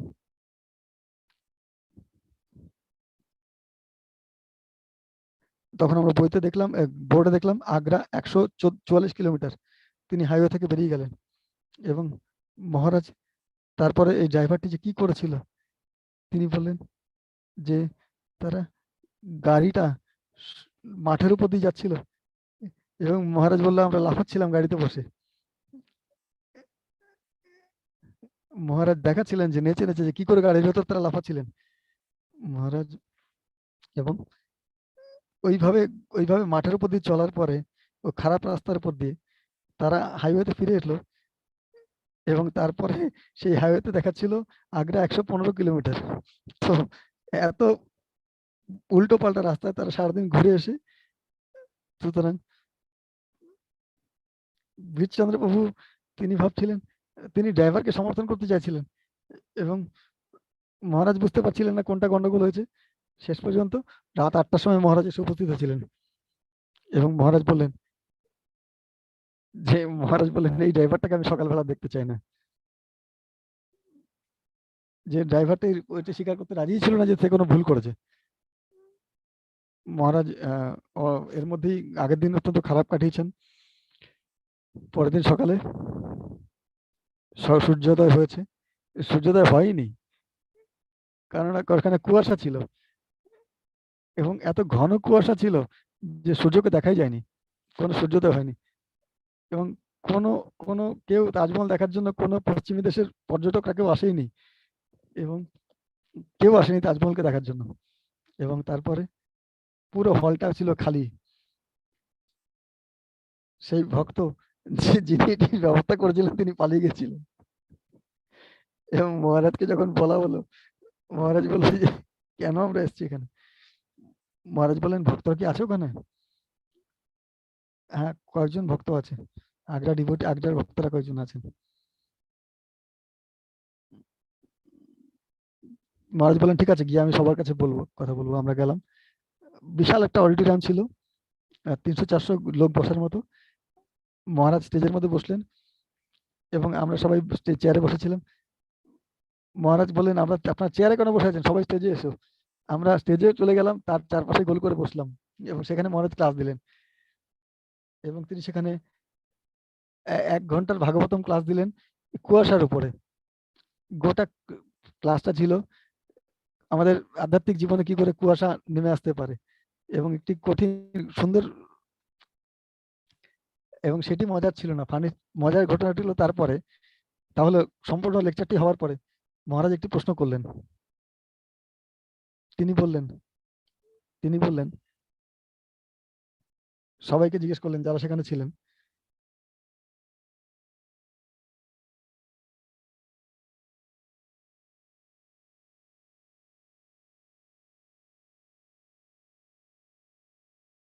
আপনারা কতজন ইংরেজি জানেন? প্রবচন দেওয়ার পরে তারপর এবং তারপরে গোটা 1 মাস মহারাজ যখনই একজন অতিথি আসতো, মহারাজ আমাকে ডেকে পাঠাতো। যেই তার ঘরে একজন অতিথি আছে, মহারাজ পুরো গল্পটি তার সামনে বলতো এবং তিনি বলতেন এ ছিল এই লোকটি যেটি ওই কাজটি করেছিলেন। এবং মহারাজ প্রতিটি অতিথির সামনে আমাকে নিকে নিয়ে এসে সমস্ত গল্পটি বলে, ঠিক সেইভাবে বলে, তা ছিল সব থেকে চমৎকার যে আমি এই গল্পটি থেকে যা শিখেছি, মহারাজ কোনো কিছুই তার হৃদয়ে বই নিয়ে রাখেননি, কিন্তু তাদের সামনে, অতিথিদের সামনে আমাকে হয়তো অস্বস্তিকর হতো, কিন্তু তার হৃদয়ে কখনোই আমার প্রতি কোনো রাগ পুষে রাখেননি। যখন হৃদয়ে ক্রোধ থাকে তখন তার প্রকাশ হয়, কিন্তু তার হৃদয়ে কখনোই তার ক্রোধ কখনো তিনি পুষে রাখেননি।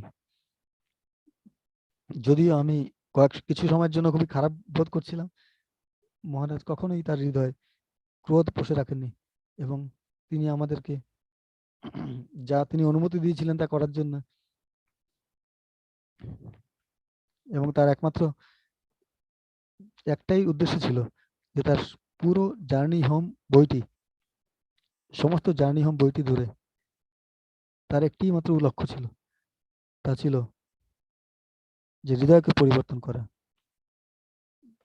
অনেক অনেক লোককে প্রভুপাদের চরণে নিয়ে আসা, এবং বাকি সমস্ত কিছু কোনো কিছুই তার ব্যাপার ছিল না।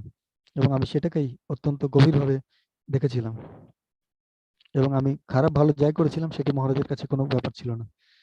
এবং যে শেষ যে দুটোই ঘটনা আমি যেটা বলতে চাই তা হলো যে পঞ্চম সিটি হলো সঠিকভাবে জপ করা। যে চেতনায় মহারাজ জপ করেন সে বিষয়ে কিছুক্ষণ আগে বলেছেন।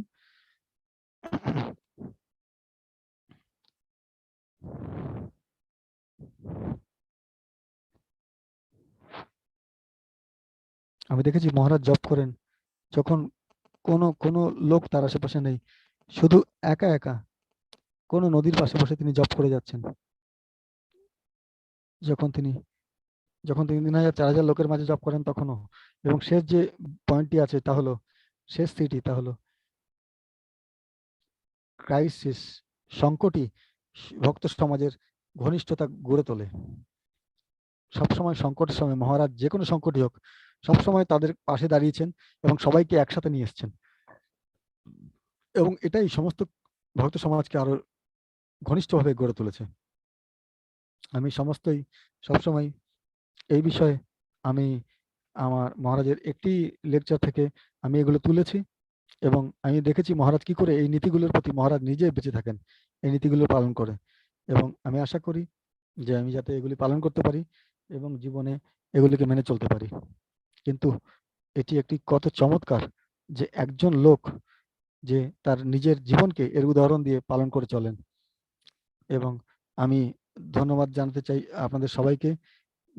আপনাদের দিব্য সঙ্গে আমার কোনো উপলব্ধি নেই এই সমস্ত বিষয়ে, কিন্তু আমি ভগবানের কৃপায়, আমাদের গুরুদেবের কৃপায় এবং বৈষ্ণবদের কৃপায় আমি আমাদের জীবনে যাতে এগুলি চলতে পারি। হরে কৃষ্ণ, আপনাদের অসংখ্য অসংখ্য ধন্যবাদ। শ্রীরাম প্রভু বলছেন অনেক ধন্যবাদ। শুভবিলাস প্রভু।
Understand, once he asked the question to Maharaj. So Maharaj, many times in Grihastha ashram, it's very difficult to tolerate the wife and the children. How do we do it? And here came a beautiful answer, which actually, I think it would be wonderful to all of us to know if you do not know already. Maharaj said, just tolerate them the way I tolerate you. So I think here it is, talking about tolerance. Is an extremely tolerant person, and of course, Trinadapi Sunichena, yes, very much amazing example, Trinadapi Sunichena. Thank you very, very much, dear devotees. And now we would like to request another star in the galaxy of Maharaj's followers who have done such phenomenal service for him. Continue doing phenomenal service, and I'm sure we'll keep on doing great service in the future as well. We have none other than His Grace Gauranga Prabhu. Gauranga Prabhu, please come forward and share your unlimited pastimes, unlimited learnings that you have from the life of Radhanath Swami Maharaj. Over to you, Gauranga Prabhu. Thank you, Sridhama Prabhu. So, is this program on YouTube live, or is it just this 290? No, YouTube live also is happening. We are around 300 devotees on YouTube.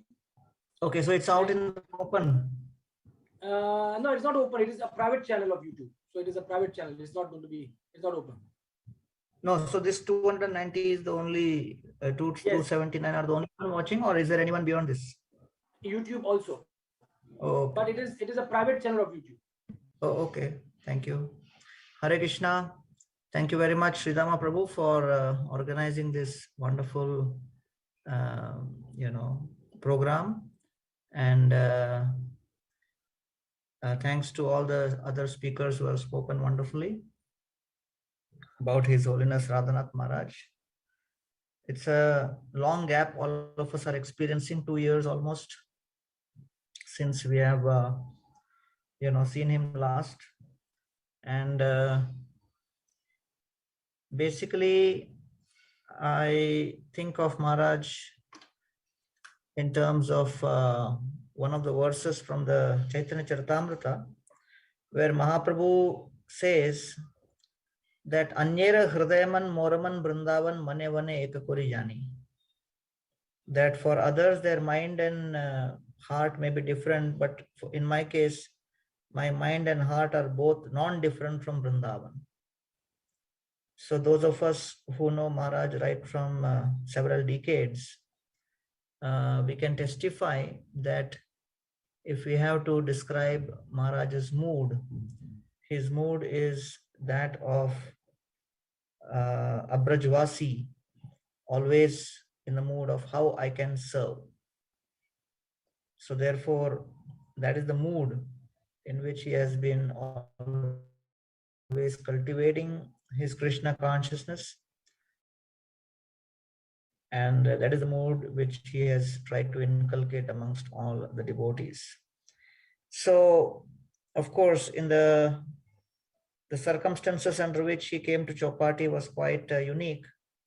But in the 87 to 93 period, he has given the maximum association to a core group of devotees.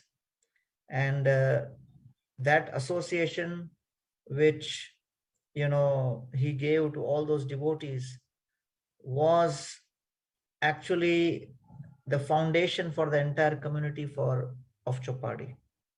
Even today, if you see on ISKCON Desire Tree, there is some section there where Maharaj's Kirtans in his room are published. So basically, the foundation of Chowpatty temple has been Radhanath Maharaj absorbed in his own bhajan. And what he has actually done, he has included all of us in his bhajan. So we were fortunate to be part of that bhajan. And in that period, for those of you who remember the Pune Yatra or any of the other events, so it is Maharaj with his harmonium and one or two mridanga, and he can go unlimited time just singing and dancing and doing all kinds of Krishna conscious activities for a major part of the day. So today, when we have a better infrastructure and better facilities and this and that, but still nothing can match that divine experience which all of us felt in the midst of that unlimited katha and kirtan, which we experienced in great intimacy as part of his bhajan. So Thakur Bhaktivinoda explains that when the leader of a Vaishnava Sangha is at the stage of very intense, absorbed, pure chanting, so through his bhajan and through his kirtans, he has the ability to give a brief glimpse of the Hladini Shakti of the Lord's potency to all of those who are part of that Sangha. So what actually really made us attached to that community of Chowpatty was each one of us in our own way experienced a glimpse of that potency of bhakti through a very, very simple process of katha and kirtan. That's it. If you dissect Chowpatty between 87 and 93, we really did not have anything. We just had katha and we had kirtan. And then the only thing was venue of the katha and kirtan would sometimes be temple at any of your homes, or then, if we wanted to make it more exciting, take a train and go to one of the dhams. Otherwise, the activity remains same. Katha and kirtan here, katha and kirtan there, katha and kirtan there. So, actually speaking, as the community grows, sometimes we may forget what actually created this community and what actually brought us all together, closer to each other than even, I would say, family members in many cases. The kind of attachment we experience, it was because here was a person who was genuinely a lover of Krishna and chanting the names. One time Maharaj was singing this Yugal Naam Shruti Sar Hai Radhe Krishna on the harmonium. I think it was 92 or 93. I was coming from IIT and our Akrur Prabhu was sitting next to me. and then, in one of the in that bhajan, at one point, Maharaj really takes high pitch and starts Radhe, Radhe or something, like he really goes into a deep ecstasy. And then Akrura was next to me and he's saying, "Arey, tell Krishna to give him darshan, otherwise he will give up his body." Right there, right now, that is his situation, because he's in such an intense mood. So actually, if I reflect that most of us, the Chowpatty infrastructure in those days was not at all something which, we can call as attractive. It was pretty, simple or even shabby in many ways.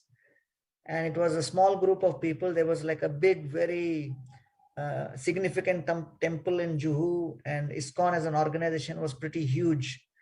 So how could a group of 40 to 100 people feel so connected and attached? And actually speaking, I joined only in 92, but then even in the 92 Kurukshetra Yatra, I could just feel that I was part of a bubble. We were all in a bubble, and it did not matter what the world was doing or what the whole world was saying or whatever. It was like we were part of a Sangha, and we were having a great time in Krishna consciousness, and that is what mattered. So someone asked Srila Prabhupada, what is the symptom of genuine Krishna consciousness? And Prabhupada said, when you are experiencing Krishna consciousness, the most important symptom is you will feel fearless. So, that is something which I remember hearing and chanting the glories of the Lord.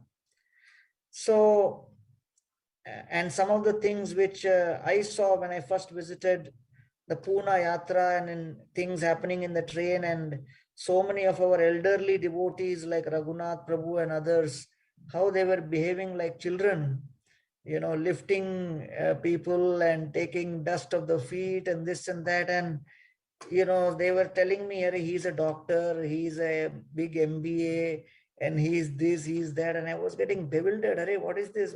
They are behaving like small children, in such a situation. So that was because the personal affection and touch which Maharaj gave was so genuine that everybody actually got lost in that, experience of bhakti. So, it's a fact that that experience, that genuine experience of what is devotional service, is something which has kept us going.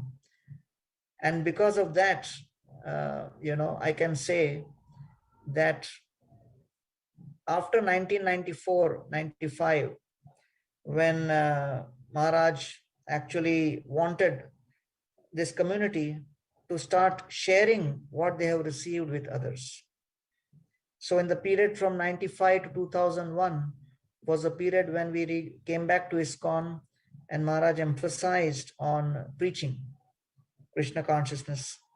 And that was the time when he instructed some of us in the ashram that you should do college preaching. And in fact, that was one of the first moments where I connected with Maharaj directly as an instruction on engaging in youth preaching and college preaching. Of course, before that, I had some brief interactions in the kitchen, but that was very brief at that point. And what happened was Maharaj really wanted the service which he was doing before in America of youth preaching to be done in India also. And he especially wanted the youth in the big cities in India, especially Mumbai, Pune and all, to be connected. So he personally took interest, and he inspired many of the brahmacharis to take to this preaching movement. And he personally gave time to actually meet all the college students whenever they would come. And I remember that we used to regularly have programs in his room where we would get college students, and all of them could fit into his room, and he would meet with them and discuss with them. And at the same time, he did not want any of us to feel that because we are preaching to people in these colleges, so they are something special.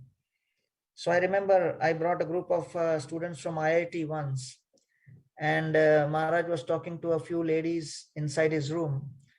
And with all these students, I barged into the room, and Maharaj said, no, don't enter, stay outside. And then, I was thinking, okay, these are all IIT students. They're very special, and, Maharaj should give them time. And, with great difficulty, we have brought them here. And then, Maharaj continued talking to those ladies for maybe 10-15 minutes. And then he said, well, there are so many of these students. I don't want to meet them in the room. Bring them all in the temple hall. And there are other guests also. Let me speak to everybody. So I was already feeling like, oh, he should be giving some special attention to them.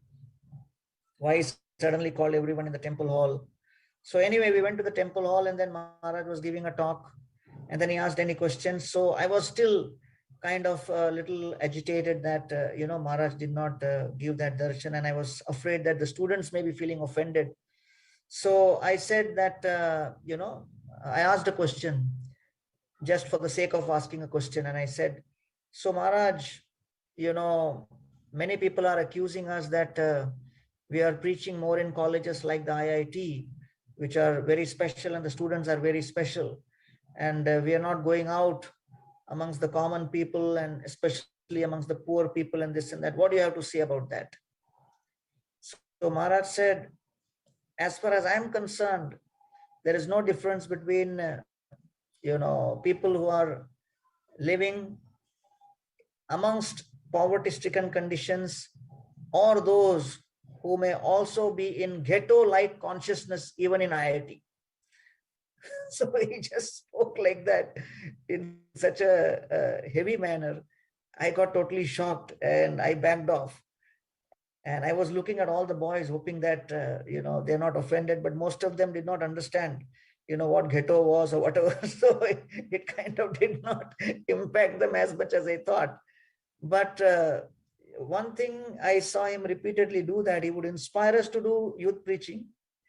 He would ask us to bring intelligent people and connect them to Krishna consciousness. And at the same time, keep hammering all the time that do not think that just because you're intelligent and because you're highly educated, that means that gives you privilege to access Krishna. So he spoke to me several times on this. And, one time he told me very clearly that don't think your IIT degree and your intelligence will take you back to Godhead. That is not going to happen. So it is only through menial service and menial service attitude, that is going to happen. So he was very, very particular that, anybody who comes to Krishna consciousness, from whatever background they may be, they should not feel a sense of superiority just because of where they are coming from. So one of our youth preachers was introducing one devotee saying, Maharaj, he's a topper in IIT. Maharaj said, oh, topper. Okay, topper means TOP. What is the opposite of TOP? POT, pot. So he should wash the pot. And if he washes the pot, then he'll really be elevated. That is what he should be doing. And this preacher was totally bewildered that I called him and I'm introducing their topper. And this is what Maharaj is saying. But this was his repeated, consistent theme. And in those days, I would feel bewildered that why is he, repeatedly hammering on this part. But then over a period of time, when I see so many different conflicts happening amongst leaders in ISKCON, amongst practicing devotees who have a sense of entitlement and start feeling that, I am something special. So then I realized that actually we were very privileged to hear directly from him, because only one who has transcended that level of rising above the ego, only such a person could actually repeatedly speak to any of us about that with conviction, with consistency. And somehow, that has really been, extremely powerful in terms of how I have processed my own Krishna consciousness over the years. Like I was once complaining to Maharaj. I mean, we were all into youth preaching and so many of our people were going out for youth preaching. So I was complaining to Maharaj, Maharaj, this Toka Krishna, he's not doing any preaching. He's just sitting there and he's, doing simple things, washing clothes for you and this and that. But he has so much time. He can actually go and assist some youth preacher or he can go out. So you should tell him. He's always hiding behind the excuse that I am serving Maharaj. So I just went and, this is like 96 or 97. So then, Maharaj just smiled. And then he caught Stoka Krishna Prabhu from one hand. And then he caught me from other hand and then made us embrace. And then he said, if we had the intellect of Gauranga Prabhu and the simplicity of Stoka Krishna Prabhu, then we would have something like Jiva Goswami. And then he said that don't try to judge someone just because they do not match your intellectual expectation. And therefore, Krishna in the spiritual world is not surrounded by IITians. He's surrounded by gopis, he's surrounded by, cowherd boys, cowherd girls, cows, And when Radhesham Prabhu and myself were with Maharaj in Nasik, and there was this discussion going on for purchasing of our first land in Dond. So 95, 96 period, something in that period. And then Maharaj was discussing how it is important for us to get the farmland and, we need to have cows. And some discussion was going on. I think Sanat Kumar was about to go to Rajasthan to get cows. So Maharaj suddenly turned to me and Radhesham Prabhu and said, so both of you from IIT, do you know how to milk cows? So we said, no, Maharaj, we don't know. Maharaj said, there is no youth preaching in Golok Vrindavan. What will you do there after you go? So you better learn how to milk cows. And then I said, oh my God, I don't know how to do that, but maybe we can try. So Maharaj then said, okay, the cow has, 4 thun. So Radhesham Prabhu can sit on 2 on one side and Gauranga, you sit on another side with 2. And both of you milk while chanting Sanskrit shlokas. And that way you will be satisfied and the cow will also be served. But he just wanted to emphasize that whatever background we may be coming from, we have to leave aside that baggage for the next part of our journey, which we are preparing. And I think the consistent repetition of this theme of how, that mood of simplicity is extremely important, is something which I have heard infinite number of times, and some special relationship I have had because of which he has drilled into me a little more than maybe anyone else. So I feel very fortunate to have received that kind of thing. But I can now see in hindsight how it was a special mercy. And I remember that it was in that period when, Maharaj really wanted all of our congregation devotees to also start preaching. And many, many amazing preaching programs were established in that period. But all of that could happen on the basis of the sadhana which the devotees had established and the relationship which they had established. And Maharaj ultimately said that what the essence of preaching is when people see that devotees are happy. And so the principle of care which he established is a happy devotee stays, right? And that was something which he really emphasized, very, very strongly. So in that 95 to 2001 period, I can say that so many Prabhupada disciples, for the first time, they came from all over ISKCON. And we did not have any major facilities. In fact, we did not even have a guest room to offer. And many times people like Sridhar Maharaj and Giriraj Maharaj would sleep in Maharaj's room. And especially when Giriraj Maharaj would come, they would not sleep only. All night they would be talking. And in the morning they would come straight for Mangalarti. And we were all witness to all these wonderful, moments where they spent with each other, experienced the joy, that the real joy in Krishna consciousness came from very simple things of hearing and chanting and sharing, experiences with each other. Bhakti Tirth Maharaj, he would come and at 5 o'clock in the morning, Mangalarti, after 2 stanzas of Sansara Dava, he would go into fast track and start dancing from the hundi box to the Prabhupada and back. And we have never seen anybody dance in such ecstasy. And Maharaj and both of them, they would be, just experiencing the joy of Krishna consciousness so blissfully. So actually, if, of course, there are a million things I can speak about on different projects and different services done. But today, as ISKCON is growing more and more, and as number of projects and infrastructure and activities are growing more and more, what I am remembering is what was that flavor which was so different, which made us all connect with Chopati.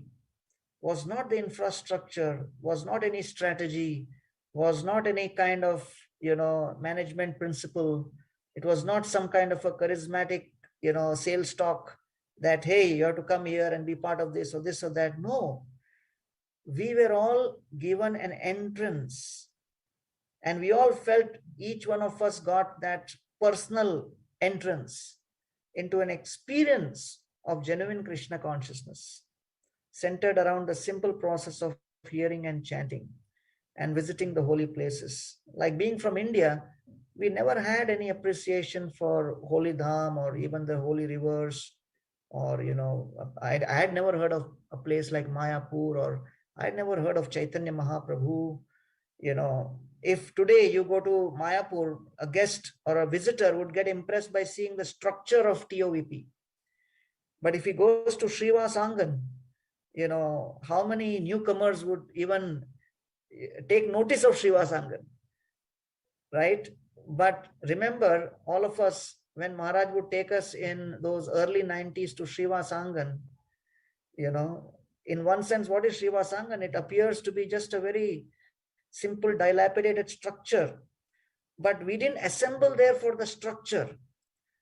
We assembled there anticipating Maharaj's absorption in that particular pastime, and he was right there with the Panchatattva, and the Gaur Arati was happening, and he was just sharing that experience, and he would take us through that experience for several hours of lecture, and then conclude with an actual Gaur Arati there we would have together.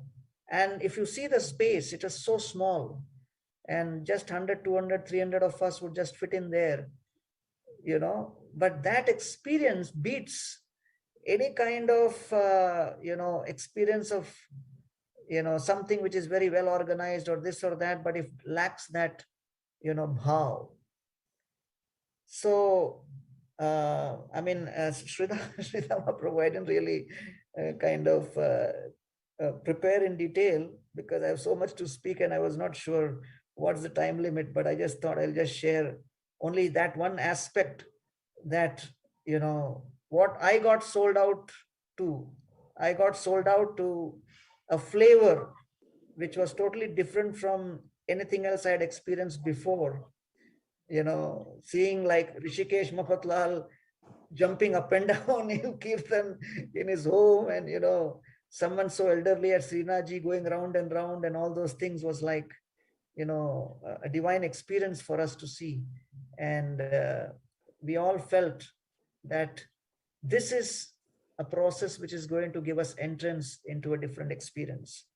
So I think that's the essence of how the preaching mission at Chopati began, and what made Chopati so special. Because already in 1996, 97, 98, Chowpatty had become famous and people were coming to see what is Chowpatty. They were not coming to see our building. They were not coming to experience our guest rooms. They were not coming to check out any of our structures or buildings or anything. What were they coming for? They were coming to experience that genuine bhav which emanates through a process of bhakti. And I feel fortunate to be witness and participant in that pastime in the midst of many of you in those days. And I'm just remembering that as far as today's conversation is concerned. So thank you, Sridhama Prabhu, for organizing this. Hare Krishna. Thank you, Gauranga Prabhu. It was so sweet. You revealed the Chowpatty flavor. Chowpatty is known for good food, Chowpatty beach. You know? So I think we have also the Chowpatty flavor of ISKCON.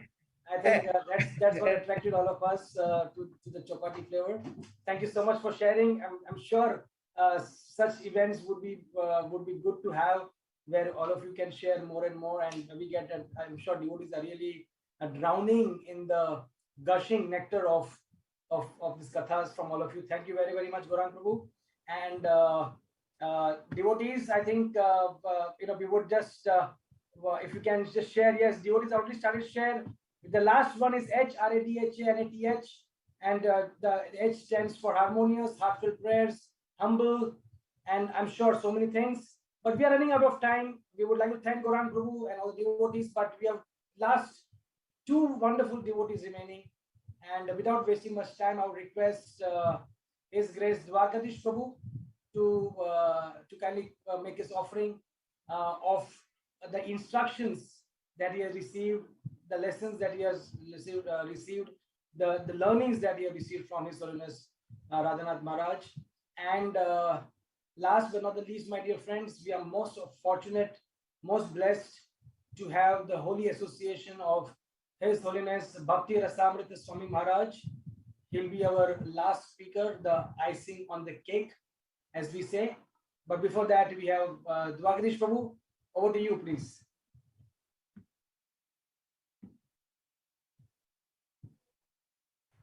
Hare Krishna. Obeisances to all the wonderful Vaishnavas. I did get to hear a few wonderful pastimes. Gauranga Prabhu heard in detail. Gauranga Prabhu, you have really captured what probably we feel, but probably we didn't express it the way you expressed, because as you said, we all got sold out. I think that word is very beautiful. We did sell out for the product which Maharaj was giving out in Bountiful, and that selling process began in '87, and he's still giving out the same thing, though in a different package now a little bit after the Western pitching has started. But yes, there are many things. The time is very limited. I am reminded of Maharaj's of the numerous qualities he may have had, which need to be focused, and they can go on for many days together. That's true. But when I talk about the word focus itself, that word focus itself is striking me, because how Maharaj is focused on the when he focuses on something, it starts from early childhood practically, when he was in the boxing arena, where his coach identified this, that is, when Richard is in his full form, he is irresistible, right? So boxing requires to be focused, and you have to punch the guy's nose, and Maharaj was an expert boxer, right? So right from the age of teenagers, he has been a person who has focused. Obviously, it requires someone focused to cross continents and travel from the caves of Greece to the caves of the Himalayas. And obviously, it requires so much of focus with all the possibilities of death and cholera and all sorts of things that happen, which Journey Home abundantly describes. And of course, is there. I started thinking about Maharaj's focus, and I began thinking about the development, like Gauranga was saying about development of the Gopinath temple. Something around, I think in the 90s, Maharaj started giving, our temple started getting a little academic flavor when he developed the Bhaktivedanta Academy for Culture and Education. And I remember how Maharaj focused on that by giving a big talk on actually the importance of book reading, right from Parampara, from the Brahma onwards, in book distribution party, the three Goswamis going distributing books and all that. And then the wonderful thing I liked is that the first batch of people who had done the Bhakti Shastri, the first batch was there. He actually had signed the certificate of everybody to give it out to them. And then in the subsequent year was a book distribution marathon, which we were a little lagging behind at Gopinath Mandir in book distribution. We were not so good. And we all remember this famous pastor of Shaman Prabhu going and telling Maharaj about book distribution and what goals, what should we do. And Maharaj said that we should have 100,000 copies of Gita sold out and we should come last. Now that is such a powerful communication which Maharaj has made, that indicates that the temple should work hard, the congregation should work very hard to get this top score of 1 lakh, but it is not at the cost of being in an unhealthy competitive state, to brag that we came first and we beat this temple and we beat that temple. It is not the mood, but it is just basically a mood whereby you want to come before us.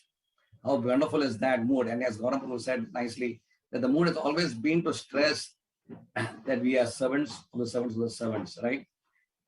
Never putting himself first. If there is a yatra going on and there is a line of people taking prasadam, we have seen Maharaj sometimes just come out from his car, and there's a line of 50, 60 devotees standing. He will stand behind. We have seen that Maharaj standing behind one of the devotees, just as if he's one of the devotees who has to wait for his prasadam with everybody else. So that was the type of mood which Maharaj has done. But what is impressive most is this, Maharaj's protection. This kirtan and the katha which he gave actually protected us from so much of the distraction which material world had to offer. We were all the young people. There was ample amount of distractions outside in terms of desire for money, for fame, for prestige, and all that, the world, the phantasmagoria of the world. But that kavach which Maharaj created at Gopinath Mandir was so powerful. That kavach was, he sort of engulfed us in that particular what you call bubble or kavach, and we really felt totally indifferent from what's happening outside. We didn't care about what's happening to the politics, what's happening to the rumoring, what's happening to the gossip of institution. We were just interested in something pure, which was coming in abundance. So many days of kirtan, so many days of katha. From the thinking of the protection, I'm reminded of a small pastime. One of our Matajis, she came one day to Maharaj, and Maharaj saw that her eyes are red, and Maharaj said, "Your eyes are red. What happened to you?" She said, "Maharaj, I did not sleep last night." He said, "Why?" Because one other Mataji was there. She was, telling me some stories about ghosts, and therefore I became so panicked with those ghost stories, and I did not sleep. And Maharaj said, "Oh, really?" So Maharaj said, "Don't have to worry. Ghosts don't bother devotees. They, as long as you're chanting Hare Krishna nicely, then they won't bother you." But she did not seem to feel that this is the good answer, and she was still in a state of some sort of fear. And seeing Maharaj seeing that she is still fearful and unsettled in her consciousness with all that what she may have heard, Maharaj said, "Just like you have taken your vow at time of initiation to actually follow my instructions and surrender your life to Krishna, I have taken a vow to protect you at all times." Right? So when she heard that from Maharaj, she felt completely pacified. All the time, Govind Prabhu came and was sharing with me. He was a personal servant of Maharaj for a good amount of time. And there was a time when one devotee was actually going through some very serious trouble, lot of serious problems and tribulations in his life, and everything was going just wrong in his life. And therefore, often what devotees do is they go to the astrologer to find out what's happening and why, and is there any solution. So this particular astrologer is not a Vaishnava astrologer. He's a regular astrologer. Maybe a very special astrologer of a kind, and he saw his chart and he said, maybe he knows things well. Said, "You are ISKCON devotee. You have a guru." Said, "Yes, I have a guru." "And you are initiated, right?" "Initiated, right." Said, "I can see from your chart and from your hand that your guru is so powerful. He is so exalted that whatever methodology I may tell you to get rid of the problem, do this vidhi or that vidhi or this, process or something like that, some ritual, that is far more inferior than the process. If you follow your guru's process of what he's given you, that process in itself is infallible. Just follow that process and you'll be completely protected from what you're going through.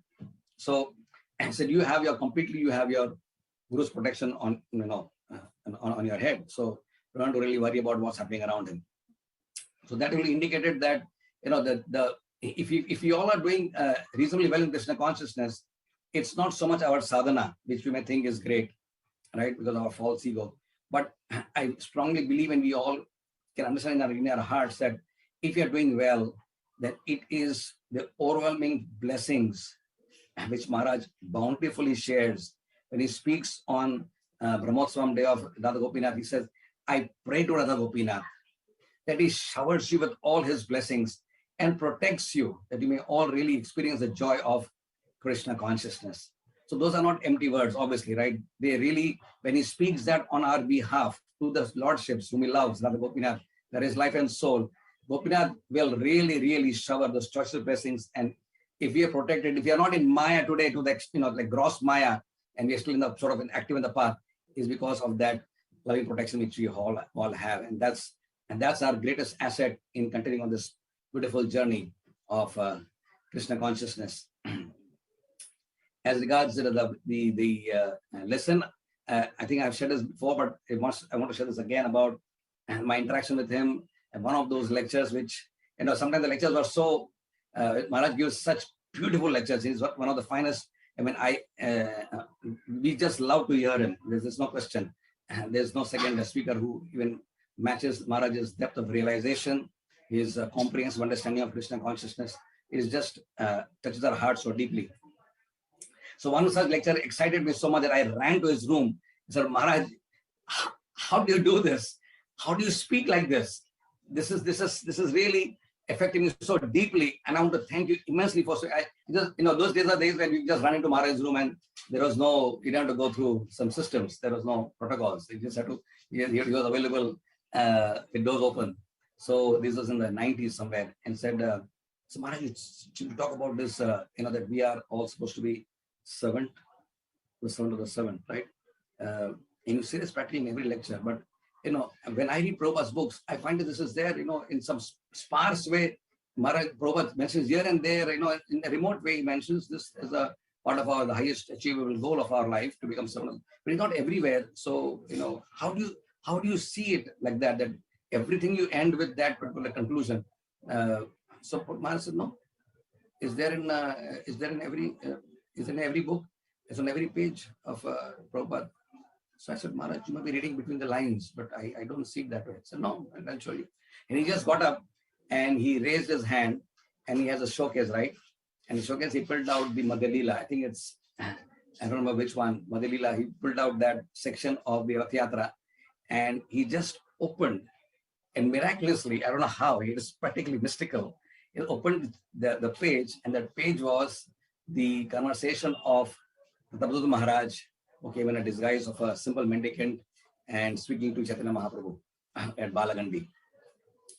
And then when Mahaprabhu asked him, after he had spoken the Gita Govind, said how we are doing this, Maharaj. So who are you? And you have given me so much of joy.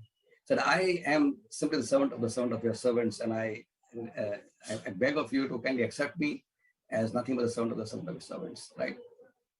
The seed is there everywhere. So that was a powerful lesson for me, that this is and this will always remain the highest achievable goal of our life. That through all that we are doing, the preaching or this and that and whatever else sadhanas we are performing, the goal is very clearly defined, that we can only enter the kingdom of the Lord if we really go into this mood of complete surrender, in mood of being a servant. And thinking of surrender, I'm just going to end with this one small pastime of how Maharaj taught me about the principle of surrender. And we'll end with that, Sridhama. So if you allow that for 2 minutes, is all right? Okay. Yeah, I know you are a little concerned about the time factor, but I'll make it short. So this is, as a doctor, I want to share something about the medical, like Gauranga Prabhu has his flavor of college preaching as his deep memories which he shares. So for me, the medical pastimes with Maharaj are close to my heart. So we were at Karla, and this is the time when Shinaji Prabhu's bungalow there. And there was a time when Maharaj's health was really, really going bad. And therefore, I had figured out that, he doesn't respond to allopathy, or he's not very inclined to allopathy as well. And he's in a lot of Ayurvedic treatment from Pangad Naram and this and that, and so many other people. So that was not really something which ever he was going through also. And so Maharaj wanted to, we were asking, Maharaj said, okay, you want me to focus on my health, right? So I will focus on my health, and I'm going to give you, this is Maharaj focus. He focuses on something, he focuses with the deep concentration. He said, so let's take time out for this. So how much time do you need? I said, Maharaj, we need about 1 month's time. We'll put you on juice fasting. So we had selected this very special, very advanced and very popular and very successful naturopath from US called Dr. Schultz. And I had studied his books, I studied his videos, I studied his protocols for 1 month for juice fasting. It's pretty complex. That's not my forte of being an internist. So I was not trained in this sort of therapy, but still I sort of understood what he has to say. And then we brought it to Maharaj. And Maharaj said, so what are we going to do? So I explained Maharaj something here and there, what is the outline of the whole process. And Maharaj told me very clearly, Dwarkadhish, I'm giving 1 month of my valuable time to you. I want you to be completely focused on the treatment. Be very, very strict with me. Don't be sentimental about the whole thing. Be very strict with me and rigorously implement all that is being said. And don't hear Maithili Mataji, and don't hear your wife, right? Because they're going to think sentimentally about the whole treatment, but be rigorous, right? And spare no effort. So he wanted me to do the treatment absolutely verbatim, no modification, no speculation, no change, no tailor-made, customized treatment. Just follow, like in Prabhupada's what we say, the as it is process, right? And it was a very, very rigorous treatment. We don't have the time to talk about the details, but it's an extremely rigorous treatment for somebody who just doesn't chew anything for 1 month, just takes different types of bizarre juices to get his,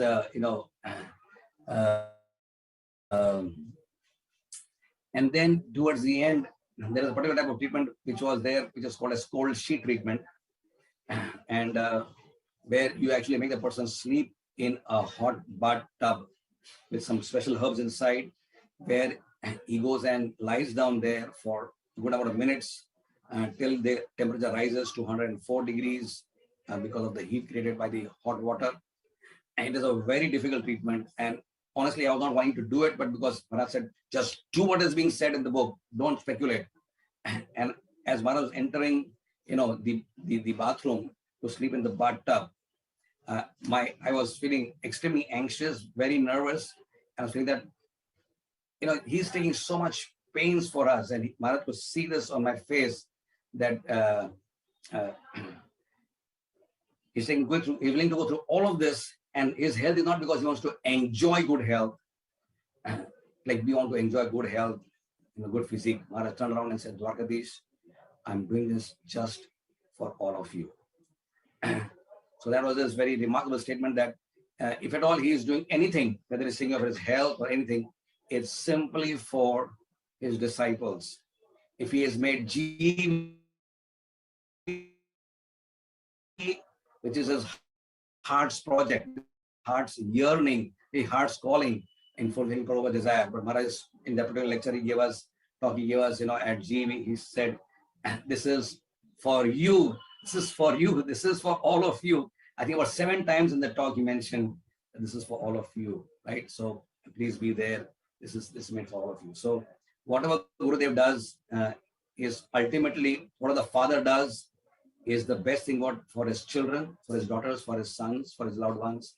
Whatever Gurudev has said, done, and will do in the future will be only for our common good.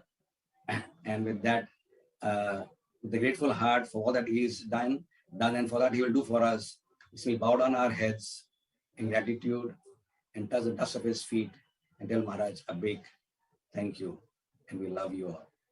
Hare Krishna. Thank you, Dwarkadhish Prabhu, for that very, very warm sheet that you put on all of us. that warm pastimes and beautiful narrations that you shared. Thank you very, very much. I'm sure devotees, all of you are really, really enjoying, and without wasting much time, we would like to now we'd like to first welcome His Holiness Bhakti Rasamrita Swami Maharaj in our midst, and would like to welcome him to share his learnings, his teachings, his experiences. Gauranga mentioned from 1987 to 1992 was a period where Maharaj gave a lot of intimate association. And I remember Bhakti Rasamrita Maharaj was the temple president at that period of Radha Gopinath temple. We all were under his guidance. We all were getting the nourishment. Hare Krishna. So I'm sorry that I joined late. I missed out on many wonderful speakers because I had already several things lined up today. Being Sunday, I didn't know. When Sridhama Prabhu told me yesterday, I told him I will try my best, but it was only possible to come now. So for all of you who have already spoken, I'm sorry I did not get a chance to hear all of you. I'm sure you said many wonderful things. And I'm also sure that whatever I'm about to say will also have been mentioned by some of you. Actually, when you try to figure out, because the topic of today's discussion is wisdom, churning the sublime wisdom. So I was reflecting. I didn't get much time to gather my thoughts because I was just going from program to program. But if I were to try to encompass all that sublime wisdom that Maharaj has kind of lived in his life and also practically demonstrated and taught, it actually, as I was mentioning in the Vyasa Puja here 2 days ago, it can be encapsulated in those 3 principles of Vaishnava Dharma, which is essentially Jivedaya, Vaishnava Seva, and Name Ruchi. And exactly whatever his points of emphasis are, they correspond precisely to these 3 areas. And especially one can see in his teachings, when he speaks about servant of the servant, that theme that I'm sure every devotee has practically touched upon, because that is the acme, that is the perfection of all sublime wisdom. I was also reading the other day in Bhagavatam and also Prabhupada's lecture, when ultimately he says that the culmination of all knowledge is that we are the servant of all the devotees. We can never be servants of Krishna directly. So this, I think it's hard, when you have a collection of jewels, to pick up one jewel which is, the best jewel amongst them all. But if ever one had to do that in the midst of all of the jewels of Maharaj's teachings, I would say this is that one element. That he mentions practically every single lecture, somehow or the other, even if the comment or the purport or something is not directly connected to it, but somehow or the other he brings it down to this most essential point. Because the technicalities of the philosophy are important, but not as important as the essential substance of the philosophy, which is that we have to become servants of the servants of Krishna.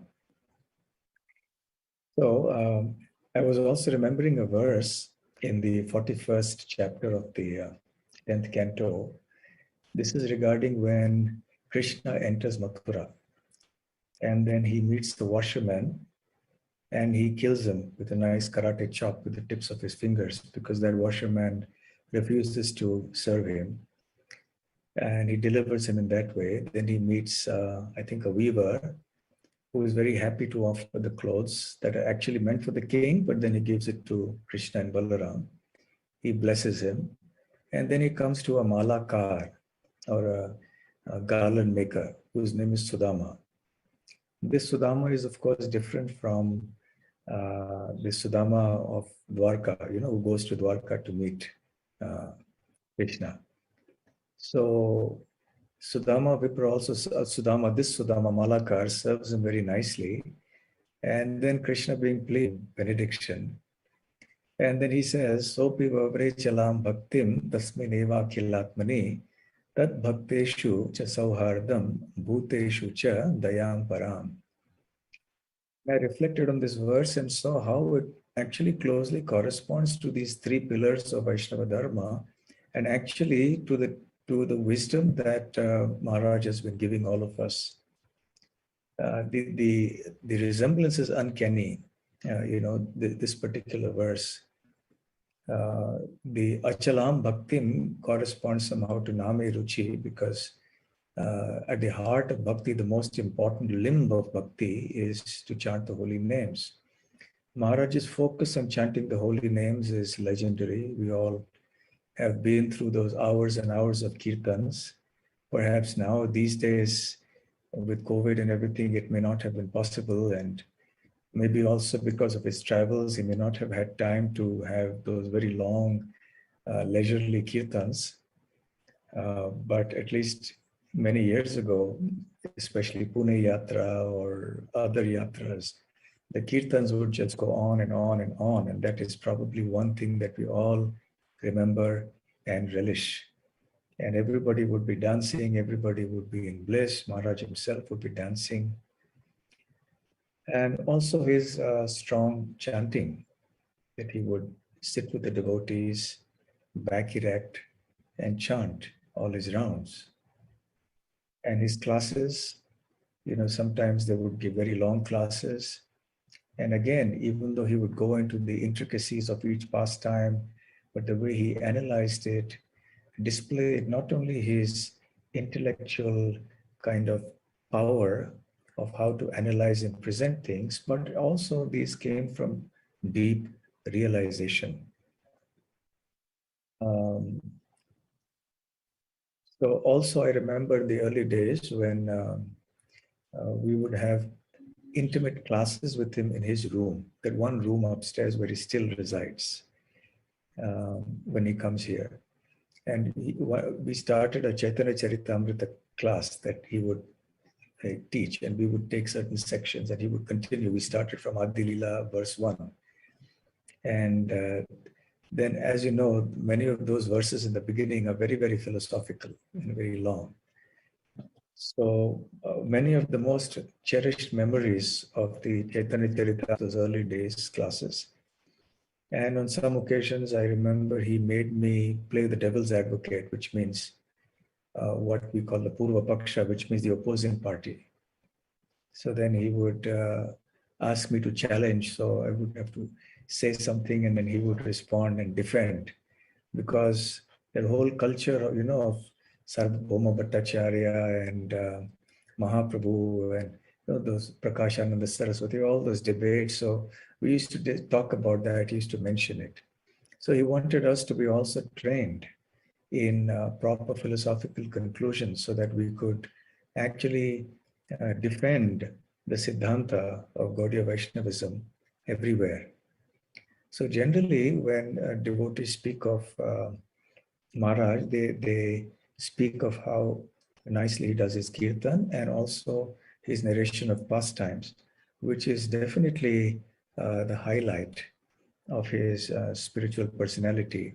At the same time, perhaps one point that may not receive sufficient emphasis is his really deep understanding of the philosophy. There are occasions, I remember, he gets so philosophical deeply, and we would discuss that for a long time. Unfortunately, those sessions didn't last for too long, because then Maharaj had to go back to the West, and then things were getting very busy. But those are some of the most cherished memories of how he would want us to dive deep into the Chaitanya Charitamrita and the Bhagavatam and so on. So also I remember his emphasis on how we should, attend the classes, we should hear, and he would also sit and hear the classes. And in the initial days also, it was quite embarrassing to have him come and attend the classes.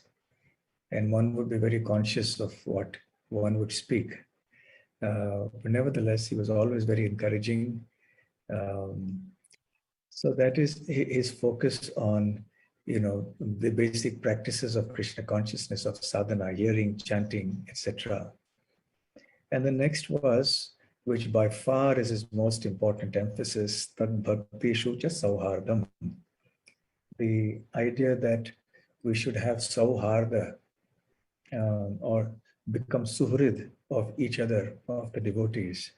I think that is really the crest jewel of his teachings, which is also the crest jewel of the entire Vaishnava teachings. But he has sifted through the jewels and given us the more important jewels. So the word sauharda comes from suhrid, and as Prabhupada explains it, it means to have only good wishes. Su means good, Rida means a heart. So to be always a well-wisher of other devotees, to never develop bad feelings for someone, even if that person has done some harm to us or spoken ill about us. Now that is something I've seen in Maharaj's personality, his dealings, his talks. And at close quarters, we have seen him when it comes to the hurly-burly and the rough and tumble of institutional, activities. People have said things, people have done things, and it happens. But yes, he may have been hurt on some occasions, but he never bore any rancor or never bore ill will. He never bore grudges against those devotees. This is something very, very exceptional, very, very important. One of the most important lessons I think that I've tried to imbibe from him, that, when you're in a group of people, let alone a spiritual institution, but even any group of people, even one's family, small family of 2, 3, 4 people, there will always be people saying things that others don't like. Numberless things will irritate us, will annoy us, and that's the way life is in this material world. So what to speak of a very large institution, and where there's so much at stake, so many devotees with different opinions, and management is involved, and many things like this. Relationships are involved, conflicts are involved. And I have seen this one thing right through, that he has never borne grudges or ill will. So I think that this is something I'm trying to imbibe. Haven't imbibed it fully yet by any means, but I think it's hopefully work in progress, that it has to move on. And obviously Vaishnav Seva is connected to having this spirit of Maitri and Sauharda amongst the devotees, because otherwise how can you serve Vaishnavas? If you don't have that positive feeling towards them, that feeling of friendship, of warm, genuine friendship and good well wishes towards them, then how can you really serve them with your heart? I mean, we may just externally go through the motions of serving, but service is much beyond the external activity. It is actually a matter of the heart. So we cannot actually serve Vaishnavas unless we have that feeling of friendship and good wishes for all the devotees. And I don't know if this one episode has been narrated by any of the earlier devotees. It's one of his very famous statements, when 2 devotees were having some difference of opinion, and both were pressing for their points, and they had cogent points to say, a lot of arguments in their own favor. And Maharaj ultimately must have realized that this was getting a bit much, trying to figure out who's right, who's wrong. Sometimes it happens like that. When you get involved in complicated cases, it becomes very difficult sometimes to figure out who's right, who's wrong, and what is what. He may have figured out also, but ultimately what he chose to say was interesting, that do you want to be right or do you want to be Krishna conscious? And that, I keep repeating it whenever I get the opportunity, because that really also tells us something about how important Vaishnava relationships are, and how important it is to not let differences in management and whatever other things come in the way of relationships with devotees. Because ultimately devotees are all we have. And there aren't that many, if you see, in the world in proportion to the population. Now there are many more devotees than there used to be, but still we are a very, very small, minuscule minority of the population. And Krishna is not pleased if you're not going to be, having this positive feeling towards other devotees. So I think this is a very, very important point that I can garner, the most priceless jewel that I can garner. And on many occasions, I remember when he knew that something was not right, but still he went along with it. He knew that sometimes a certain option or a choice would involve spending more money, or it was not perhaps the best from the managerial point of view. He understood that, but he still did the opposite because he understood that relationships between devotees were at stake. And for him, these relationships were the most important.